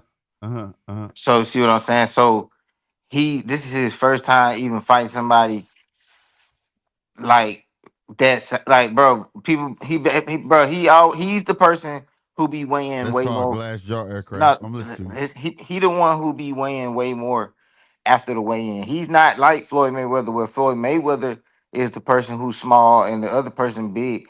Like this is the first Now, time he's fighting somebody now, that like that's in a weight class like that where he gonna be the smaller now man this for right. like, Now but this he where really I ask you a not question finna be the though. smaller man like that What weight because the you think reason that he's Crawford finna come fighting, in? he's going up because it is Canelo and it's not much of a size difference. And the night of the weigh-ins gonna tell us a lot. How So much did Crawford weigh now the night of I'm the fight against hold on. Jamal? Listen. So what weight do you think Bud's gonna come in? What weight did he come in the night of the fight Now, against Jamal? what weight do you think he's gonna come in? I'm Because asking you. I need I to can know. tell I you need to this: know that to tell you this. Smaller. Canelo, he gonna come in smaller than 168. Mm-hmm. And I'm But gonna tell you this: the night of that fucking fight, bro, Canelo gonna be every bit of 175 or more. ain't that what Crawford weighed the fight of night of the fight against But my Jamal? point is, you saying that Crawford is not gonna be the small right, Madrimov, right? So you can go to Madrimov. No, he ain't weighing no 175. He weighed What did he weigh? 167. Yeah, it was like 160 something. So if he come in Okay, 167, and let's say he weigh in 168, and the night of, I don't expect Crawford to put on no more weight than that. But one thing I can know from history, Canelo coming in about 175, bro. So technically, Bud still is the smaller fighter. bro. But It's he the only gonna same. be like It's in the same he only gonna be essence. like 5 pounds lighter. No, it's the same essence, bro. It's the same essence, bro. I Nah, get what DJ saying. Like, if these fighters, when we talk about these weight classes but on I the get what night he's of, saying. how I'm just does it not that matter? person who. But you know, I talk about weight bullies all the time. Like But I I don't you think Bud know. would be considered a weight bully in this manner. No, no, I'm For not as saying Wood knew, no. What Bud I'm stayed saying around his is it weight. don't apply to him because he ain't ever was the one that was like Mayweather. He's not the one that's like Pacquiao. He's not the one that's like Canelo. But He he ain't. never He ain't had the though. one. But every name you named, I don't mean to cut you off, fam. Real talk. But everybody that you named, they came in at the right time and they had legacy fighters they could fight. If Bud had legacy fighters, if Bob would let him have beat the fuck out of Pacquiao, if Bob would have gotten the Earl fight right after that, we'd be talking about Bud in a whole different fucking But light. that could be true. But I'm saying that still don't mean this apply. It don't apply to him in this situation because he just against Majimov. Y'all said he weighed in at 167, 168 or some shit, and y'all saying Canelo. Y'all saying he gonna come in at every bit of 175. So Canelo gonna come in at 175 at a fight at 168, and Crawford came in at 168 at a fight at 154. Which means that these niggas is like the same fucking size, so it don't But apply. it's like, but it ain't What? How though. do you know he came in there at What 168 though? I'm saying, That's what you they just missing what I'm said. saying. He came in at You like missing what I'm 165, saying. 167, something like Yeah. that. But no, what he's saying is like I, not that Crawford it don't matter about. He's saying that it's unofficial weight. Like he's saying like if you fighting at 168, right? So another dude coming down from 154, right? And they Right. saying, oh, dude at 154 moving up to fight this dude at 168. And they making a big deal out of the weight because he coming up from 19 pounds to coming up 19 pounds to fight. But then at the same time, they won't say nothing about the dude that they both fight at 135 and one of them coming in at 150. Facts. You know what I'm saying? Yeah. I, That's I all he's think saying. It's the the And same this thing, right just here one with official, one not aircraft well, too. official. Like to I, this point with you Canelo, and Berlane came but in 200 pounds. Right. the Still pay the the bills. the mass is the same, whether it's official or unofficial. That's what I'm trying to say. And Casino's Right. got a point, right? Like he's saying that he's going up, right, for whatever reason. Let's take Mm-hmm. the emotion out of it, whether it's legacy, whether it's money, whatever. Right, He's right. going up, right? Forget about his walk around weight. The sport demands that you weigh in at a certain amount, maximum, not minimum, Right. maximum. Maximum. Now, if one guy has got the ability to actually rehydrate by 20 pounds and the other guy, being smaller, has only got the ability to rehydrate by 5 pounds, that's still part of the team decision about whether that's a fight you want to make. Right? Don't get it twisted. They know how it works it better than we do, or better than I do. Right? So, Right. in some respect, there's definitely a disadvantage there, but you're aware of the disadvantage. It's not new to you. I just don't like the idea that we tolerate some bullshit weigh-in and rehydration at 135, where people can fight at 150, right, or 155, but we're not prepared to accept that at 168. Right. You either hate it all the time or you condone it all the time. You just can't have it both ways. Right. Now you brought an interesting point though with that though. You did. Yeah, that was a good one. That was a good one, bro. Because I never thought of it like that by the night weight and then weight classes. But it's an interesting point, bro. And that made me like I said, I wish they would start back showing the night of weigh-in. You know, just like I wish they would separate TKOs from KOs like they used to.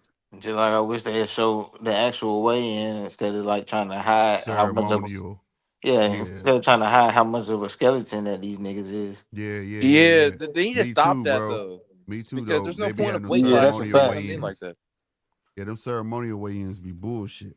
But that's why I always respect the people who not involved with all that bullshit. Like niggas who rehydrate regular, niggas who fight regular, bro. I give them niggas more Yeah, respect that's why than Mayweather got anybody in respect. the game. Like He was Mayweather was legit beating bigger dudes, bro. Like bigger dudes. Pacquiao's beating bigger dudes, bro. and Canelo Like been them. doing the same thing. Yeah, you And know. got the, and, Yeah, when he got to 168, that's when I started getting props. Like he beating the bigger dudes. You know what I'm shit. saying? He's the Tank little been guy doing the there. same thing too.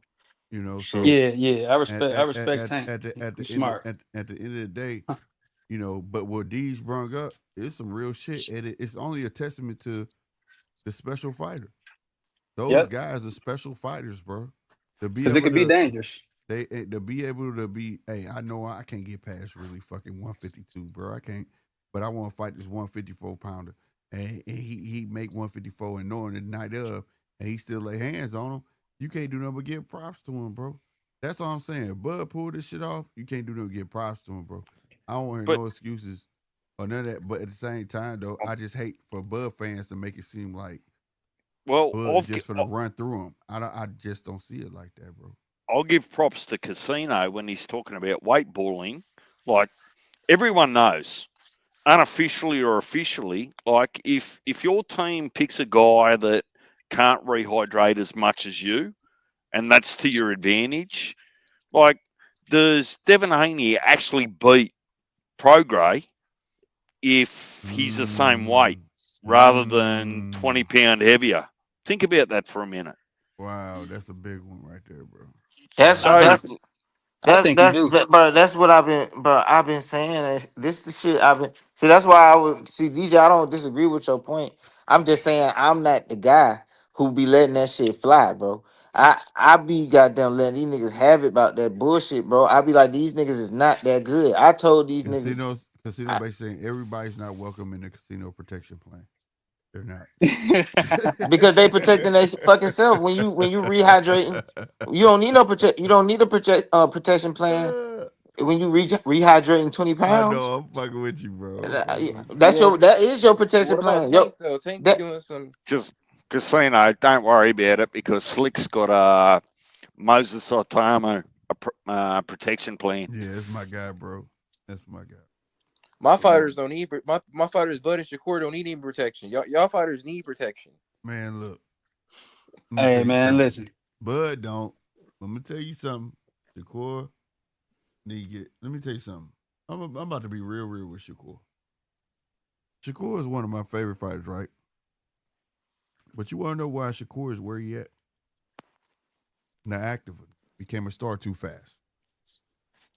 Could you imagine if Shakur had the same walking plan as Abdullah Mason?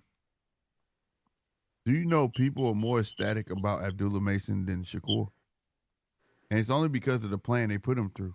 He's more polished, right? So the expectancy of him becoming champ and holding his belt is more respected, right? Like you're gonna just expect it. Like he's that dude. Whereas Shakur, people are just waiting on him to lose because Shakur, through his career at 130, he was active. Once he got to 135, he hasn't been active. Instead of just taking fights, he's worried about what the people are thinking. Take the fights will come. Make your fucking name.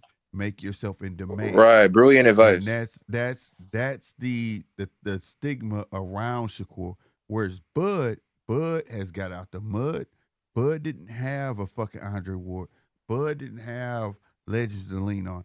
Bud didn't have that. Bud had to Bud didn't even have a somebody. bud. Bud had Shakur to got a find bud. know somebody to get a promoter like Tim Bradley. You understand me? Right. So and he had to show up to the dance and show the fuck out. You see what I'm saying? Or he when was he got an dropped. opportunity. Right. You know what I mean? So when you got Shakur who got Bud behind him, and you got Andre, and they like, man, you the shit, you the shit, you the shit. He feeding off of that shit, but he not showing it to the masses. And if he would just He's showing it to me though, BoMac. I mean, I was gonna call you BoMac. Okay. Well, no, I'm saying we see it, right? We see it. But like Casino put it, how many fucking real diehard fight fans there is amongst casual? Probably about 2%. I am a casual and I see it. Nah, bro. You to Shakur, you a casual. Yes, bro. Shakur got me into boxing.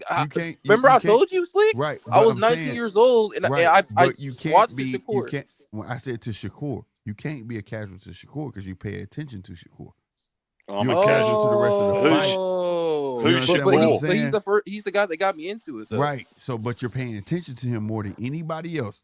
So you're not a casual when it comes to Shakur. Like I'm not a casual when it comes to fucking Green Bay Packers. But I'm a casual when it comes to the whole fucking NFL. I can't tell you shit about no other team.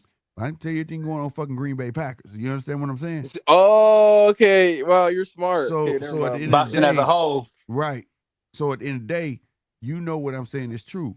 When he got to 135 and just taking fights and just keep going and keep fucking going, he kept chasing the bigger fight, and he became stagnant. And to the fans, he kind of fell off. That's why I say how many, as long as you've been watching, when I say how many fights Shakur had at 135? Like 4 or 5. How many years? Or 4? How many years he been there? Like 1 or 2? No, he's been there for like 3 or 4 years now. 3 or 4 years. No, now. he ain't. Yes, he has. Yeah. Yes, he has. Really? Yes, he has. See what I'm saying? Now you see what I'm saying? It's too early in his career to become a 1-year fighter, one a fight year fighter, bro. You need to be on crazy. grind. Now you take an Abdullah Mason. This motherfucker fight 3 to 5 times a year. He fought 6 times last year. Facts. But you know why he doing all that, bro? But what I'm saying is people are more acclimated. His name is getting out there.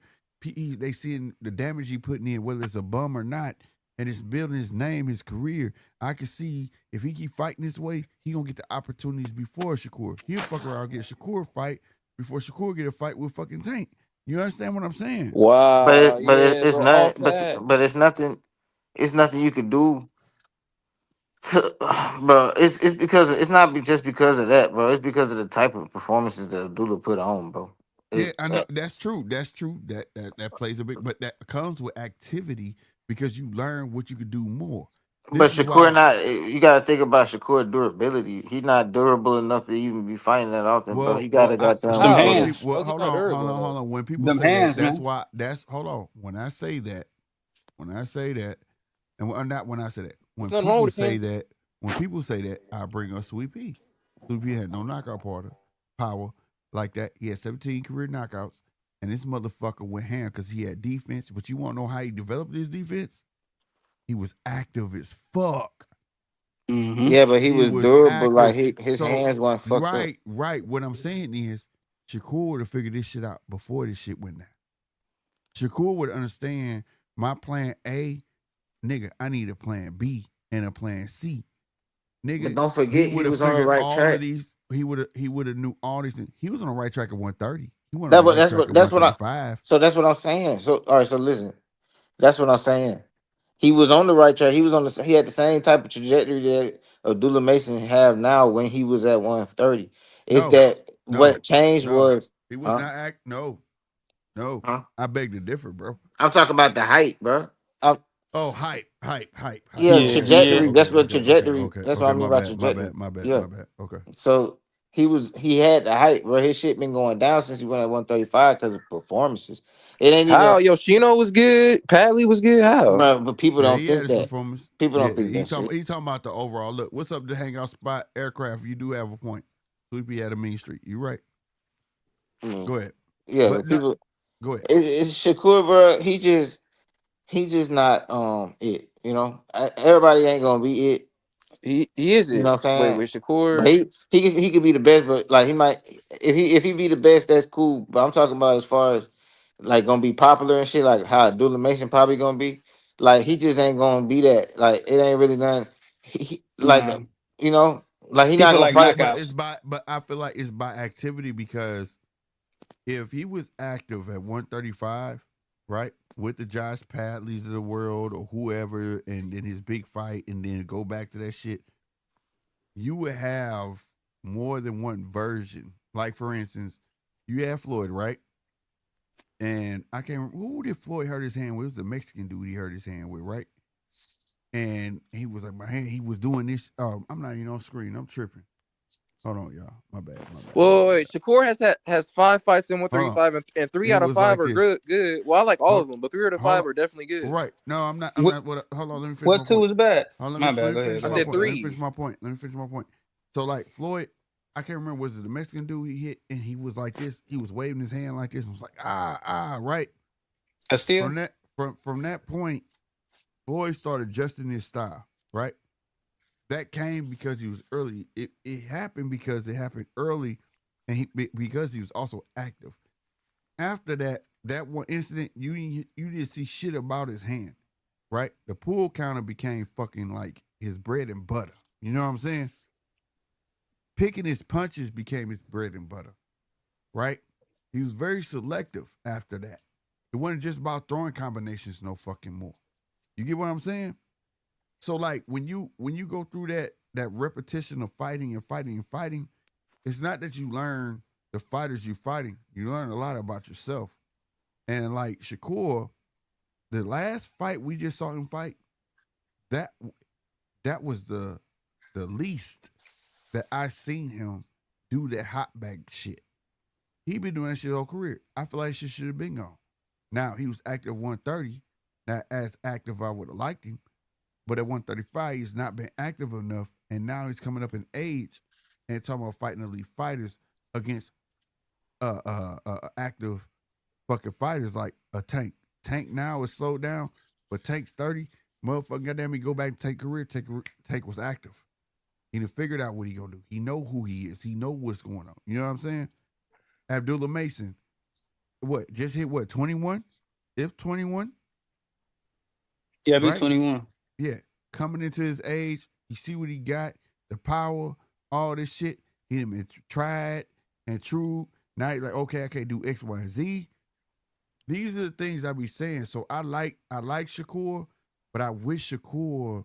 I feel like I don't know. Like I always bring my father up, but like when I got on my high horse, my dad always knocked me down. Knocked me down. Whether it was a comment or whether physically knocked me down. You think you tough? Come here. You know what I'm saying? Mm-hmm. Because he never want me felt like I reached my ceiling. You understand what I'm saying? Like it's always more work to be done.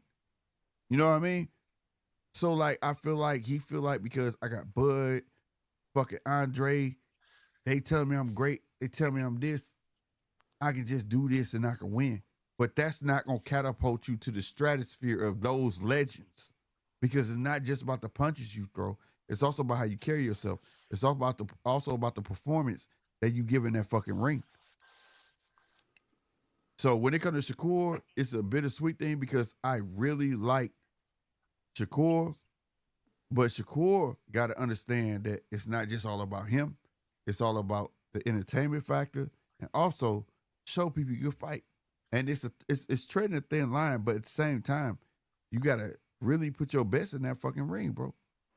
Like you gotta understand that, bro. Like I'm watching the Yeah. guy literally from all through 130. It was like I don't want to say it like that because he had some great fights, but it was like amateur night. When I'm sitting there by a guy live behind a jab, live behind a jab, live behind a jab, then he finally throw a hook, live behind a jab. I watch the shit live. Throw a jab, step to him, throw a hook, right? I think if it throws something, let me hop back 10 yards. You get what I'm saying? Yeah. That's amateur night, bro. That's amateur night, bro. And when you go from watching what you've been watching on boxing for as casuals, and you see shit like that, you know what they say? You running, you scared. You see what I'm saying? But see, They want to see you press somebody, I'm really I'm go at them. I'm not a casual, and it's I still say you running, you scared. I ain't gonna lie. No, that's what I'm saying. Like, Shit. but I see the skill. Like people like me. Oh yeah, I see the skill. I know. I feel like Shakur is more skilled than what the fuck he's showing. But the point is, he know it. But he think because he know it, we supposed to know it. And that's not how it works. No, You I gotta don't think it's show it. that. I think he know things about himself that is too real for TV, bro. I think that's why. Like Honestly, he know where his chin at. You know what I'm saying? But your Like, chin can be tucked. Why think Canelo keep his head like this?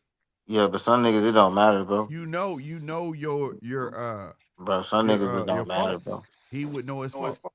yeah, and All right, so look at this. go This is ahead. how I be looking at shit, right? So when you see somebody who is clearly like sucking themselves down to make weights, right, and then they still cautious, that motherfucker ain't got no chin, bro. I don't think that's I think it's hard. Man, I think it's hard. listen, bro. Niggas got heart, but niggas got sense too. There's heart and you got sense. You feel me? You can have a heart and sense. Like he got heart I because think he got sense. he a boxer. Like he spar and all that shit. But what sometimes people know things about themselves that can't be shown Yeah. in the ring. You know what Yeah. I'm saying? Yeah. It happens in the gym. You know what I'm saying? But I can't be goddamn getting rocked in this But fight. I'll tell you this. You know what I'm saying? Let me tell you this. And this is coming from a Shakur fan. Zepeda should not be his fucking best fight. Zepeda should not be the highlight of Shakur's career. Oh yeah, I don't think it is. Yeah, I agree. Zepeda ain't nobody. But everybody looking at it is like, man, he did Zepeda. You know why they say that? Because he stepped to Zepeda. This is what I'm saying. Shit like this should have been going on. That should have to say Zepeda is like a real right for real. Let's be honest on this panel. Who on this panel felt like Zepeda was the truth? Nobody, bro. Exactly. I But got my a whole point, clip but I had a whole clip on my channel of us talking about it, like right, that same shit. and that's my point. But the world is like, he did that. But you know what What the fuck Slick? he do? This You is know what what it he is? should. I feel like this is what he should have been doing, bro. And how it looked good. But I know with his skill set, that shit could have looked even better. But the thing is, he hasn't been tried and true in it. Now he's just now starting to believe in it. But he should have been believing it. You see what I'm saying? When you got a guy that you know you can whoop his ass, don't fucking play with him like everybody else. That shit you did with Artem, right?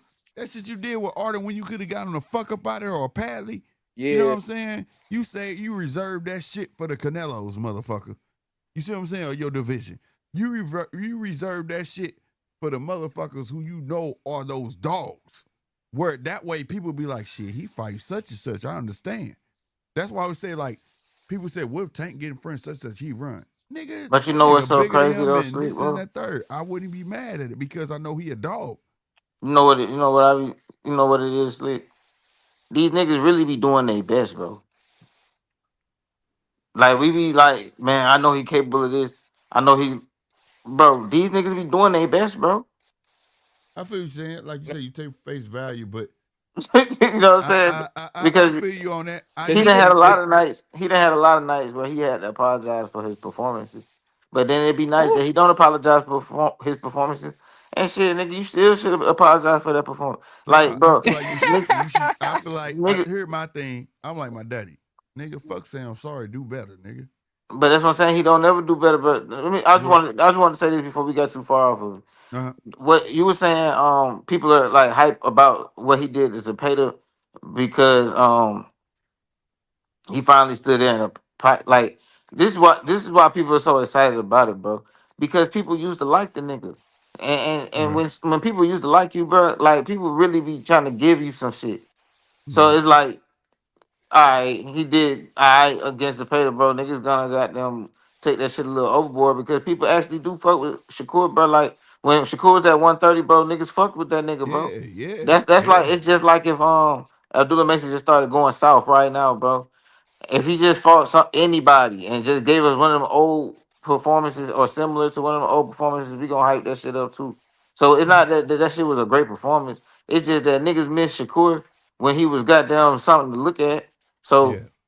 he did a little something and everybody tripping because it's like, goddamn, nigga, like But finally he I did was like, something. God You know what damn, I'm saying? about time. Yeah, That's that's what I'm all I saying. That's said. all. Like, That's exactly, bro. That's all it cause is, you could bro. have been stepping to these cats, bro. That's all it is, bro. Yeah. But them, that's You not. right, you right. Because when I saw the Padley fight, if y'all recall, when I was calling up, I'm like, motherfucker, if you don't take him out, what the fuck you doing? Like, I was literally livid, bro. Like, I couldn't But it's just like understand, how like, why niggas you be treating like, this dude like that, bro? it's Get just him out like, of here. it's not. I'm not Lord. comparing. I'm not comparing how they are. Artem too. He let Artem off the hook. It's kind of like Adrian Broner, bro. Like no matter what, bro. If we could just get one fight where the nigga just let his hands go, bro, it can be against the most worst tomato can ever, bro. If nigga could just get this nigga to let his hands go one more time, niggas gonna hype that shit up like the nigga did some big great shit. That's Yeah. the same thing going on with Shakur, And that's bro. what I don't like, bro. That's why these dudes live off that shit, bro. I understand, man. They social media is added into they circle now, but they need to get off that shit and work because social media had your ass gassed up, think you something that you're not. I promise Yeah. you. And It, I'm not it, gonna do it that was like, because I want to see these guys be great. They in a sport to be great. And it's a lonely sport. You the only motherfucker in the ring. So I'm not finna gas you up so you get your ass hurt. You know what I'm saying? Like right. if Casino was in the ring, bro, he fuck up like, yeah. He be like, man, I whooped his ass. Like, yeah, but he caught you with that fucking hook. You need to work on that. I'm gonna straight tell Casino and shit. You did good, but nigga, that hook caught your ass. I'm not gonna sit there Hold and, on. and gas him like, hell yeah, you whooped his ass, Casino. I'm gonna straight tell him, hey, that fucking hook almost took your head off, bro. You know what I mean? Yeah. Because I Yeah. want to see my boy be great. I want to see him be fucking great. Yeah, he did everything else right, but motherfucker, that hook would have landed right, nigga. That shit would have been night night. You get what I'm saying? Like, nah, No. I'm not with that dumb shit, bro. Like, I wish the world just go back to where it was. Like, be just it don't hurt to be straight up with one another. And when you straight up with one another, they want to say you hating. That's not fucking hating, bro. That's I want to see you be great. That's it. But there's people out here who are like that. Like that's what I'm saying. It's not when you say day and age and shit. Like, bro, there's still people who are like that, bro. It's just the people that we're focused on right now just happen to be some clowns. You know what I'm saying? I'm gonna Like, be real with you, Casino. I'm gonna like be real on with some you, real shit, Casino. bro. I met Huh? some good people this morning. But I'm gonna tell you something. Majority of the people that you talking about, they scatter amongst America and around the world, and it's very few within, bro. But even in The boxing, people, bro, it's a most of the lot of people, fighters that ain't clowns. Like, right? I'm saying, but it's a most of the lot of people fighters who I can don't say relate shit to, and then like bro, make it's broken people in gyms promises here. and all type I of look weird at them shit. crazy, Like, bro. It's people in gyms here. I look at crazy, like, are you Yeah. serious, bro? Why you got that boy doing that?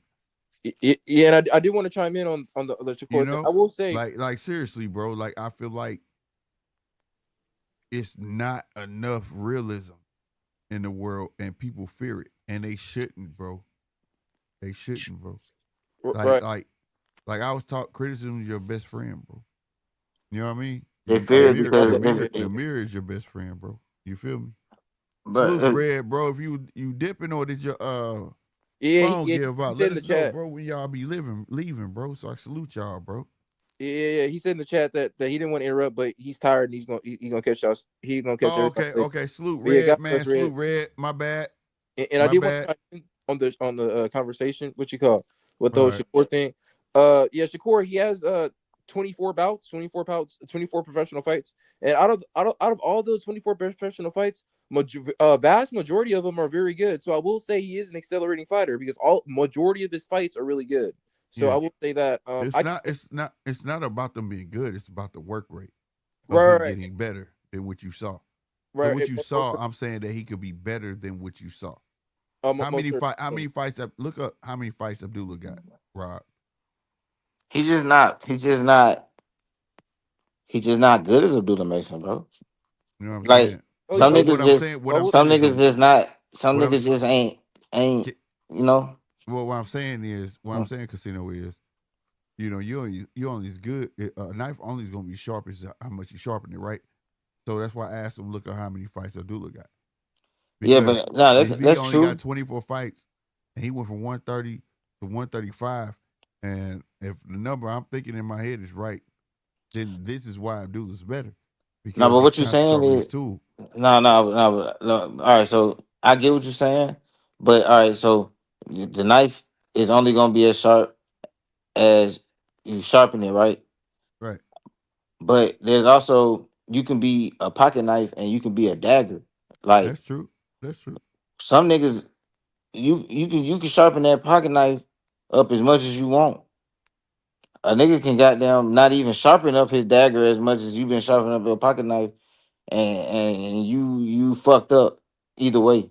You know what I'm saying? So what I'm saying is, I think Abdul Mace is just better than him anyway. Like it ain't nothing Just he could have naturally. did different to ever even be good as that nigga, bro. That may be true. He That not may be even on true. that dude level. and But If, actually, that Shakur huh? is that way more skilled. Like he's Shakur ain't better shit than him. but compared that to doesn't Abdullah but Mace.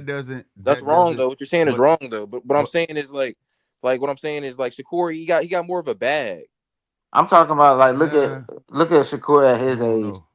Look at Shakur at Abdullah Mason age, bro. Right, that's what I'm saying. Like, yeah, I get what Casino is saying.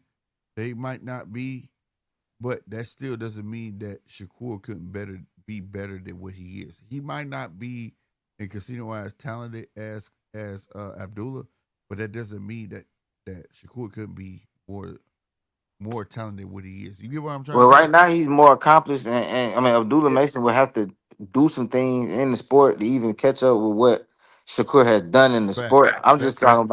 I'm Right. just talking about the skill set as far as what I see, bro. I know for a fact Shakur wasn't shit like that. If you take Shakur at 21 years old and put him against Abdullah Mason at 21 years old, he getting knocked the fuck out, most likely. You know what I'm saying? So Right.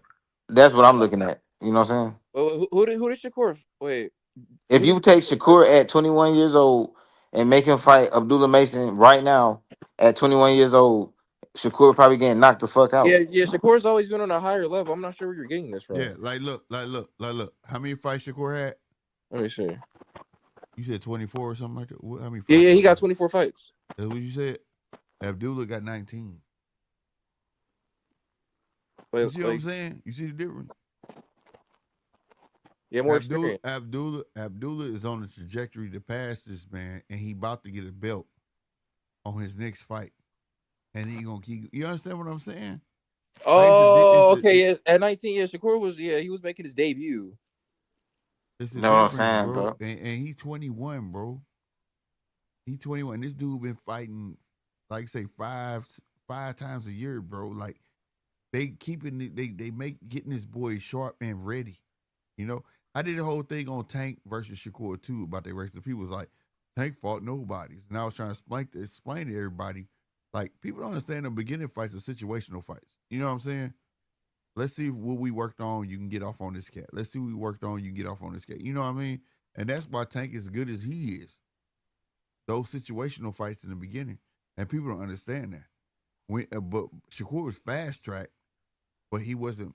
I feel like he wasn't putting those situational fights. Where you got Abdullah Mason being put in situational fights. People say he fight tomato cans. Okay, later on down the line, you can be like, man, Abdullah Mason the truth. Why? Because he had the fucking so-called cab driver fights. You get what I'm saying? The But sharpening yeah, what he got. you can afford for dudes like that to go through that shit because you know Oh, but they wait, finna really punish a nigga ass.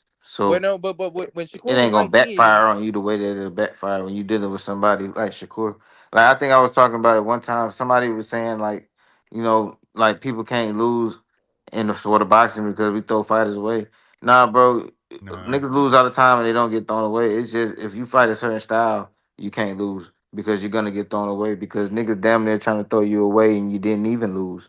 So yeah. if you lose, niggas damn sure gonna throw you away. Those the niggas who get threw away, and Shakur falls into that category where he can't fucking lose. He got to No, fight. at this point, no. At this point, no, he can't because like it's the way he just been moving his career. Like he should be fighting twice a year, 100%. oh yeah, most certainly.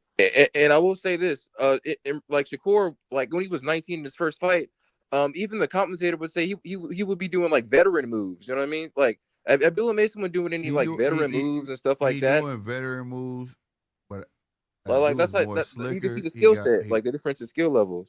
Like he's more precise with his punches. He not precise, but he's more selective with his punches. Where is Facts. You Shakur? see what aircraft carrier said? He said, "I'm looking I'm looking for." for a reason to throw Shakur away. You And see it's what I'm like saying? Shakur, he's more precise with his punches, but he's very repetitive. yeah, that's him. I mean, It's more of an amateur style. And the thing is, with the Zepeda fight, he strayed away from the like I said. I think he did it twice with the hot back, but he strayed away from it and really got that dude with like in his mind. He's like, oh, this dude can't do nothing to me, and he should be. It's plenty of dudes that fought him. We knew that couldn't do that. Jamel Herring, Aircraft said to was his best performance because once he figured out Jamel ain't had no power for him. He was stepping to Jamel like bitch, and I was there live, like he was getting in Jamel ass. You But you know understand what I'm why he saying? did all that, bro? What? Because he knew the nigga, and Well, he and was that's doing well and that whole too. ass niggas like But that, that's the thing. bro. That's the I thing. swear to God, bro. When you in the ring, but that's what I'm. When you making my point. Yeah. The thing is, your first, second, third round, what are you looking at? Just to play for yourself, or are you trying to figure this dude out? That fucker Artem fight, we all saw that he could have got him out of there. We all saw that. What the fuck? The Padley fight, respected Padley, but he had Padley did the right 3 times in that fight. He didn't take it. I mean, yeah, yeah, I agree with that. But he did so get the stoppage at least. it's like yeah he did, and I was happy he did. Goddamn it, I was scared he didn't. I was like, oh my god, because if he didn't get that Yeah. stoppage, it'd have been like, oh my god, this dude had 24 hours notice and Shakur can't get him out of there. Like yeah, that was career Bro, but to be suicide. honest with you, bro, every nigga that gets talked about at 135 would stop Padley, even if Padley had a full count, bro. Every single nigga. Yeah, Floyd Schofield stopping but Padley. to his testament, Goddamn Abdullah But he couldn't Mason even stop stopping Padley. Renee. but what I'm How was he saying, stopping Man, Padley? but He listen, what couldn't I, even bro. stop but Renee. to his That testament, nigga he did stopping have her Padley, hand. bro. But I'm How when he saying couldn't even stop That Renee? nigga stopping Padley, bro. How who when he couldn't stop Renee? It was who a y'all bum. say who y'all say? Floyd Schofield, bro. Floyd says that he said he stopped Padley, but he couldn't stop Uh, Renee. Who's a bum. Bro, niggas getting I'm not. older too, bro. You I'm gotta be real. realize, bro. I'm not too Schofield sure. older and more confident and all that. I know Older? What are Schofield's you talking sighting to about? watch, but He's I'm growing not up, sold on bro. That's that, what I'm bro. talking about. Time, nigga, time, experience. Yeah, but What does that have to do with him fighting it's his Padley? style too, though. Bro, I'm saying I think he stops Padley, bro. That's He all got I'm to saying, straighten bro. he has to I'm not straighten really his trying to go style back up, and forth bro. about that shit. Huh? I feel like Schofield just needs to straighten his style up. If Schofield straighten his style up, add a little bit of boxing into it, you know what I'm saying? No, but I'm not saying he Accuses. great. I'm Oh, saying okay. I'm saying Padley gets like, bro. Quicker, quicker is what you're saying. Dude was saying that he think Padley, like that Shakur, at least he stopped Padley and shit. Y'all saying at least he stopped Padley, but I'm saying everybody who name we bring up probably stopped Padley. Like Raymond Muratalla probably stopped Yeah, Padley. I think they'll Like, stop Padley. I think yeah, everybody would stop Padley yeah, with everybody stopped 24 hour Padley. notice. You know Yeah. what I'm saying? No doubt, no No, doubt. but I'm saying with a camp, even with a camp, all them niggas still stopping Padley. No, I'm talking about without one. Yeah, But no, I think they would have. I no, but I'm think they would have saying got with him a, on 24 I'm hour notice. saying, I'm saying with a camp, all them niggas still But stopping nobody Padley. said they wouldn't though. What's the whole point of this? I don't Yeah, understand. so like what I'm saying No, is but I'm that saying Padley ain't shit to be stopping. Like that ain't really nothing. Okay. It just, Patlin's been knocking motherfuckers out too though, I was just talking respectfully in about UK. Shakur. Like at least he stopped him. I don't understand I'm not how. gonna shit that's on what I'm Padley saying. like that That's what now. I. I want to shit What on. I the want to tell the point shit on is. Padley party, dog. The He point been is, knocking bro. niggas out. This is how people treat people when they like. It's like a baby. Like at least he at least he did this, and I mean, but that's only No, for certain that's people. not what I meant. I You I know, was what I'm saying is the reason I said it was because if he didn't, if he didn't, bro, if he didn't, ain't nobody on this panel finna tell me, be like, what the fuck did we just watch? Ain't nobody gonna say that to me, cause I'd have been like, man, I don't know what's but up. either This shit way it going. go, it's still like a baby because certain people in the division, niggas would have been like, niggas wouldn't even want to hear nothing about the fight because like they're gonna be like, bro, even though it was a late replacement, niggas Yeah, just gonna be like, bro, what the fuck you fighting this nigga Padley for?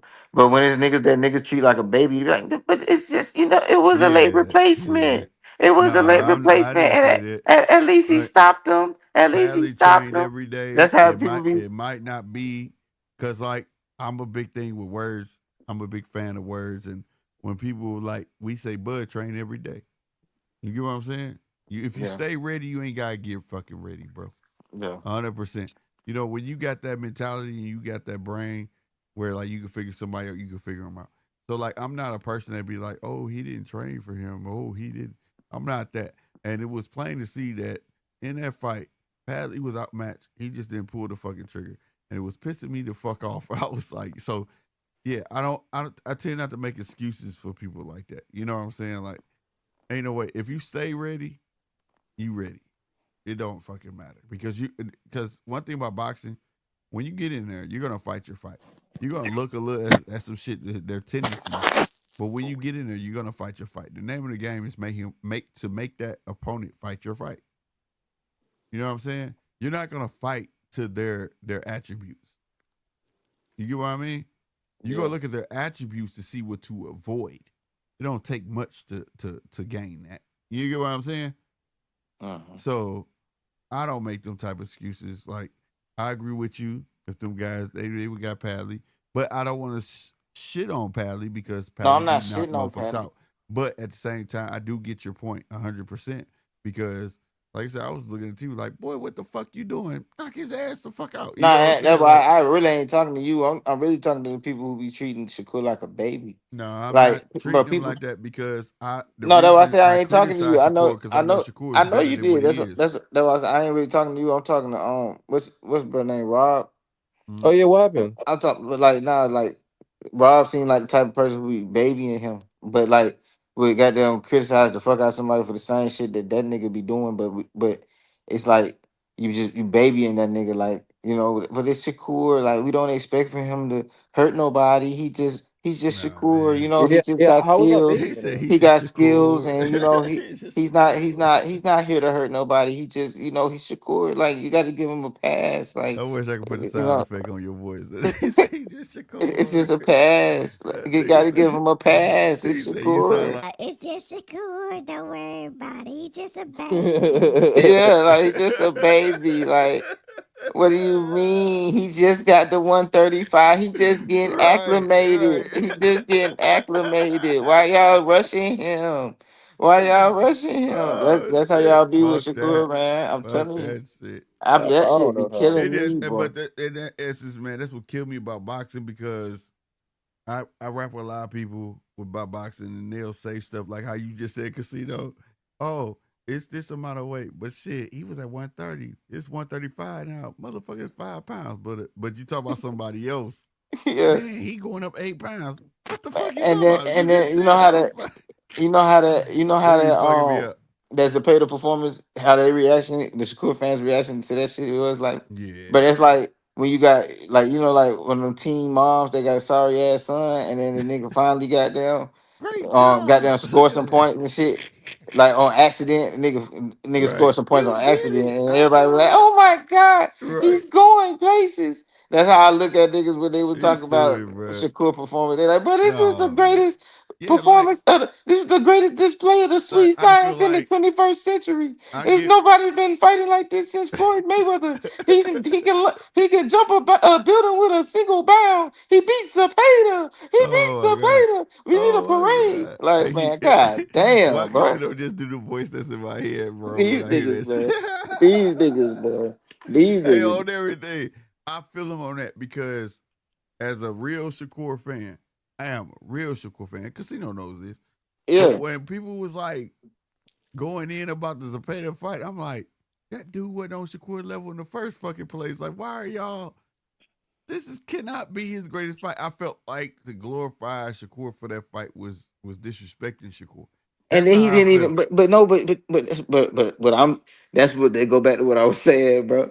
Bro, these niggas be doing their best, my nigga. That's why. Did you see how happy that nigga was to not Yeah, stop that nigga? yeah.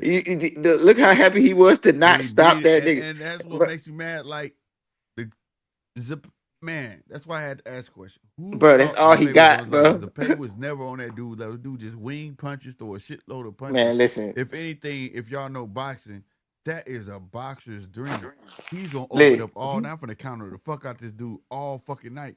And this shit is crazy. And to think like that is his greatest win of his career. You're Slick, fucking crazy. man, Like listen to me, Slick. I Listen don't, to me. I Like, can't, no, I can't listen to me, ride Slick. with that. Slick, listen to me. That's all he got.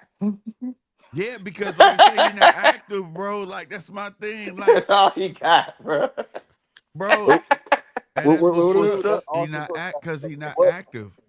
Yeah, I mean, it might be why, bro, but see, I'm the type of person I don't really be worried That about I'm gonna why. tell you I something. just be looking at what it is. Like, The that's all scope, he got, bro. the You know what I mean? scope. I Huh? feel like it was a victim. Schofield was a victim of circumstance. I would rather Schofield had that notoriety. You understand me? That Zapata had, because it would have been a better fight. It would have been because at least because I felt like Schofield would have been a bigger threat. He was a bigger threat than Zapata. I was like, Zapata if he go in here punching, and that's all you do, punch. And he gonna counter this motherfucker. That's all the fuck he gonna do. And that's fine. But and that would have made it was a good fight. But at the end of the day, at the end of the day, motherfucking goddamn Schofield. See, one thing about Schofield, I know, I feel like I know. I don't know, but I feel like I know. He was a walk through them jabs. Schofield would have brung it to his ass. You see what I'm saying? Uh-huh. And that shit would have from round one would have been a hellhole for Shakur to pull out, and I feel like Shakur still would have won it, but it would have been a greater to be like, you did that, you pulled that shit out, because I'm a firm believer in people seem to forget that everybody gets their first shot. You get what I'm saying? So that would have truly been Schofield's first shot, and that would have been his chance to make his point. You know what I'm saying? So I don't never take that away from no guy to get that chance. But I feel Yeah. like Shakur would have made it. He would have won. But I feel like it would have been more well deserved of all of the praise that he's getting for the Zapata fight. You get what I'm saying? If that Yeah. makes sense. I just really feel like Schofield would have burned that smoke. You know what I mean? The heavy Yeah. punches, pinning him on the ropes. He got to get, you know what I mean? Everybody see how Uh-huh. Schofield fight. He bring that tenacity to the fight. You know what I mean? So, Yeah, they need to try to go back to the negotiation table. But but shit, man, let me goddamn. I gotta hop off, man. It's right looking on. I late as hell appreciate you, over here. Casino. For sure, man. I'm gonna be tuned Oh in. yeah, great boxing talk, Casino. All right. Right on. Chappelle tripping. He said, so you gonna just let this What are you talking about, me? yeah, man. It's Chappelle just Wait, trying to mess how? with Casino. He talking stuff. Stop it, Chappelle, bro. That's my boy Wait, Chappelle, is he bro. wait, how is he? Who is disrespecting me? Hey, that's Chappelle. He not a fan of Casino. Let's say that. DJ says salute Pale, You know, not sleeping or you up early. But yeah, man. Nah, it's late for him too. Chappelle is 2 hours behind me, so he's just hitting 12 o'clock. It's 12:23 where he at, DJ AM. But yeah, no, on everything. So I want to make this clear. I am a big fan of fucking Shakur.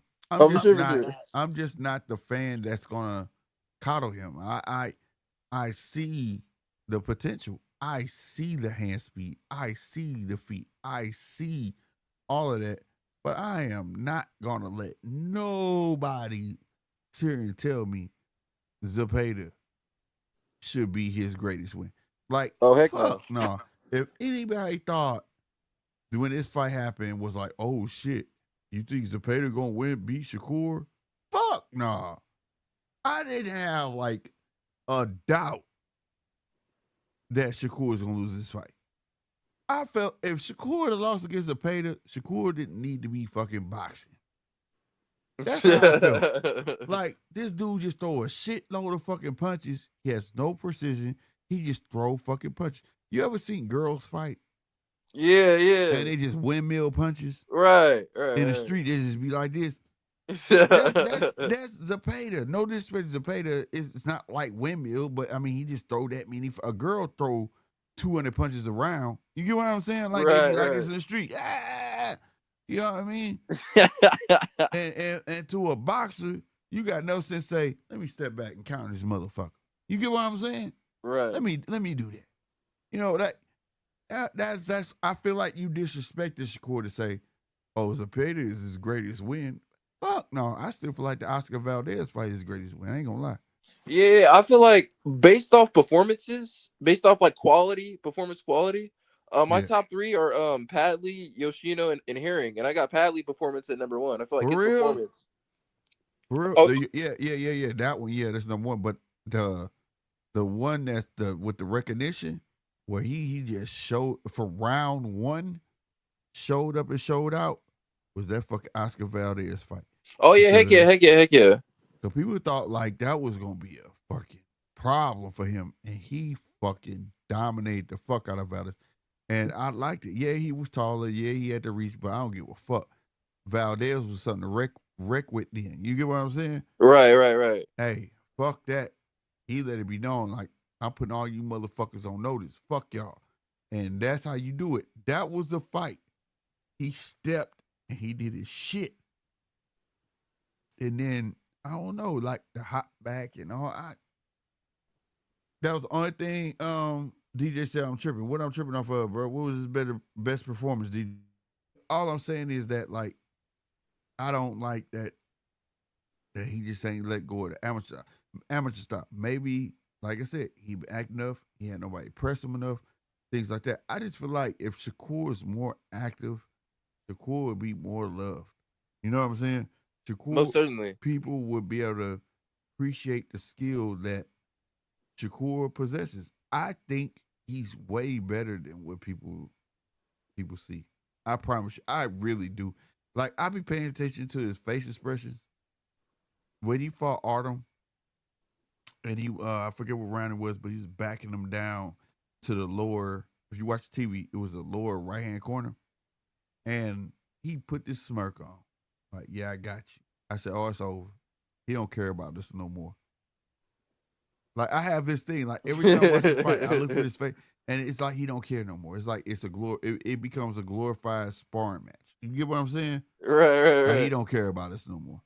Like, he not trying to knock him out. He don't care. Like, I literally get that, like, when I see it, bro. Yeah. And the reason why, Slick, I put Padley at number 1 on my list, like, it was Padley, Yoshino, and Herring. The reason why I put Padley at number 1 is because overall, yeah, like you said, there were times where he could have pulled the trigger, but overall, I love the combinations that he put in, the speed, and his defense was otherworldly as well, like as usual.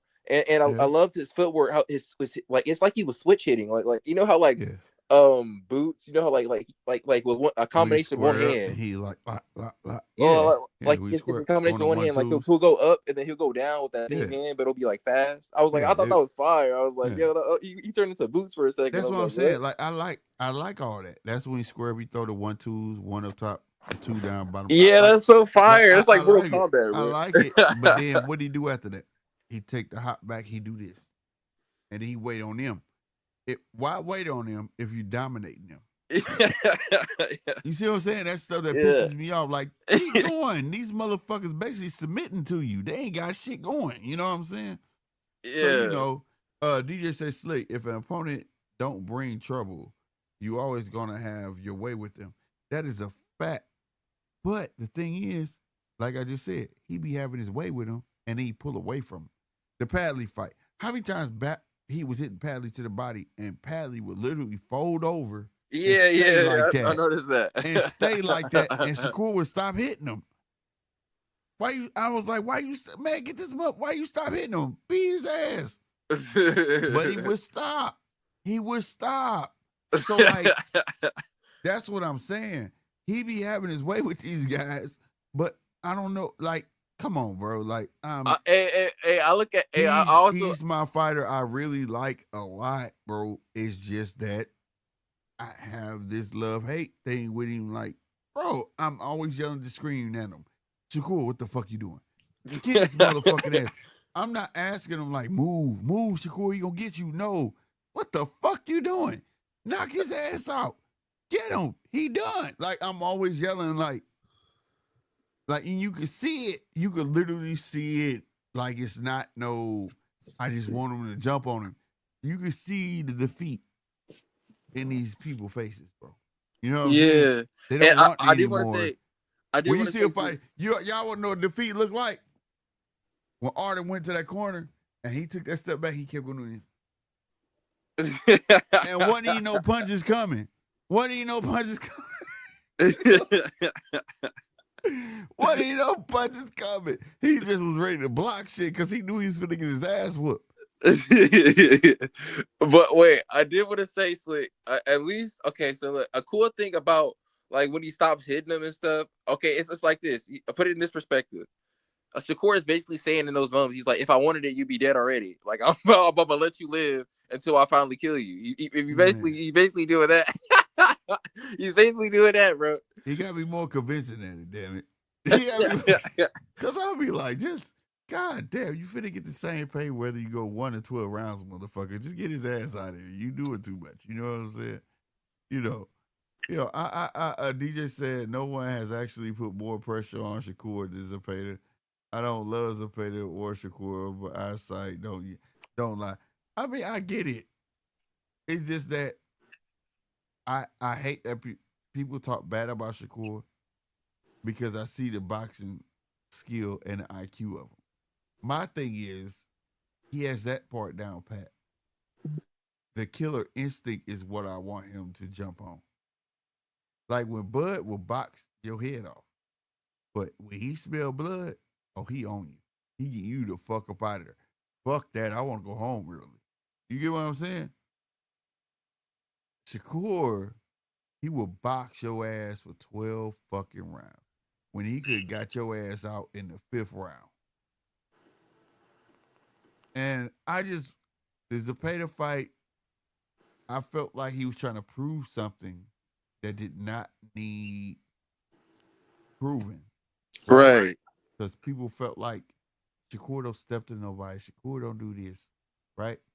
And if he was already getting people out of there when they should have been getting out of there, he wouldn't have to prove none of that. Right? Right. And that's the conundrum that I'm at with him. Like you should never had to prove that. Like I felt like when people saw this Zepeda fight, people was like, "Oh, he fights Zepeda. This is some bullshit." But no, people were ecstatic. Right. I'm like, y'all really amped up about this fucking Zepeda fight? Like, who the fuck is Zepeda, bro? Is he a champion? What has he done? Who has he fought? Yeah, I guess it's because they were more concerned with what Shakur, what they thinking Shakur is going to do. You know, like, but that's my point. That's my point right there. They should never had to look that. You get what I'm saying now? Right. If he would have if he would have stanked Padley when he was supposed to. Right. Or Artem. Right. You understand? Bro, promise you. They'd been talking about, oh, he fighting another bum. He finna fight Zepeda. Zepeda ain't nobody. That's what people would have been saying. And that's what you want to hear until you get that champ. You understand what I'm saying? But Exactly. That's just how much people say, oh, you're hating on Shakur. I'm not hating on Shakur. I'm valuing his skill set, bro. The people who don't care about Shakur, they say he's doing all right in this and third.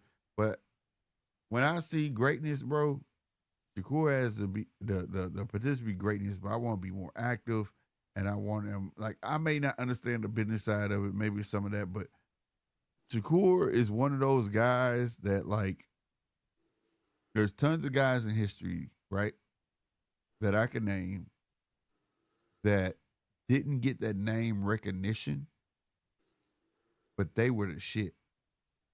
They were good. and they were great. But the world wouldn't know who he is unless they dig in the boxing archives because of the same thing. You see what I'm saying? Like they just didn't put their best foot forward. They was very skillful and they were very this, that, and third, but they just didn't put the pedal to the metal and did what they were supposed to do to put themselves in that category. Everybody doesn't get to be in that category unless you want to be in that category. And if you want to be in that category, you're going to put the pedal to the metal and make it known, I am here. Look at Atama. Atama set a goal. I want to be youngest heavyweight, younger than Mike Tyson. It didn't happen. Okay, fine. Guess what? Start giving me real heavyweights. Guess what he got? Dillian White, which is on the lower end. But what did he do to him in the first round?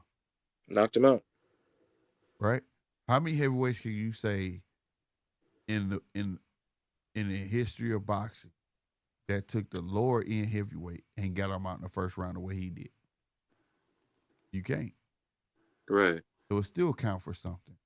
So now it speaks for who's next. You see what I'm saying? Right. That's what you do. That's what you do. So like, it's all about what are you in it for the bag?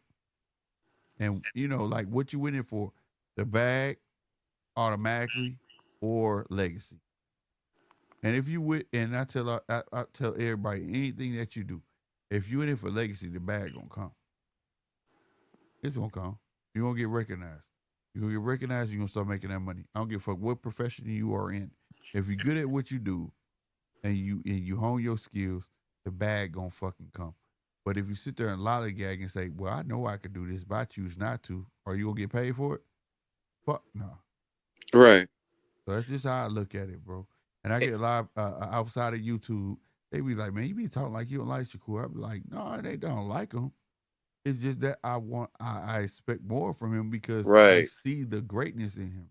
Right. You get what I'm saying? Yeah. I That's see very it. great. So And I did want to ask, wait, who do you want Shakur to fight next? Teofimo or Lamont? To be real with you, yeah. To be real, fuck T.O. yeah. It has nothing to do with the racist shit. I ain't gonna lie. It don't. Yeah. No. T.O. brings value, but he only brings value if you can't get the man. If you beat Lamont, then that makes everybody say, Tank, what the fuck? You see what I'm saying? Right. Then the ball's in Tank corner. We choose not to fight you. Tank, Duck Shakur. Okay, go beat fucking T.O. You understand what I mean? You fuck around and fight T.O. Lamont gets to fight fucking Tank. Tank beats fucking Lamont. And then Tank fuck around retire. Then what? So go ahead and put yourself in line. Put yourself in line. Beat the man who beat Tank. Right? Beat the fuck out of him. And then go fight Tank. Yo, that's juicy. That's like, that makes things juicy, I don't know. Right. But see, that's the adage of boxing, though. The stuff that new age fans don't understand, right? If you go back to Manny Pacquiao, do you know how that fight came to fruition? Was it because Floyd was like talking and stuff? No. Floyd didn't want to fight Manny Pacquiao. But people don't want to fucking recognize it. Floyd told you he beat everybody in his division, right? Right. He didn't. He never beat Pacquiao, even when he was at 130. Pacquiao was at 130. Pacquiao was at 130, 135. Pacquiao was at every division he was. He never fought him. 147 count. Never fought him, but he swore to God he beat every fucking body. He did not do that. This man is beating every fucking body. So is it because Pacquiao ducked? No, Pacquiao didn't duck no fucking body. But here's the thing. I'm going to tell you. Let me tell you. All of a sudden on ESPN, they start bringing up Pacquiao's name. And Floyd started getting mad. Like, why you keep bringing him the fuck up? Blah, blah, blah, blah. Well, you saying it was Joe Tessitore. I'll never forget. Joe Tessitore was one of the lead anchors on ESPN at the time, right? And he was like, well, you ain't fought Pacquiao. Man, you don't know. His name kept getting bring up. So then Floyd was like, you see how big his head is, right? He made this a thing where, like, if you on steroids, your head get big and all type of shit, right? he puppet steroids, blah blah blah. If we do it, this is how the birth of Vada came. If I fight, we do a Vada style testing. So okay, he said I'll fight him. Pacquiao had went on this huge, huge Bible thumper trip. No lie. Right? To the point where Manny Pacquiao stopped knocking people out. And it was like, why you not knocking people out? He said, well, if I know I could beat them, why knock them out? Right? Oh, wow. And he was like, I don't think the Lord would want me to intentionally hurt people like that. Right? And when I say on a major Bible thumper trip, he was holding church every Wednesday in his gym. Wow. Literally, he would, because Pacquiao was like a heavy drinker. He didn't cheat on his wife or nothing like that, but like he had women around him. He owned a lot of bars and stores, and his wife was like, "This shit got to stop, bro." You know what I'm saying? Right. So he started going to church with his wife, and he figured that shit out because his wife more important, right? Right. So and that's the right thing to do. And he stopped knocking people out, and so the fight faded away. But he wanted to fight Mayweather because he knew the only way to prove myself to be the best is to fight the best. So he conveyed with his wife, assaulted his priest. You know what? I'm finna start knocking motherfuckers out. He came back. He started knocking motherfuckers the fuck out. Everybody, the last five, I think 3 or 4 or 5 opponents that Mayweather fought, he fought them all in a row and knocked them niggas clean the fuck out, from Bastille to Ricky Hatton. He knocked Ricky Hatton out. I thought he was dead. Oh my gosh. Then all of a sudden, if I remember correctly, it was a Phoenix Suns basketball game. Manny Pacquiao and Floyd was there, and they were caught talking to each other. He said, "Fuck it, we gonna fight." Now, in between that, there was a spat where people were saying that Pacquiao might have tested dirty. I don't know how true that was, but he said he didn't want to take the test because that you drawing blood all the time, that's gonna take, like, drain me of my strength. And with religions and shit, people don't understand that. Like, you know what I'm saying? So I never delved into it like that, like, because I understand that, and that's come from learning different religions. At that time, I'm a chef by trade, right? So like, Right.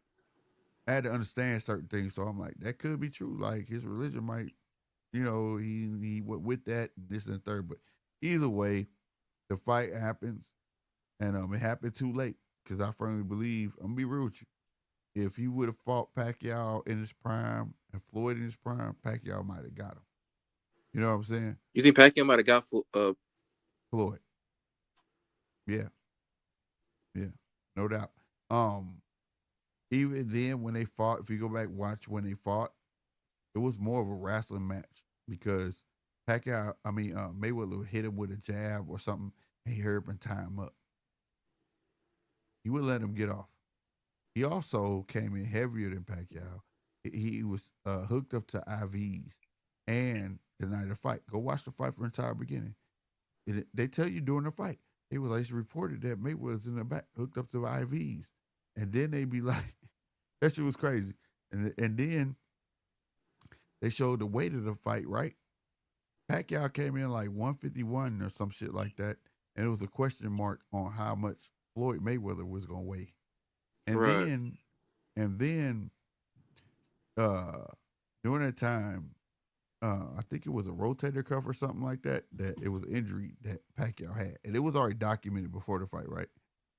And somebody forgot to check the box of medication on the list.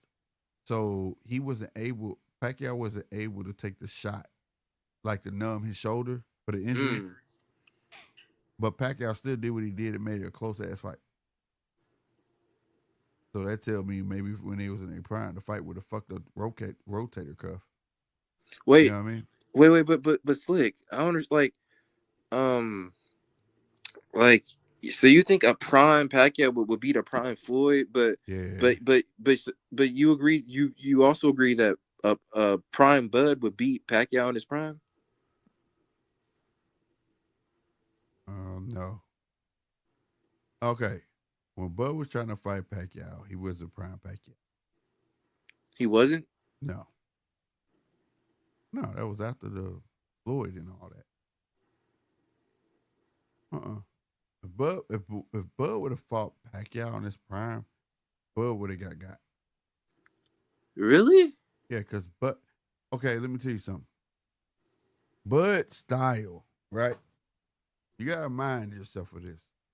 You're dealing with a busy bee. A busy bee, and there's not no more busy bees. A busy bee is a Pacquiao. He doesn't necessarily have a pendulum step. He just bounces around every fucking where. Bing, bing, bing, bing, bing. You get what I'm saying? And he doesn't have an orthodox style, a southpaw style. He shoots from these weird fucking angles, bro. Like off the bounce. This. You be right here. He fuck around bouncing. He on the side looking at you like, hey, how you doing? You look at him, you here come a punch. Bow. You know what I'm saying? Bruh. Like Pacquiao was wild like that, bro. And everything was off the bounce. Like, bing, bing. And once you slow it down, he get in your face, be like, bing, bing, bing, hit you with the fucking IP man punches and shit. That motherfucker was different, bro. I watched that dude get knocked down, jump up like a fucking spring. Bing, jump back up. Like, what? Come on, let's keep going. Move, ref.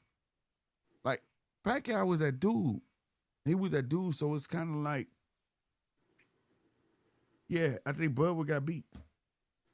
Because that Pacquiao was something so unique and so different, bro. Nobody's seen. What's up, Deej? Hey, what's up, DJ? God bless. Rob, Slick. Unfortunately, I think it's more fantasy because Bud in his prime at his age and the generation would have never met Pacquiao in his prime and his generation. The age differences are just too big. Yeah. I'm still of the, I guess, casual position as a casual that Money Mayweather doesn't beat Pacquiao in his prime. No, that's what I said. I don't think he would have got it. But Pretty Boy does. No. Right. Pretty Boy definitely does. So Pretty Boy didn't have a filter, bro. He went in. Yeah. Well, just that young exuberance and confidence, right? That's what I mean. He had no filter, like no calculation, like none of that. Give me this. One last fantasy for DJ, right? Before I clock off. Gotcha. Shakur versus Gary Antoine Russell, 140. Gary Antoine Russell. Oh. Gary Antoine. If I'm going off, I'm gonna look at the chat. Look at the chat. I've called it. I've gone. If I want to see anything, that's the one that I want, bro. That's a fucking fight. And I'm gonna be real with you. That motherfucker right there. That last fight, Gary Russell showed us. Are you wait? Which one are you talking about? The older brother or the Gary Antoine Russell? Oh yeah, that's a motherfucker too, right there. Get both of them. Fuck it. But the older one, I thought you was talking about the older one. The one that just had his fight. Oh, he's a fucking shit. That motherfucker was no joke. I said, how the fuck he do to pull this shit off? Yep. He didn't have no ring rust. None. So think about that just from a fantasy point of view of just going, yeah. As much as I don't care who wins it, that has the potential to be a fucking barn burner. You ain't lying. And that's that right there. If he don't get Tank fight and he keep fighting, yeah, that's a potential lineup. Yeah, I feel like with that fight, I feel like Tank alone beats Gary Antoine Russell, let alone Shakur. No. Yeah. These guys have bigger, higher skill sets and better quality skills. Look, I mean, bro, Rob, can I just give you not yours, but mine? Forget about Tank. Just forget about it. You're not going to get What you wanted from Tank 3 years ago is what you're going to get this year. You're going to get a prize purse, and he's going to walk away. You're not going to get the hard competitive fights. That's what I believe. Promise. Just stop wishing for shit that you're not going to get. It's not in his DNA. Love it or hate it, it's just not. That's what I believe. I believe he retires, bro. And I'm hoping not, but I believe he does, though. That's fucked up to say, but I've been saying that for the last 3 shows. I believe Tank gets this check. I hope he does right his wrong with Lamont and give us Shakur. But those are 2 big hopes.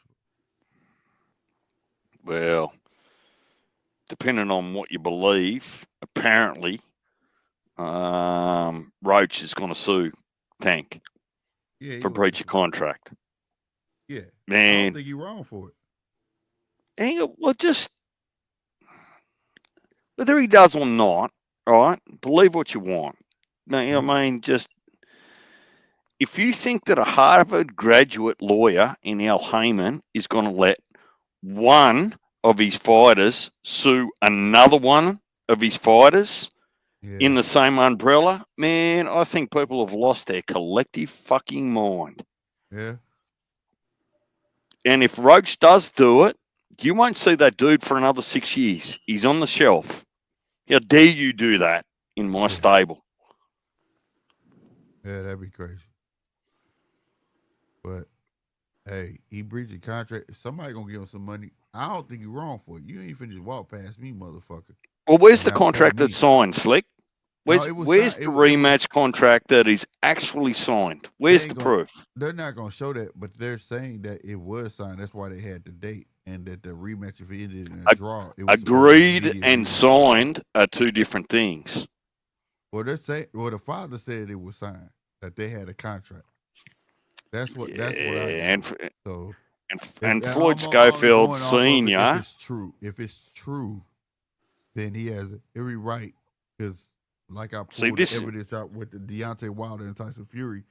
Yeah, excuse me, Deontay Wilder did the same thing. Like, you go fight Dillian White, and you supposed to fight me, motherfucker. No, fuck that. And Tyson Fury had to give Deontay Wilder some step aside money. Let me tell you, the guy that's putting food on your plate in Tom and Al, right? Yeah. You put food on your plate, you don't get to throw it on the ground and say it's not good enough for me. It just it doesn't work like that. You can't do it to Bob. You can't do it to Al. You do it to, if you do it to Eddie, you might end up popping dirty, right? That's a fact. just know your place. Right, I was just like, you better know your fucking place. You're right. But that Gary Antoine Shakur, woo, Lord, either one of them. Yeah, I feel like Gary Antoine is tailor-made for Shakur. I feel. Boy, I don't know what you seeing. Gary Antoine he could box and he could throw. He's a problem, bro. Really? Like, I haven't really seen like I've been seeing based on the highlights I've seen of him. All I've seen is just him coming forward with hooks and stuff. Let me tell you something. It's a reason he's a beast on the back foot. He's a beast. You push Gary Antoine Russell to the ropes, you'd want to be 120% committed, because if you're not, he's just going to piece you up, going to make you miss, going to make you pay. And his older brother from the last fight, his older brother had been gone that long. I was like, what the fuck are we watching? How the fuck he pulled this? Man, I was like, God damn, bro. These dudes right here, bro. Hey, they special, bro. They special. And that's a fight. And that will be a huge fight for Shakur if he can't get tanked. Well, here's Shakur talking about, I'm going up to fucking 140. And I'm fighting Gary. Oh my God. That'll throw everybody in a frenzy. If that fight got announced tomorrow, Monday morning, Shakur, Gary Antoine Russell, the world goes fucking nuts. They're talking about that more than fucking this Canelo fight and all that shit, bro. I'm putting in annual leave straight away. What date are they fighting? Don't care if it's on a weekend. I'm annual leave, or I'm sick, or something. Yep. That's gonna be a fight right there. I feel like Richard Hitchens alone beats Gary. Nah, hell. Oh, Yeah, like I feel like you guys are really. Rob, how? No. Just explain how. Yeah, because he has more in his bag. Like he has more. Like not only the jab, but he has better footwork. He He don't has have no better heart. like. He don't have Do no you, heart, bro. do you remember what Lemos did to Hitchens? Sorry. Do you remember what he did? Yeah, but that like everybody has an off night though. Like, come Nah, on. fuck that. Hitchens don't have no heart, bro. He fight off pure skill. He don't have And his heart. reflex, I feel like they got better reflex. I'm saying like Gary Antoine, he just like comes in. Let me ask you this: who wins, Hitchens or Shakur? Oh, I don't even know. Like that's a hard one because like it's like a 50-50. I feel like Shakur got more heart than Hitchens. And Hitchens. What against each other? You mean, Slick? Yeah. If Shakur fights, I'm taking Shakur by unanimous decision. Yeah, Shakur got more heart than Hitchens, bro. Hitchens fight out pure skill, bro. Like you could tell when a fighter like really has that tenacity. I feel like Shakur got that tenacity. You know what I'm saying? But I feel like Gary Antoine tenacity is much more, bro. Like, fuck this. I am not gonna lose this shit. Like it's not in his mind to do that. Where Shakur will come in with that tenacity and probably would be winning a couple rounds, but once he start getting defeated, he's just gonna fall off. That's why I said like that fight right now, man, bro. That fight, oh my God, that's a dream fight for me, bro. If Shakur was be like, I'm going to 140 and I'm challenging oh my God, bro. I'm gonna tell you right now, if that fight got announced, the steam of Canelo and Bud, it'll lose a ton of steam. That's all everybody gonna talk about on the internet. So I've got some controversial things to lay on the table too. I have some questions. Go for it. Oh yeah. Before you lay those things on the table, I wanted to ask some questions.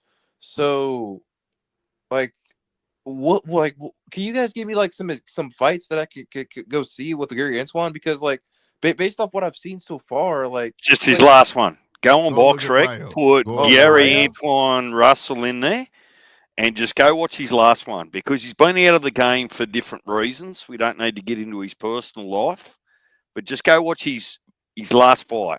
What, 2 months ago, Slick? Yeah, go look Gary Russell and look up Gary Antoine Russell. They all got the same name. All the brothers got the same name. Oh yeah, I mean with Antoine, like I know he'll give Shakur a challenging fight, fight alone, bro. How he was on top of him, he didn't get up off of him. Huh? He go look at the Rayo fight.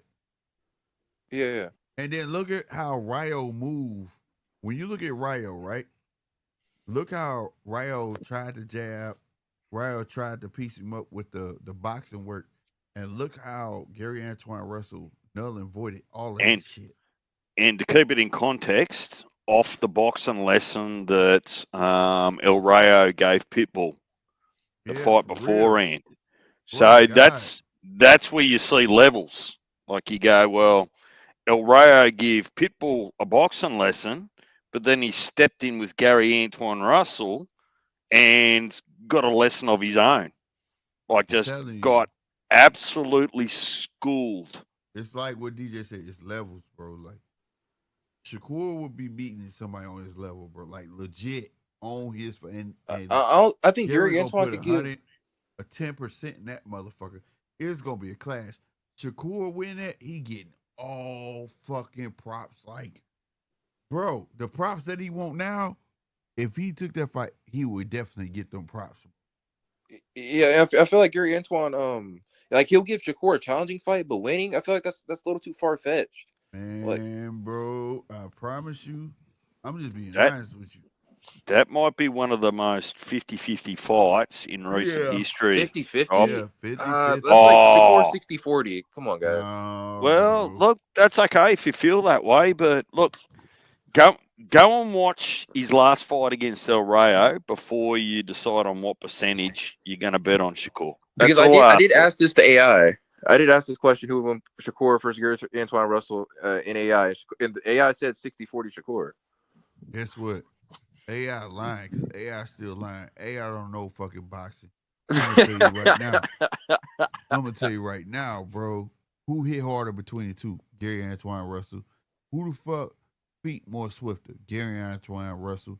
Who the fuck gonna step before the other person? Gary Antoine Slick, it Russell. gives you that, of course. Look at the who, KO ratio. Of course, I'm he saying, gets harder. Who gonna be in each other's face first? Gary Antoine Russell. I'm telling you, Gary Antoine gonna come to bring the fucking smoke, bro. You gonna have Shakur on a fucking back foot. And I'm gonna tell you right now, how much of the back foot has Shakur showed you he can fight off of? None, besides a hot back. Let me tell you something. That fucking Gary Antoine Russell ain't nothing to play with, bro. He's a monster, bro. Yeah, I know he be looking drunk and shit when he do his interviews and shit. It's late.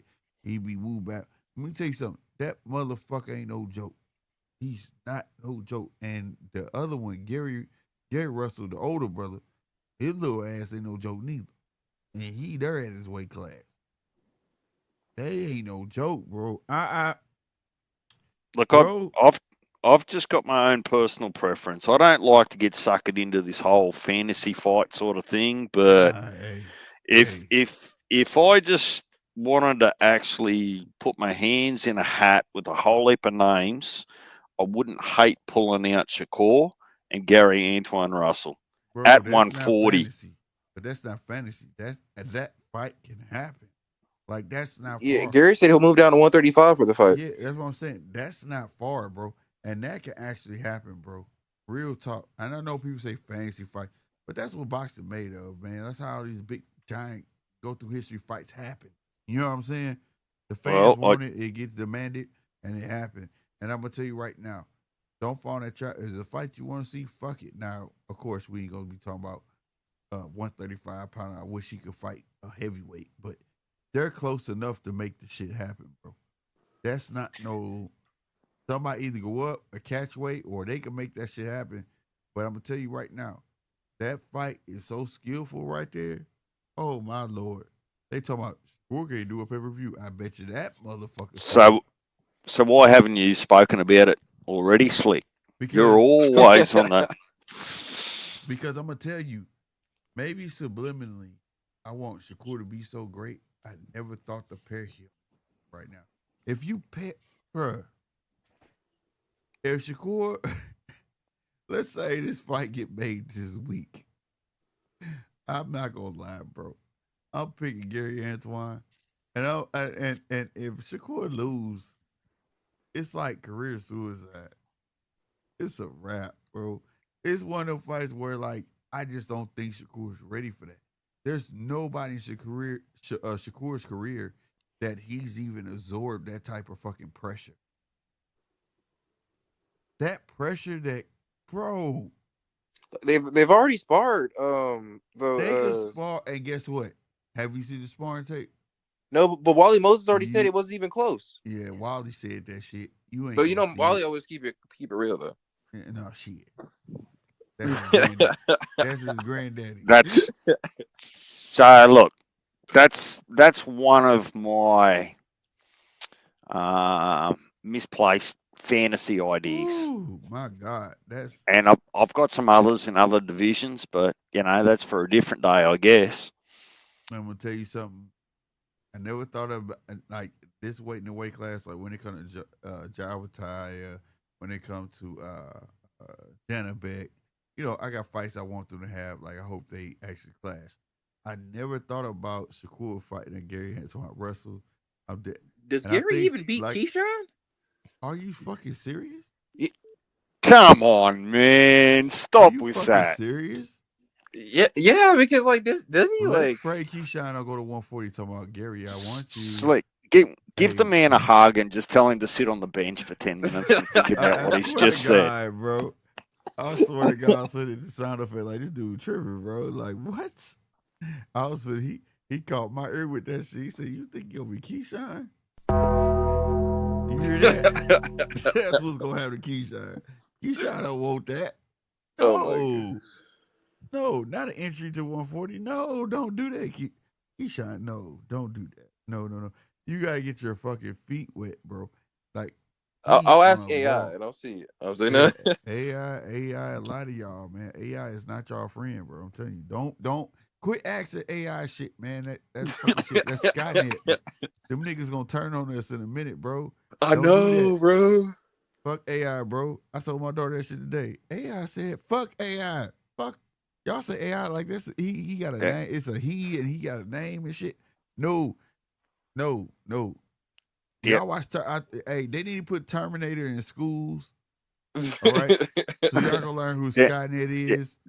The other one that I've decided, well, one of the other ones I've decided, Slick, in DJ's weird casual mind, Yeleni Hernandez versus Janabek.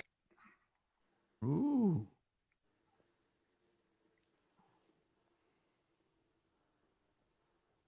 Bro, that's a fight, bro. You know, we're talking, what was it, March 31st? Yeleni Hernandez standing in the middle of the ring, stomping his feet, saying, get out here and fight. I know who the fuck you talking about, bro. I know who you fucking talking about. And the crazy part, I can see Jenna Beck going at this dude hitting his chest like, that's all the fuck you got. That's all the fuck you Now you're picking up what I'm putting down. Yeah, bro. I do want to ask, why is Janabek ducking Carlos Adames? No, you bullshit. Now you trolling. We know. Other way around. Yeah, Other way around, man. We know you trolling with that shit. Well, no, didn't Carlos? He asked Turkey like to send a contract to Janabek and stuff like that, and Janabek said like no. No, it was the opposite. Janabek asked for the shit. Nobody want to fight him. Janabek go on X, right? Janabek talks so bad about Adames, and he calls out somebody every day. Holding his belts. I got 2 belts. Why the fuck don't nobody want to fight me? Janabek is the boogeyman, bro. When he went to Australia and fought that dude on fumes that early in the fucking morning, I think that did somebody like, damn, he could be tired of whoop ass. Like, what the fuck? Like, Janabek is a problem. That fucking where you from? Uzbekistan? That Triple G shit ain't no joke. That Triple G style ain't no joke, bro. And he got power, bro. He ain't no joke. But I want him to go to 168, bro. I ain't gonna lie. If he don't get a fight in the next couple months, he need to just go ahead and vacate and go up, bro. Nah, look, he'll go there because I don't hate the idea of Maul Charlo fighting a Janabek either at 68. But what's got to happen is it's got to make sense for both camps, and that means that Canelo's got to vacate those belts, the belts, and retire. Yeah. Wait, DJ, what were you gonna say though? Like, what did you want to lay out? What do you mean? What do you want to lay out? With the fight? Yeah, you said you were gonna lay something out. How do you think it was gonna go? Oh, Schofield beating Tevin Farmer, right? Right. Just stone cold knocked him out. Yeah. I don't think that was a reflection of Schofield. I think that was a reflection of Tevin Farmer. Made it too easy for him. You get that shot as a professional boxer, you need to know when to take it. Right? And I also kind of feel the same way about Sasaki and Brian Norman Jr. Just no defensive responsibility, and anyone worth their quid in the boxing community would have taken that shot. Yeah. So I'm just looking at it and I'm watching, because we haven't caught up for a little while, I'm just watching the hype around. I'm going, yeah, absolutely. You did your job. But both of those guys in Sasaki and Tevin Farmer actually made it easier for you. You didn't set it up. You didn't wear them out. They just gave it to you and you took your opportunity. Yeah, because they were coming forward. Yeah. That's why I say I just looked at the skills of, like, when people look at them fights, like I said, I looked at the skills of Brian Norman. Like, how he's going to weather that type of storm. A guy that's coming at you full-fledged like that. You know what I mean? I didn't look at it like, oh, this is going to be the greatest performance, or, oh, this is in the third. And people tend to take stuff like that, but no. But I give to Brian Norman for weathering the storm. But I understand your point. It was a given, and you had that mentality. But it was gifted. There was no defensive responsibility. No one was holding the phone. Yeah. You just come forward with your head leading first. And it was gifted. It was given. And you right. And it was gifted. But at the same time, it served a purpose because for the fight that Brian Norman came from to this fight, it shows that he has the intellectual. I can't never say that fucking word. Intellectual capacity To understand what he's up against, and that's where I give him credit for. I don't give him credit because of the opponent. I give him credit because how he handled the fight. You get what I'm saying? So, look, I look at fights. That's Every fight's comparatively. I different. give Brian Norman a lot of credit because he's one of those very few boxers that understands that he's got a world belt, not a USA belt. Yeah. He went across overseas and did his thing, like a Haney, like so many before him. Yeah. And I give a lot of credit to him, right? Like you're out of your comfort zone. You're not trying to control your environment with judges and refs and crowd. You're just going to go across there and say, doesn't matter a fuck where I fight, I'm going to win. So, that's true. That's a fact. So I don't know whether that's controversial or not, but that's just something I haven't caught up with you, Slick, and just sort of said, well, like let's not kid ourselves here a little bit and saying that. No, it's a good point because I've said that, and people were like, but down here, you're a big Brian Norman fan, and then you got other people like, well, Brian Norman. I'm like, I'm caught in between because, like I said, I don't view fights like everybody else. And I knew Jin Sasaki, shout out to AC because he put it on me that Jin Sasaki's the knockout artist and this and the third. But mapping the fight he came from, how he fought that guy to this guy, it showed me that he does have a great boxing IQ. How he picked the shots. I said, okay, so maybe when he does get in the ring with somebody who is slick and savvy is what he's presenting, that he can hold his own. And that's all I be wanting to know. Now, the Devin Haney fight that's coming up with him, if he get Devin Haney out of there, proves a whole lot because whether people want to believe it or not, Devin Haney does have a nice jab. Devin Haney can put combinations together, right? We know what the fuck happened the last fight and the fight before that. Look, there's to be completely fair, like for me anyway, I won't speak for anyone else. You can not love the Haney camp or you want, but just because you don't love the Haney camp doesn't mean that gives you a free kick to hate the Haney resume. Because if Haney gets a belt at 147, he's a 3-division champ. You just can't take that off a dude. You just can't. No, that's a fact. So, look, there's your resume, then there's your personality, and then there's the boxing soap opera. And they don't need to always be connected. So, sort of wait and see there. But look, there's some really good fights coming up. Yeah, I did want to ask you guys. Gary Antoine, he lost to Albert Puello. Like, why? I feel like he's a great fighter, boy. It's like you guys are putting too much on him by saying he's going to beat Shakur. It's about the style matchup, bro. What does the Shakur have in Puello style that's not able to beat a Gary Antoine? I mean, he's way better than him. I don't understand. Okay, well, let me start. Okay.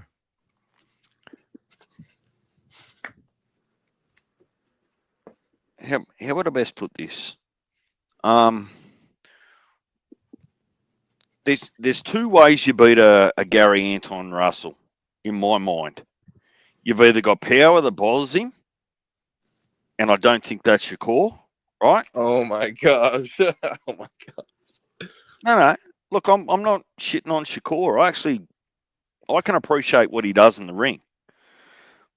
Or you have got IQ that just nullifies everything that Shakur wants to do, right? So that's when I look at someone like Gary Antoine Russell, they're the only two things. You either outbox him, which I don't think Shakur can do to Gary Russell, and I don't think Shakur can dominate Gary Antoine Russell by way of power. Yeah, I agree. So then it becomes a real tug of war, a real proper chess match. Facts. In Like, my mind. that's how I look at it. Well, It boils that fight boils down. Did you watch the Tellez and Barral fight? huh? Did you watch the Tellez versus Barral fight? Oh, bro, no, I heard about it though that he dropped Atelas and then All it right. was an upset. It was about that fight boiled down, and when you watch that fight, Barral had more heart, and he wanted it more, and that's how I feel like that fight's gonna boil down to who wants it more. And at the end of the day, I feel like the tenacity and the heart is all in that man's corner. Like, he don't go to 0 to 100. He ain't got to get hit to be at 100. He's at 100 when he get in that ring. And I can't think of an opponent that Shakur has even faced that their style even resembles Gary Antoine Russell. And that No. makes a And world of difference. look, it's a fight that's not made. There's nothing signed. It's just something that DJ Yeah, would love to see. And Zai, me too. just Now while I you Me brung too, it I up. would. just Now you brung just it while I up. got you there, Yeah. Jai Apataya, Chisora, it's the boxing soap opera. Not going to happen. Every 4 out of 5 interviews, Jai has got his mind set on undisputed cruiserweight. He won't move from cruiserweight unless he's absolutely forced to, or he gets a once in a lifetime opportunity against an Usyk. Uh, So I that said, Chisora stuff is just, yeah, it's out there. It's no different to Opataya versus Moses Atama. Casino, right. Joyce, Shakur is better than Hitchens. You now know we're boxing. Now, I said maybe not Shakur, but Hitchens. I think it's the other way around, Zach. Zach, you think but Hitchens got more heart than Shakur? That was for me. That's what it boils down to. I personally feel like Hitchens is just 100% pure boxer. That's what I feel like. What he say? He said that's fair, but he's gonna be waiting a while for Zerto and Chisora is what Turkey wants. I think, unfortunately, I would like to see someone take the belt, whoever's best. But if Golden Boy and Zerto continue to muck around, I can see Zerto getting stripped Yeah. because Opataya is just putting too much pressure on the sanctioning bodies to make the unifications happen. Yep. So we'll just wait and see what happens there. He's still relatively young. He's not running out of immediate time. But, But even if he goes to heavyweight, Chisora's not it. Chisora just retired, didn't he? Didn't he have his last fight 2 or no, 3 months ago? but he was saying that he'd do one more fight. But remember, he had them cards in there. Who y'all want to see me fight and all that shit. So we'll see. But if he does it, it'll be a stay busy fight. I can see him going up to be busy and do it and come back down. I can see him doing that. But Oh, I can't. Because he's got the mandatory in December over here that okay, he's got to honour or he gets stripped. You know the IBF, you're right. like you're not allowed to actually fart the wrong way with IBF or you get Right, stripped. right, Right? right. Don't you dare sneeze or you get For real, stripped. they taking that motherfucker. It's a wrap. Yeah. Boop. So, well, other than Bakram Murtazaliev, he's the only Yeah. exception at the moment. Like he gets a Well, free no, pass. no, not just him. Was it him? And damn, who the fuck Bivol just fight? Bitter beef. Better be. Better be got past you. Yeah. Also about Shakur's power. Did you guys know that Shakur? He's a three division champion, and he stops and drops multiple fighters in every weight class he's been in. No, you don't say. So I don't understand where this no powers like coming from. Please Okay, explain. two things. Two things I'm going to ask you to look at, and this is going to sound random to you, right? Right. Go and have a look at how Gabby Fondora turns her hand over when she throws that straight left or that left hook, and this is just how obvious it is, right? Shakur, maybe because of his hands or his fist or his bones, actually throws an open-handed hook with his left. Yeah, he does. That's the that Calzaghe shit. So Shakur, before all hand injuries, may well have had knockout power with the left hook, but he's just not able to turn it by choice or otherwise like he used to. It just ain't there anymore. He got to build up them boxing skills. But you have to like when you hear the impact of Shakur's punches, it sounds similar to like what a hammer like does when it hits like the when a hammer hits like the. I can slap you with a glove and make it sound like that too, and you won't budge. Oh my gosh, man! I can. I'll be honest with you. I can. But here's the thing, though. It's about. Rob? Okay. Take Tyson Fury, right? Before Tyson Fury got with Sugar, he wouldn't knock his shit down. When he got with Sugar, he was because he was turning the punches over like this, right? He could go like this. If you ever see Joe Calzaghe fight, all his punches was open hand.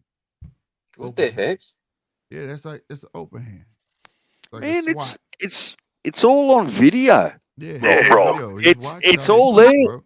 It ain't making it up. It's there. It's actually on video. So, listen, I reckon that, and I never would, but Rob, I reckon I can make more noise potentially slapping you across the side of the face as hard as I can than hitting you in the side of the face as hard as I can.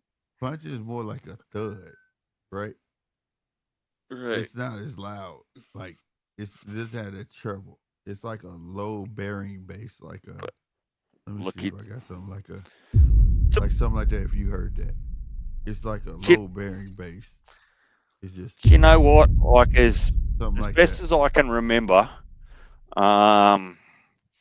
any debate, any opinion doesn't change the outcome of a fight. So, we can all have different opinions.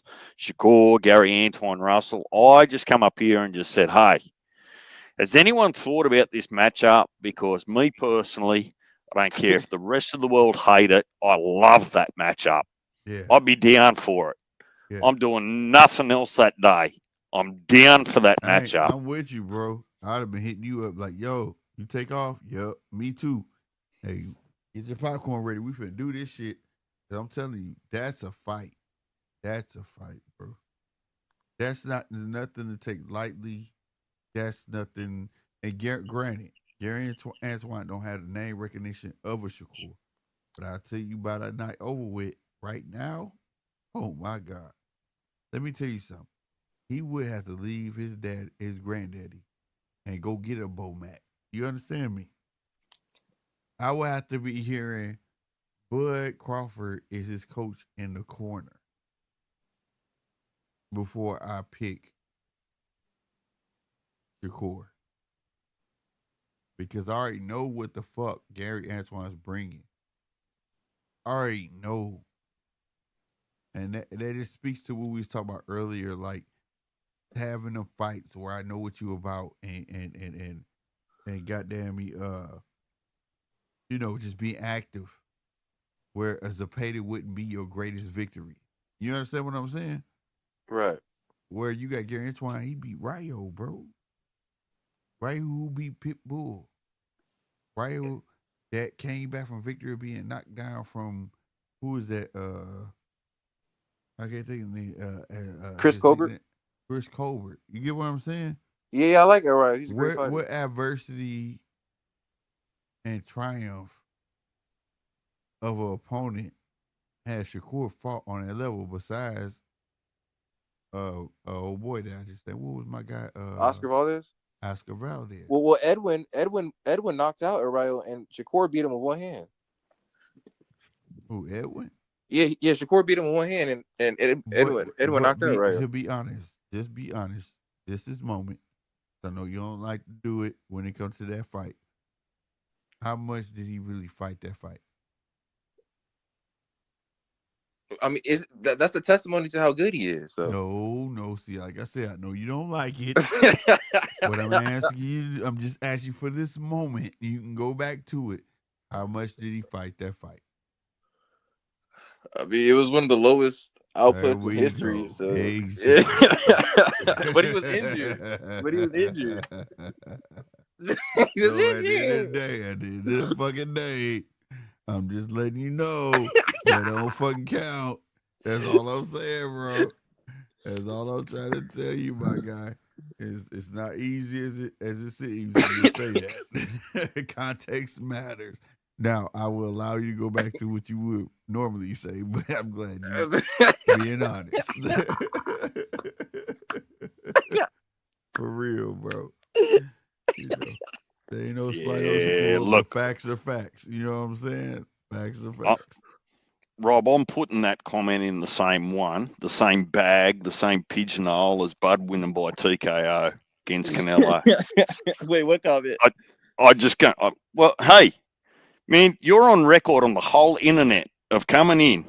I've got an Aussie friend over here, Mark. We remember you doubled down and said, yep, Crawford by TKO against Canelo. And we both choked on whatever we were drinking. Tea, water, beer, rum, what? So. Oh, my gosh. Oh, man. Wait, DJ, what's the other comment? No, I was just going to talk to you about some discussions that I've been having offline with a couple of other guys. You're all familiar with them. We were just sort of talking about a few performances.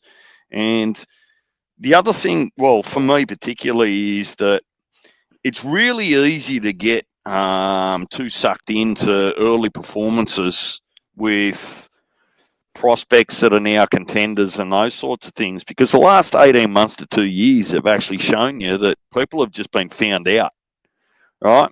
The whole job of a promoter is to put them in front of people while they're building their name, right, to get the knockouts and to look wonderful. But, you know, there's that moment in time where they're thrown, you know, in the deep end and they don't swim out. They drown. So, you know, Moses, I suppose, might be one of them. I'd be a little bit more confident if I see Moses beat Dave Allen or Fabio Wardley. Don't go throwing that dude, basically because he hasn't earned it, but don't go throwing that dude up there with Usyk. You got to, I mean, agree. That's disrespectful to Usyk. Like, man, that dude has just cleaned up shop. Yeah. Against like proper contenders, and Moses is just not there yet, particularly at 19. He looks great, right? But then how many other fighters, like Tellez looked great with a matchup that he was supposed to look great, and then last weekend he gets thrown to the wolves and gets found out. So got ruined. This is the game. Don't get on a bandwagon too early. Love what you see. Hope for the best, but don't go putting your house on people before they prove themselves. Hey, you see what I'm saying, bro? Like, I'm not in a rush. I'm all I'm all for building a fighter, bro. Build the fighter. Sharpen his blade. I'm all for that, man. To throw his ass on. I'm with the Dave Allen fight. I am. Even Dave Allen not gonna take the fight because he said he feel like he's too good. You know what I'm saying? But I'm all. Well, that's all right for Dave Allen that does nothing for 5 rounds and says I'm bored of this shit. I'm gonna come out and get you out of there. Hey, you can't lie. That was some good shit right there, though. Like, what the fuck? I'm tired of this shit, man. Let me get him out of here. I got a date to go to, bro. That was some dope shit he pulled, but you know, but just to throw him into the top tier, like I know he should be sharpened. Build your heavyweight. If I'm Queensberry, whew, excuse me, fellas. If I'm building my heavyweight, I'm building him for longevity. That's what I'm doing. It's this microwave era shit got to stop. Just Well, because we see somebody thumping and they get to be on TV while they thumping with these cab drivers, don't do it. Right? Dillian White was a nice touch. Take him from there. Another nice touch. But don't just throw him with Usyk. You gonna ruin him, bro. Yeah, And no, so that's not a good decision. yeah, and then he gonna come back. He gonna be a broken fighter, bro. Like don't do that, it's bro. it's not even really whether it's a bad decision. It's about in the whole scheme of things is that you've got the generational heavyweight pound for pound, and you think that Usyk should entertain a 19-year-old who actually doesn't have his work yet. So it's got to go That both too. ways, right? That Like too. And you Usyk on his way out. And Usyk looking for that guy, and he done ran out of fucking opponents. and Parker's not getting his shot. Like there's got to Right. be some sensibility to it. And that's That's some all I'm bullshit. saying. And that's some So you bullshit. so you got Wardley, Allen, Herkovich. You've even got shit. I wouldn't mind seeing a Justice Hooney. That's You what know, I said. see That whether kid. he can. Like Yes. just mix it up by way of skill and There you footwork and go. boxing wise with Moses. So There you go. Right. there's Right. there's definitely some tools in the bag that Moses' team can give him before he ends up trying to own a division too early. Like the generation is changing, and I'm Yeah. for it.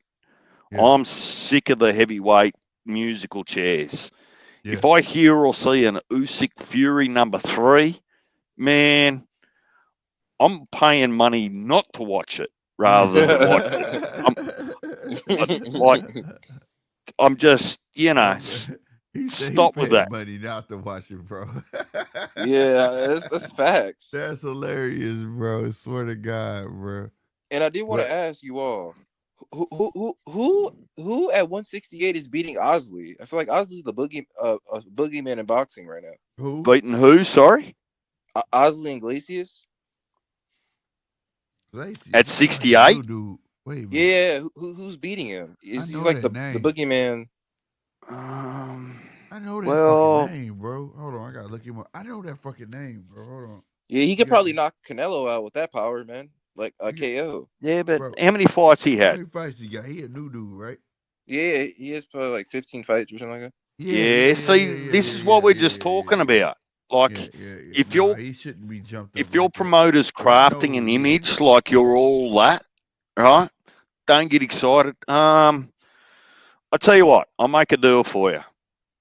Ring up Tom and Al Heyman, give him Maul Charlo at 168, and then I'll give you my answer to that.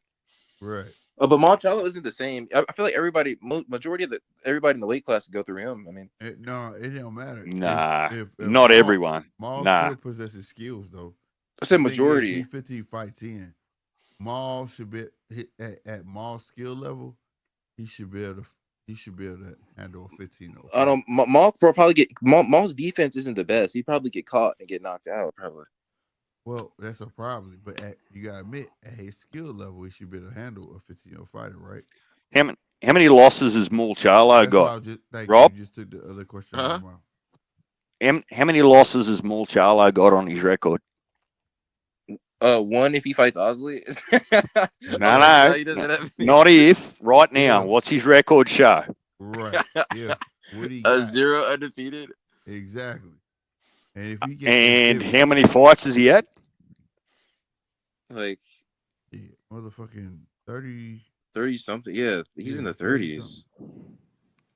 Yeah, Osley only has 13 fights. I'm sorry, he doesn't have 15 fights. How many fights you got?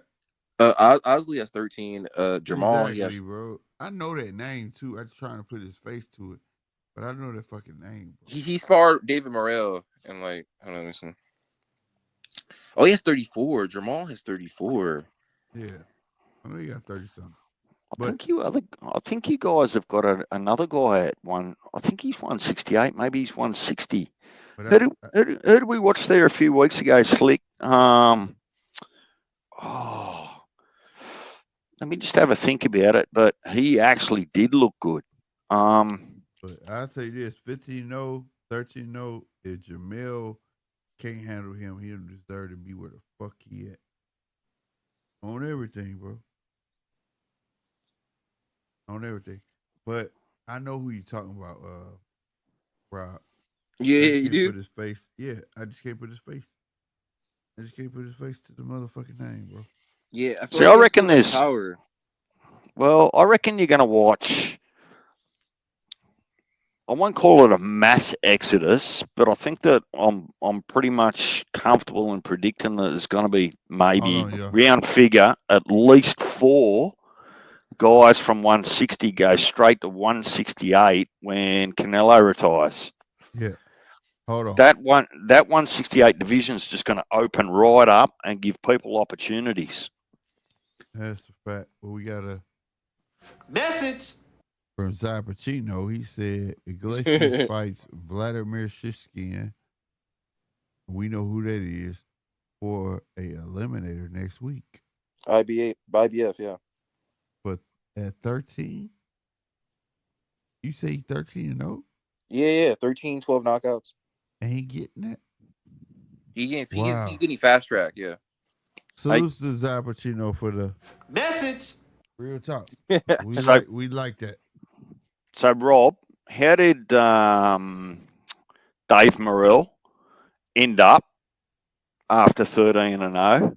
There you go. How did Munguia end up after 13-0? As examples, right? And I'm not hating on the guys. But it's the truth. Fast track. It ain't for everybody, bro. Oh yeah, but Ozzy's way more skilled than Munguia. I feel like there's not a lot of fighters who can beat Ozzy. We'll see. If he the truth, he the truth. We not saying he not. But it just remains to be seen. You know what I'm saying? Yo-Yo would probably have a problem with him, bro. Bro, Ozzy's like a David Benavidez with more power, basically. We gonna see. That's how I see it. We gonna see, and that's next week. That's next on what week? card though? On what card, Zach? September 4th. Next week, I see it's only like one card, right? Is it on a McCormick? And it's McCormick or somebody else that fights. Yeah, bro. Can Jamal even beat Yo-Yo? No. I'm about to go to this fight count.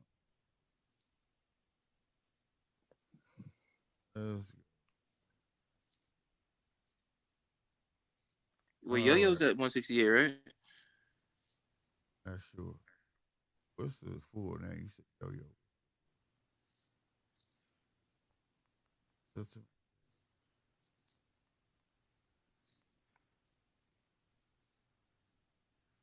Hella fights on. Okay. Nope, that one. Let's go to that shit. I can even see people like Hernandez going from 160 to 68. Easily. Yeah, that's what I'm talking about. Hernandez, yeah, Yo-Yo. Isn't he 168 already? Nah, 160. 160. But yeah, it's not on that fight. What card is it on? Yeah, what card is September 4th? He said September 4th? Oh, well, that's what card he's going to be on. That's what the fight says on BoxRec that Ozzy's scheduled to fight in. It's September 4th. Well, you got that and Billy stuff going on that's supposed to be an eliminator to be the mandatory to fight Canelo at 68 next. It ain't on TV though. It's gonna be in Canada, Montreal, Canada. He's the main event, bro. Oh, he's main eventing? Yeah, that's crazy. That's what I'm saying. Like, and he's 13 fights.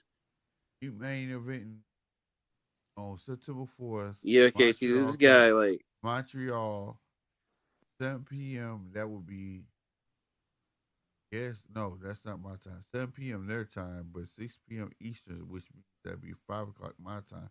But there's no outlet to watch it on here in America. Really?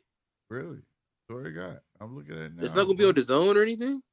Oh, the only thing gonna be in the zone is that McCormick card.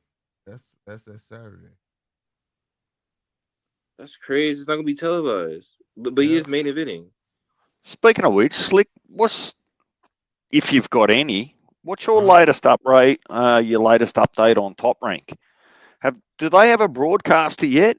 I Because I don't know because you got fucking Oscar Valdez fighting, and it ain't gonna be on TV. He fighting this week too, bro. well, who did Xander? Because Xander's Top Rank. What Yep. broadcast was that under? Oh shit. Top Rank, right? That was Top Rank. That Or was ESPN or ESPN. something. But ESPN, if you go to their app, they got rid of ESPN Plus, which they still charge you for them bitches.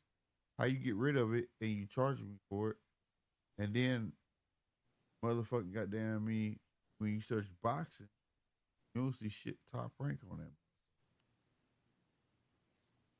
So they're definitely not with Disney.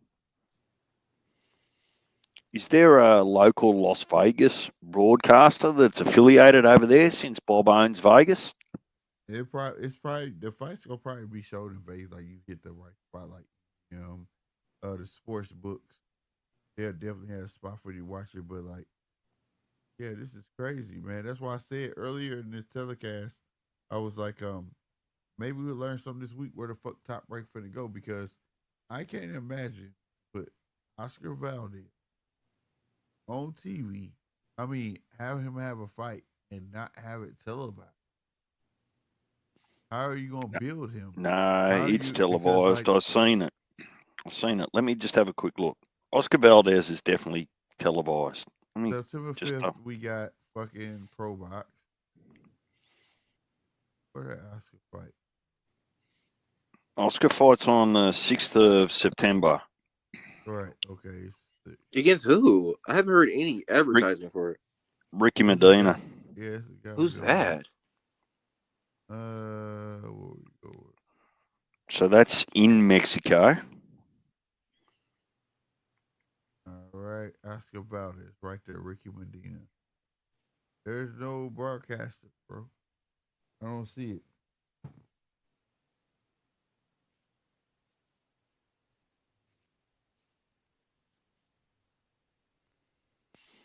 Oh, you know who will have it, Slick? If anyone knows, it'll be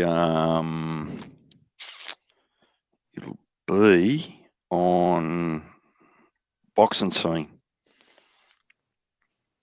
It'll be somebody that's on YouTube or somebody because this is crazy. They have Oscar Valdez and you trying to bring him from Redemption. Why not have that as a telecast fight? That's what got me. I was like, Top Rank about to have to let us know where the fuck they finna be having their fights. You know what I'm saying? Well, when's Bam fight? That's got to be coming up soon too. No, Bam's on a future card somewhere. That Brian Norman card. Oh, he's on the Ring Magazine one, is he? Yeah, In November. yeah. Bam got his shit solidified. He good.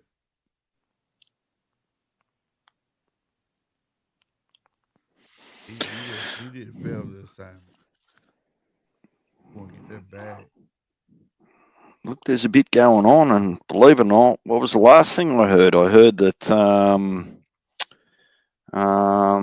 Jake Paul and the GOAT are going to sign up together.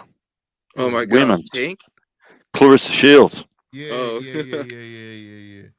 She said she wouldn't work with them, man, and make You good kind of for got her. to as a female boxer. I Like, was telling everybody, they told no, no, but she ain't got nowhere else to go. well, the thing is And the and she only announced, and also she had announced when I was saying that she had announced that her and Salida, that was their last fight. So she's Well, with no promoter, so she's it's looking for that big hurrah. And that big hurrah gonna be Shadeja Green. Watch. Her and Shadeja Green finna fight, bro. well, yeah, depending on who's the main event. I'm not sure that should be a main event. Not sure it can't be, but I'm not sure it Right. will be. But like when you look at it, the reality is who does MVP in the women's ranks? Who don't they have? That's a better question than who they do have now. So it was Clarissa Shields, and what now? Any name that I can think off the top of my head's probably only Sky Nicholson and Gabby Fondora. Uh, Otherwise, MVP have got the rest. yeah, they got all of them, bro. They been signing them over left and right under everybody Oh, nose. Katie Taylor's still match room. Yeah, Kate Taylor's still Metro, but shit, they get to get her when they want her, so it don't fucking matter. I wish boxing was more like WWE. I feel like these fighters, I don't know, they're not really like I don't know, brought out there like that. Well, I think that's the way that the landscape's changed. And I was having a bit of these conversations over the last couple of weeks with a few people you'd know as well, Rob, like through these channels just offline, is that whether you want to admit it or not, boxing as an entertainment package now competes with all other entertainment, whether it's Netflix, whether it's PlayStation or Xbox on the internet, whether it's Prime Video, whether it's NFL. They're not separated anymore. So they need to have a look at actually how they're going to promote the entertainment rather than the sport. So I'm of the if I pay $50 to get more skills on a game on the internet or $50 to watch a pay-per-view in a sport that I don't really follow and doesn't make sense, and it's all sort of, where are you going to spend your money? So you got to remember that the broadcasters of yesteryears used to get and this is for Rob, like if you look at PBC way back when with HBO or Showtime, right? They used to give PBC an annual budget. And out of that annual budget, they could make fights and they could also spend money promoting their boxers and turn them into household names. Now that money's not available for them. Yeah, PBC is like right? broke now, it seems. Oh, are they? Come on, this has been happening for what, $25 million round figure, right? Just to let Tank fight Jake Paul, right? God knows how much Al got from Turkey Al Sheikh to let Benavidez go across there on a 3-fight deal with Turkey Al Sheikh. Yeah. Right? There's just not massive profit margin, but there's profit margin there. Don't worry. Does Fondora and Thurman make $1 million profit? No. You don't think so? Hell no. I think it does. Think so? If they're not paying both of them too much money, I reckon that Tom Brown, Al Heyman pockets a cool $1 million out of whatever commercial setup that they've got. Right? So sometimes it's not about making $50 million. Sometimes it's about making multiple deals for $1 million. Yeah, and your bank still goes up, right? Who else have they got there? Tank, Benavidez. They got the Charlo boys. Mel Charlo's calling out everyone at 54. Even Bud. Like, man, we could see this shit coming from 18 months ago. Hey, I do. Oh, we're going to say it, DJ. I'm sorry. No, you go. Oh, I was just gonna say about BoMac saying that Bud should have been at 168, and since Bud should have been at 168, his what was I gonna say, his power. Oh yeah, he doesn't have to cut much muscle, and he's going to be stronger than, he's most likely going to be stronger than what he's been. Not stronger than Canelo, what he's been. And so that Right. alone should be like, that alone means that Canelo's in trouble, right? Because Bud, he's a knockout artist, and if he's stronger than what he's ever been, then even if he's not stronger than Canelo, then that strength alone is enough to I do think a great deal of damage. I think put it in context. I think it's important not to look at Bud as a knockout artist like a tank, right? That's not his game. Bud's got what, 21 out of him, 21 KOs or Yeah. combined KOs and stoppages out of 31 fights or something like Yeah. that. So he's definitely got the ratio. But remember we were talking a little bit earlier about fight night and what people actually weigh. If you have a look at what Sean Porter weighed when he fought Bud at 147, I'm going to say that Sean came in on fight night minimum 160. Now, if you watch that replay back, Bud picked up Sean Porter and just manhandled him to the ropes. A little bit like he did with Spence. Right. Just picked him up like he was a pillow and just manhandled him to the ropes. Get off me, right? And did the same thing to Spence. So I don't think it's about, well, for me anyway, I don't think it's about whether your question is power to actually knock Canelo out stone cold. That would be a surprise to everyone because Canelo's just got a granite chin, right? But just because he can't knock him out stone cold doesn't mean he can't beat him, Right. right? Depending on what tactics he employs. Now, BoMac also said during that interview that there was a reason he could have went to 168, but there was a reason that they stayed at 47 Yeah. because they actually had a plan to be undisputed. Get all the food on the table there and finish your goal, Right. right? So they got their goal. They went to 54. And as much as we see great matchups at 54, none of them are just huge dollar fights. They're just not. To be honest, I think the biggest fight you can make at 54 by way of dollars is probably Mel Charlo and Spence, somewhere down there in Dallas in a stadium. Yeah. 100%.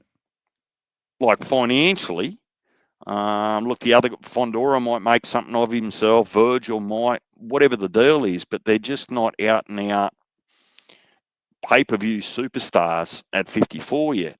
That's true. And there's no one that's an out and out pay-per-view superstar at 60. So what are you forced to do? Do you take scraps at 54? Do you take scraps at 60? Or do you just go for generational wealth at 68? It ain't that difficult.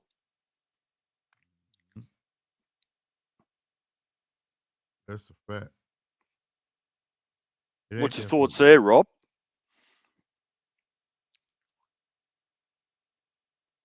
Rob? Oh, hello. Can you guys hear me? Oh, I think my mic was muted. I'm so sorry. No, But we yeah, got you. DJ. So your question was in regard to the financial circumstances.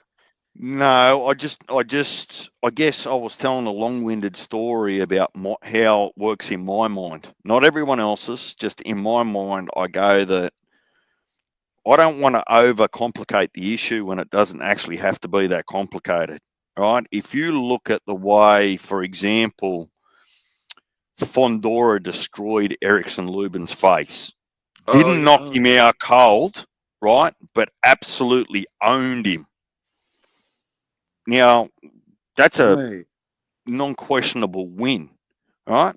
Bud didn't knock Spence out stone cold, No, but no, he just brutalized him. beat him up enough to say, look, enough's enough. So there's plenty of fights in history that say, look, you can be an unquestionable winner without a knockout or a stoppage. And Bud's never actually been that out and out prize fighter, knockout artist. Yeah, he gets them along the way. Absolutely, he's got some dog in him, but don't expect something out of him that he's not renowned for in maybe his last fight of his career. Right. I can guarantee he's not going in there to actually try and knock Canelo out stone cold. That won't be his strategy. Oh, no. Of course. Message. And what was your question to me about it? Well, that was the part where I was just talking about the commercial and the financial part of it, is that if victim of circumstance or victim of your environment, right, Bud can get scraps at 54, he can get scraps at 160 and add to his legacy, right? Right. Or he can just go, oh, well, stuff it. I'm going for generational wealth. I'll go fight Canelo and just go big and bold. That's 50 million at 168, or at best 10 million at 54 or 60. Financially, what do you do? Go for the big money, right? Yeah, well, go for the legacy. The legacy fight is going to give you the big money. I just think, put it in context, there'll be a combination of Bud being about legacy, always has been, but at this stage of his career, it's also about money. Right? You can't ask Turkey Al-Sheikh to pay him $50 million to beat up on a Xander Zayas at 54, or beat up on a Erzandi Lara at 60. It just don't make sense, even for Turkey Al-Sheikh. And I feel like the money comes with the legacy, though. Like, if you get Canelo, you're automatically going to get the money, and you're going to get the legacy when you beat him. So it's like you get both. Like, it's a win-win for Bud. It's also about where you land at. You know what I'm saying? If you're in the right position, meaning with the right promoter at that time, that opportunity might not exist. You know what I mean? Might not materialize. So that plays a big factor as well, which is what Bud was chasing all them years. Remember, he wanted Manny Pacquiao. They re-signed him. They promised him Earl, could never get him Earl. So it's all about where you land at. That's why I wasn't mad when Shakur went to Eddie. The UK is making all the big fights right now. You know what I mean? But I don't think that people are given the full package of credibility to Bud for Spence. Bud would have got paid maybe $30 million for that fight. That, by the way, Al Heyman never wanted. Right? So, once these guys get to a certain level and they get paid a certain amount, are they going to take $30 million for a Spence and then go and take a $5 million purse? Right. You make no. Probably not going to allow it. Well, he just doesn't need to. Yeah. I mean, it's nearly, I won't say that $5 million. For me, I'd make the effort for $5 million. But for Bud, with all his investments and bits and pieces, man, he just ain't got to. So I think sometimes you just look at the politics of the environment. Like, it's almost, don't hate the man, hate the game. There you go. I like that. And the thing about Shakur is that, like, yes, okay, like, let's face it, Shakur's on top of the world right now. Like Bud and Shakur on Bud and Shakur are on top of the world right now. And like Shakur, he's getting he's at the point where he can give Teofimo his biggest payday, and he can give he can give fighters their biggest payday, basically. But hang on. Let me just test you. I'm not saying you're wrong. Right? So Shakur's at 135, Teo's at 140. Right? Teo's just gone and fought at a catch weight in New York at whatever it was, 144 or what have you. Right? Yeah. Rob, what is it that... Well, let me ask the question a different way. Who's the A side, Shakur or Teofimo? Oh, Shakur. Right. So why pick Teofimo? If you're going to go to 140, right, and you're going to get paid exactly the same, whether you fight Teofimo, Hitchens, Matthias, Gary Antoine Russell, if you're going to get the same bag, why pick Teofimo? Well, I think he was going to fight Teofimo, like originally that was a candidate because he called him out. He called out Shakur, but at the same time, Gary did also say that he would move down to 135 to fight Shakur. But it turns out Richardson, Hitchens, and Gary Anton Russell, I believe, are in talks. I think currently. It could be too. I guess the point that I'm trying to make is the Teofimo conversation is a conversation or a fight that people wanted to see 5 years ago, and it's just run its course. Oh, okay, yeah, I can agree with that. Yeah, and I'd Right rather see Lamont anyway. When they were all at 135, Shakur, Tank, Ryan, Teofimo, Devin Haney, when they were all there, that's what the public wanted to see, and now they've dispersed. So if you weren't interested back then, why use my name now to give you a payday that you never wanted way back then? I mean, you can't have your pie and eat it too, in my opinion. So, right, I agree. Shakur doesn't actually have a promoter at the moment. He's a independent. And is that so we can go across to PBC?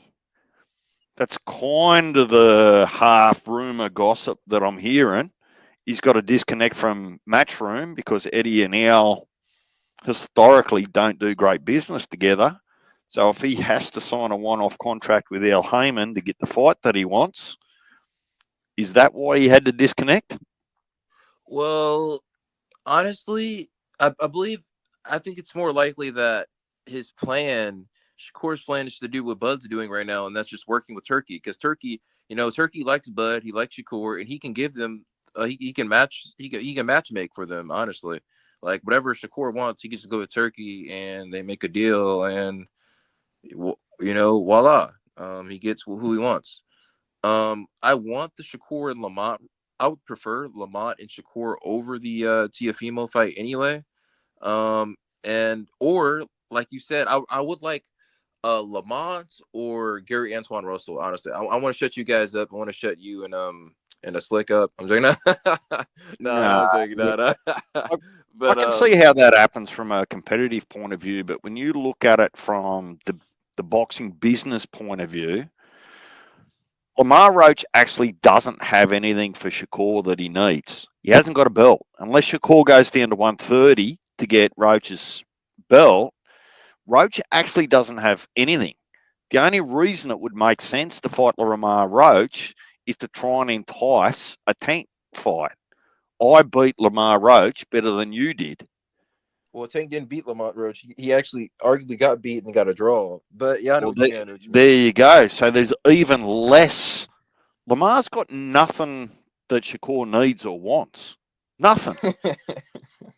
Well, Lamar's not going to bring 10.5 million people to your fight. And I'm not having a crack at the dude. He's actually just not bringing anything to the table other than he got a draw with Tank. Well, so fucking what?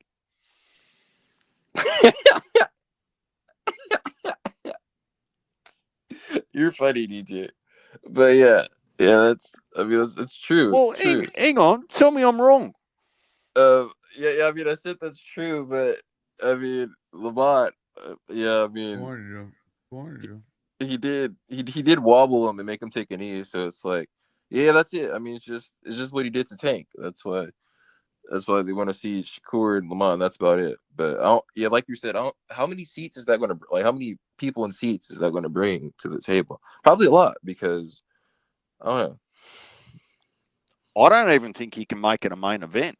You definitely can't make it a pay-per-view. That's wild how they fast. Oh my gosh, that's hilarious. Oh man, really? You're not able to make that a main event? Shakur versus Lamont? Oh my gosh. Yeah. The only way you do that is you've got an absolute stacked undercard. Absolute stacked. Right? Why don't you guys Hardcore think as Shakur shit. is entertaining, man? Oh my gosh. I actually do. That's the funny thing. I actually I do appreciate what too. Like, Shakur does in the ring. But remember we were talking about the difference between a sport and entertainment, right? right. So if you're going to ask $50 from a citizen anywhere in the world, $50, where do you want to spend your money? Do you want to spend that $50 that we're giving you for free on a Shakur and Lamar pay-per-view when you don't really watch, understand, or appreciate boxing? Or are you going to spend that $50 on next month's Netflix movies? Well, for me, since I already have Netflix, I'll just get Shakur and Lamont. And look, this is the thing. Boxing needs to work out whether they want to be entertainment and they're ready to compete with all the other entertainment that people can get in their household between movies, subscriptions, and NFL passes and all those sorts of things, or they compete as a sport. You can't have it both ways because you're going to lose viewers, if you don't get it right. So either go all in on entertainment, fuck the sport. I'm going all entertainment so we can compete, or we're going fuck the entertainment. We're going in by way of sport. Can't have both, in my opinion. Right, right. And the thing is, I do want to point out Shakur is an accelerating fighter, man. He is entertainment. Like okay, let me tell you this. Shakur, he has rapid attack speed, he has guard manipulation, he has footwork, he has counter punching, he has control distance. Like he has it all. He's a complete package. I don't understand why people do him like that.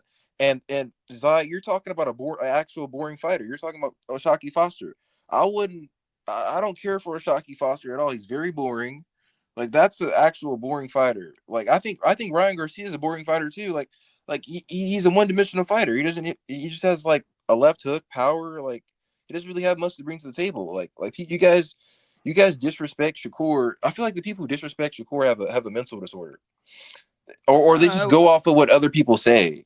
no, They just no. go off. I think it's a different. Ask people what they think about Shakur under two different definitions. This is the key, right? Is Shakur a good fighter?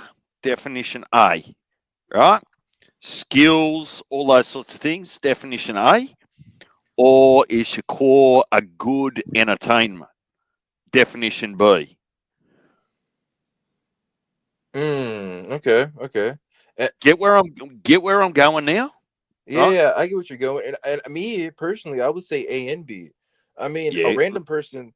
How about this, DJ? Actually, this happened recently. I actually gave this girl who I go to school with, a CBU. Um, uh, I gave her Shakur highlights and Bud highlights, and I asked her. This is one of the questions I asked her: is either fighter boring? And you know what her answer was? Well, there's no way I can know because it wasn't part of the conversation. Her answer was I wouldn't say either of those fighters are boring. Yeah, look, they've all had their moments, but just so I'm not ignoring Zaya here, and Rob, you can go in on this as well. Slick's probably fallen asleep, but would Shakur versus the winner of Foster and Fulton be bigger than Lamar fight? Hang on, they're in a different weight class, aren't they?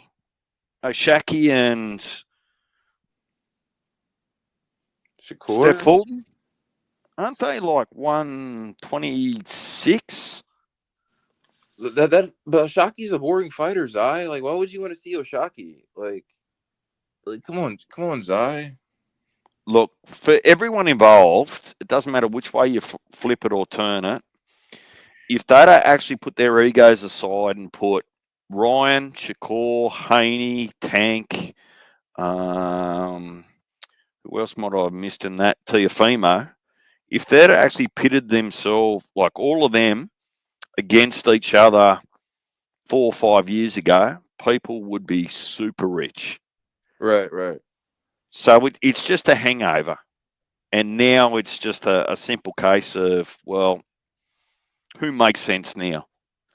And it's hard to say because Shakur's saying that I'm a light frame, 135's for me, but then in a different conversation he's saying, well, I'd go to 140. Well, hang on, which is it? You good at 35 or you good at 40?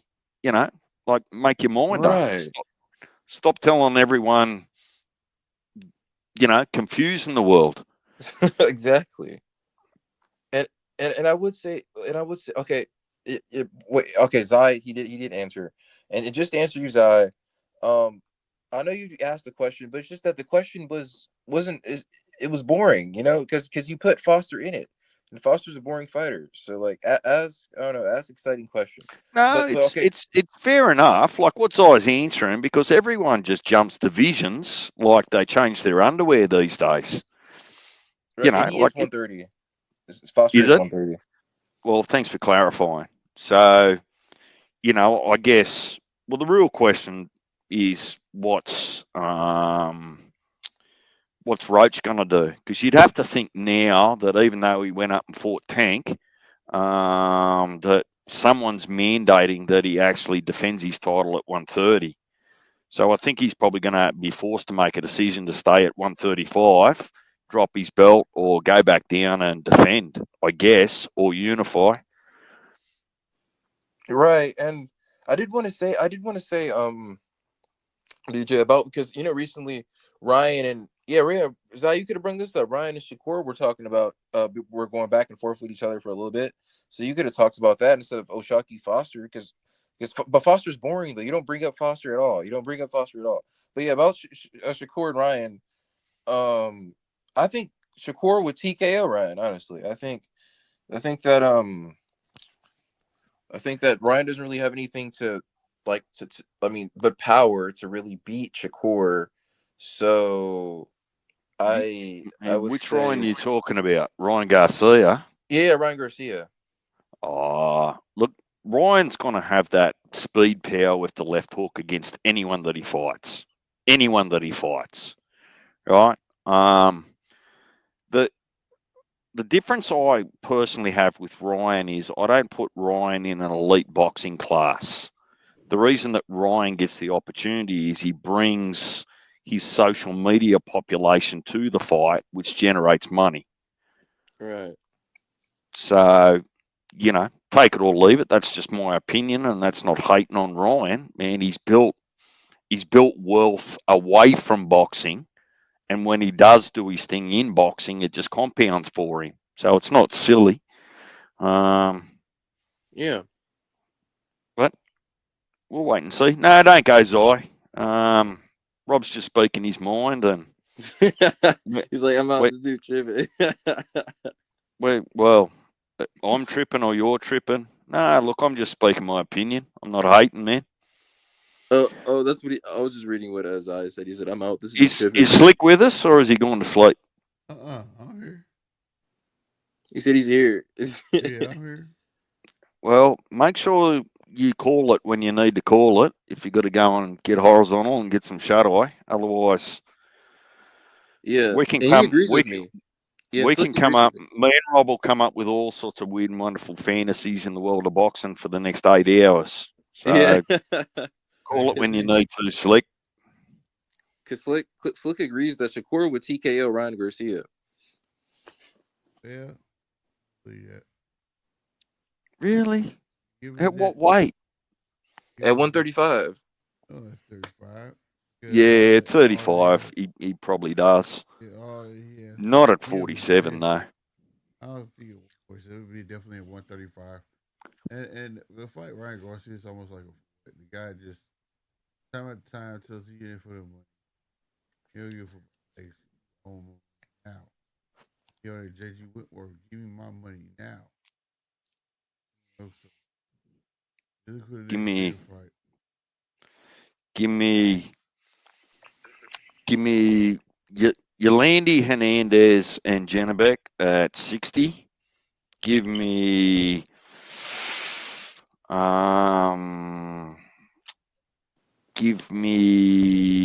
Mel Charlo versus Virgil at 54. Give me Gary Antoine Russell versus Shakur at 140. And give me Inouye versus Nick Ball at 126. Not 122, at 126. And the reason I say that is that I think Inouye gets away with getting hurt during his fights at 122.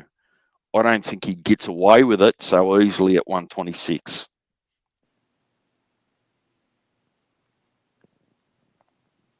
There you go. There's this week's wish list from DJ. Yeah. That's your Christmas list? Your Christmas wish list? Look, I reserve the right to change my mind tomorrow or next week. But, you know, if someone made those fights, I wouldn't be hating on them. I think that 47 is going to be dead. I think there's going to be a big divide at 47. That's why I'm not talking about it. I think that PBC are going to keep two belts in-house over there, and the only unification and the swapping and throwing will be between the IBF and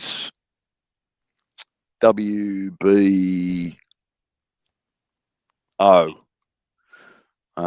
Brian Norman.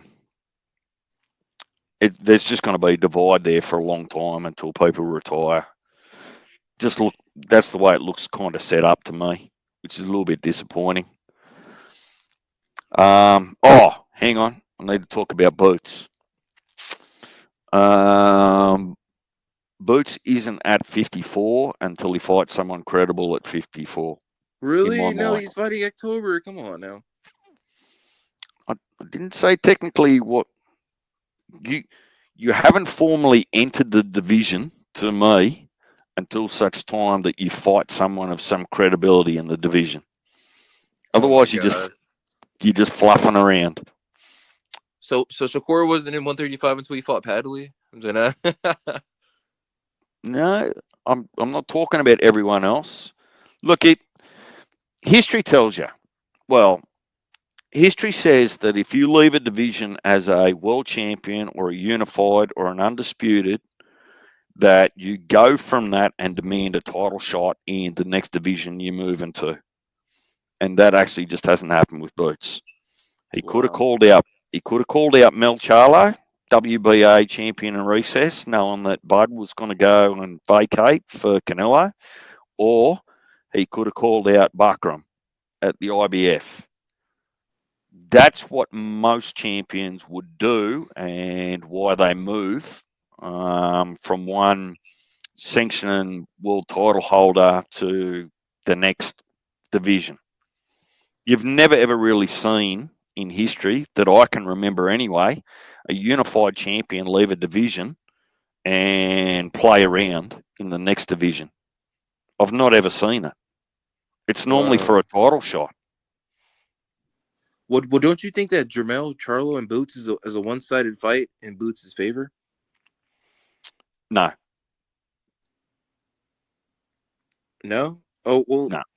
It's because like Jermell doesn't really have any have much in his arsenal that can really give Boots a big challenge, right? I mean, but his power, he does have power, but other than that, I mean, like Boots can basically bypass everything else he throws at him. I mean,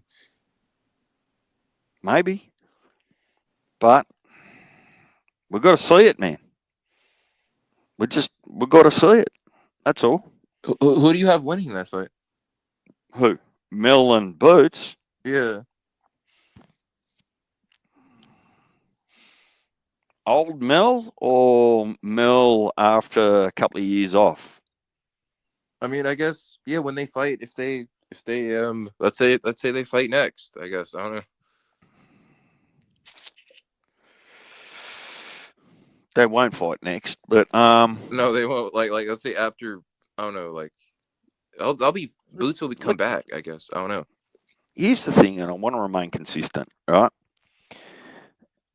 You can talk about the eye test, or you can do whatever. You can have a look at people's resume, right? But there's some things that Boots does during fights, right? Out of a 10-round fight, there's some things that he does in one round out of those 10 rounds that you just go, fuck, where's that been? So you see the potential there, but he doesn't apply that craft every single round. And the concern that I have is Boots looks to be happy to be hit. It just doesn't bother him. And I'm just not sure that that's a good idea, particularly moving up. That's all. So I'm happy to be proven wrong. I just want to be convinced one way or another. You're absolutely it or you're absolutely not. And I'm not prepared with Boots to say one way or another yet. And Mel's no joke. Like, he's not. You can't take his accolades off him. Undisputed at 54. And the reason you might argue that it wasn't as strong as it is now or generations before, the simple reality is that there's going to be Bud Crawford, Floyd Mayweather, and maybe Hopkins. There's a third one. I can't. They're the only three that are gonna in history that are gonna escape the 154 division without an L. Think about that for a minute. Really? But Boots, who's going to beat Boots at 154?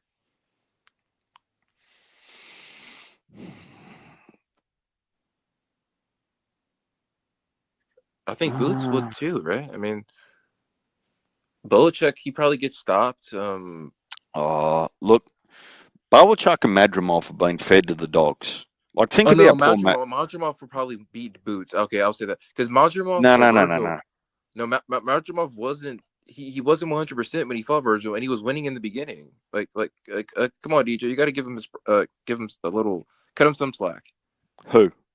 Madrimov. You won't hear me say a bad word about Madrimov, but history's going to tell you before you get ahead of yourself that Madrimov come to the US and got into the 54 division, and history might tell us that he's been fed to the two biggest dogs in the 54 division, Virgil Ortiz and Bud Crawford. That's not normally how you cut your teeth in the 54 division, skip everyone and just go to the two biggest dogs, right? So it might be a little bit unfair. Look,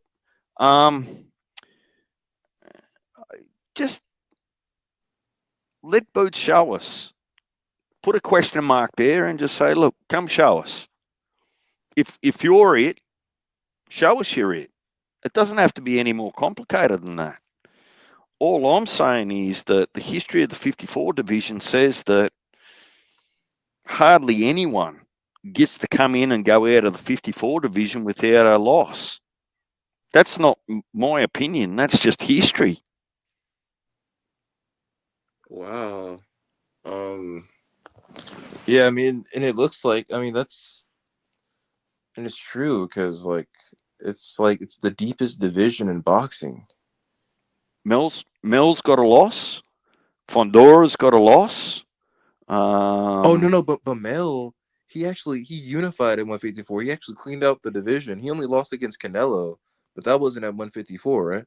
No, Mel got beaten by Harrison and had to go and get his get back. Oh, he did.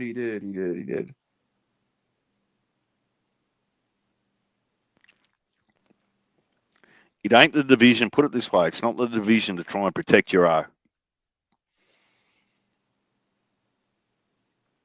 If you're good enough, you'll protect your O, but I don't care where you look, whether it's Lubin, whether it's Fondora, whether it's Virgil. Look, I've still got questions about Virgil. I'm a fan of the guy, but he's been hurt against Belichick and Madrimov. Still got the win, but you could probably argue too that other than some bullshit on the night between no knockdown, Virgil touching the canvas, we'll give you a bit of a break, we'll let you go and fix your glove work and the tape on your glove, man.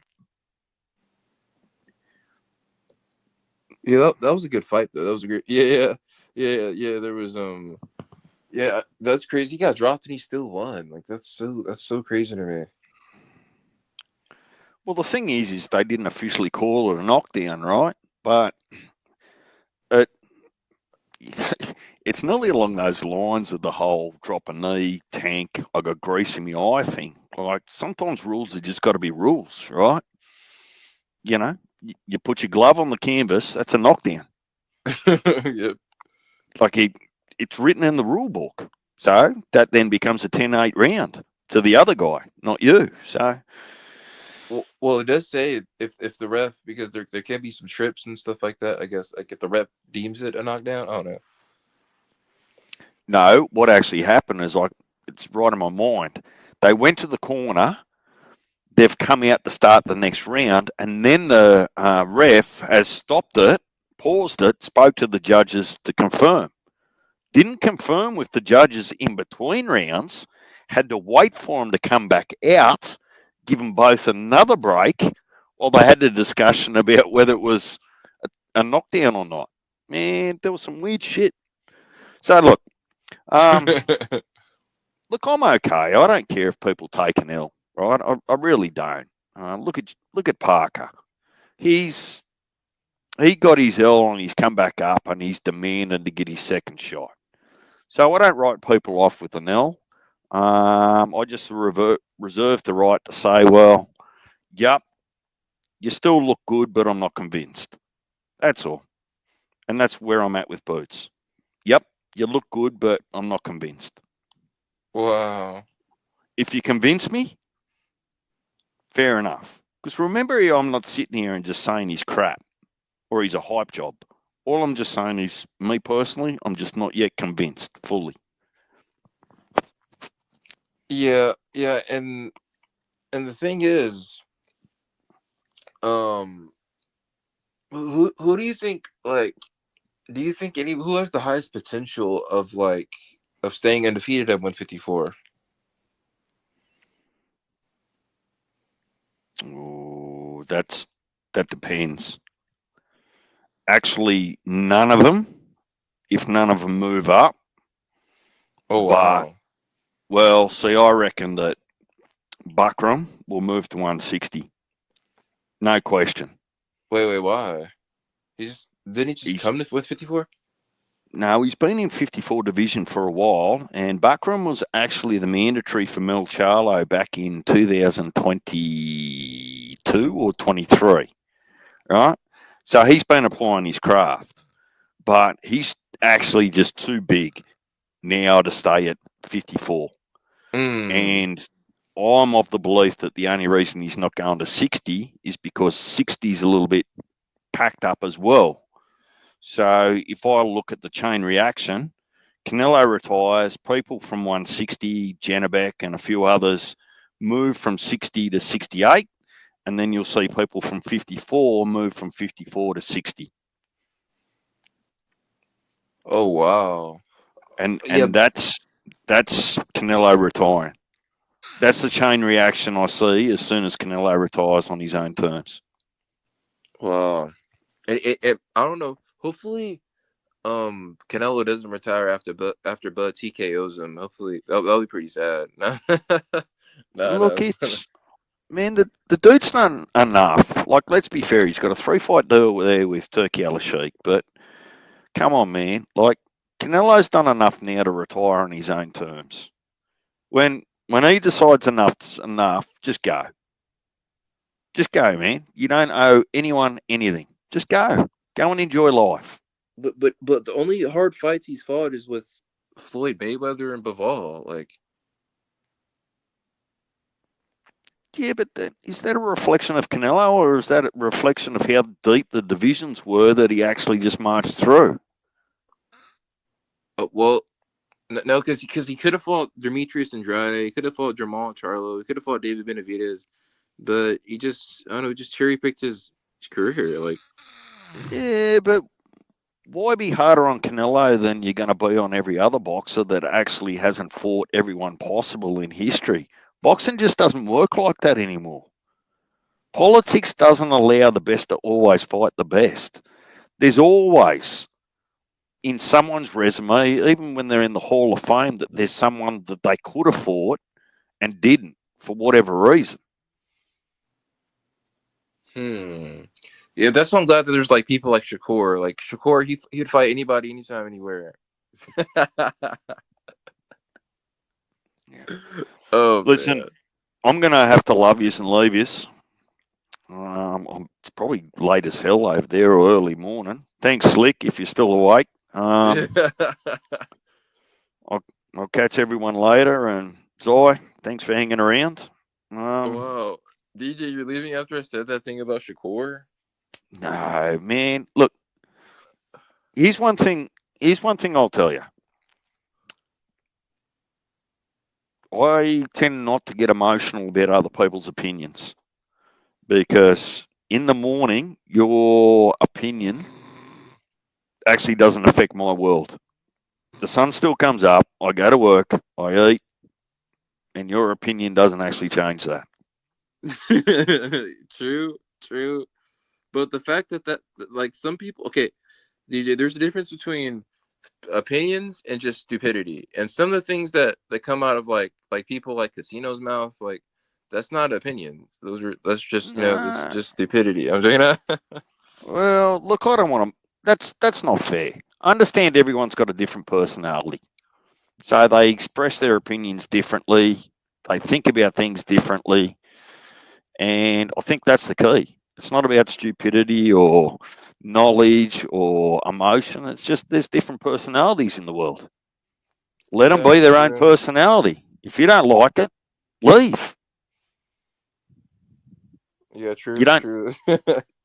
You don't have to stay on YouTube because you don't like someone's opinion or personality. Wow, It yeah, doesn't that's make true. sense. So just let them be themselves. Wow, I hear. Yeah, you're right, DJ. And I hear Slick. I hear him snoring. What the heck? Yeah, you awake, Slick, or not? I'm awoke. Righto. Go take yourself to bed. I'm going to drop down. Yeah. This was a great boxing talk. Like always, and yeah, God bless you all. And yeah, this overall this was great. I guess DJ, he has to go and um Eat. okay, I was gonna Right. say take care of some kangaroos, but You stupid. nah, but Man, it's about daytime there, though.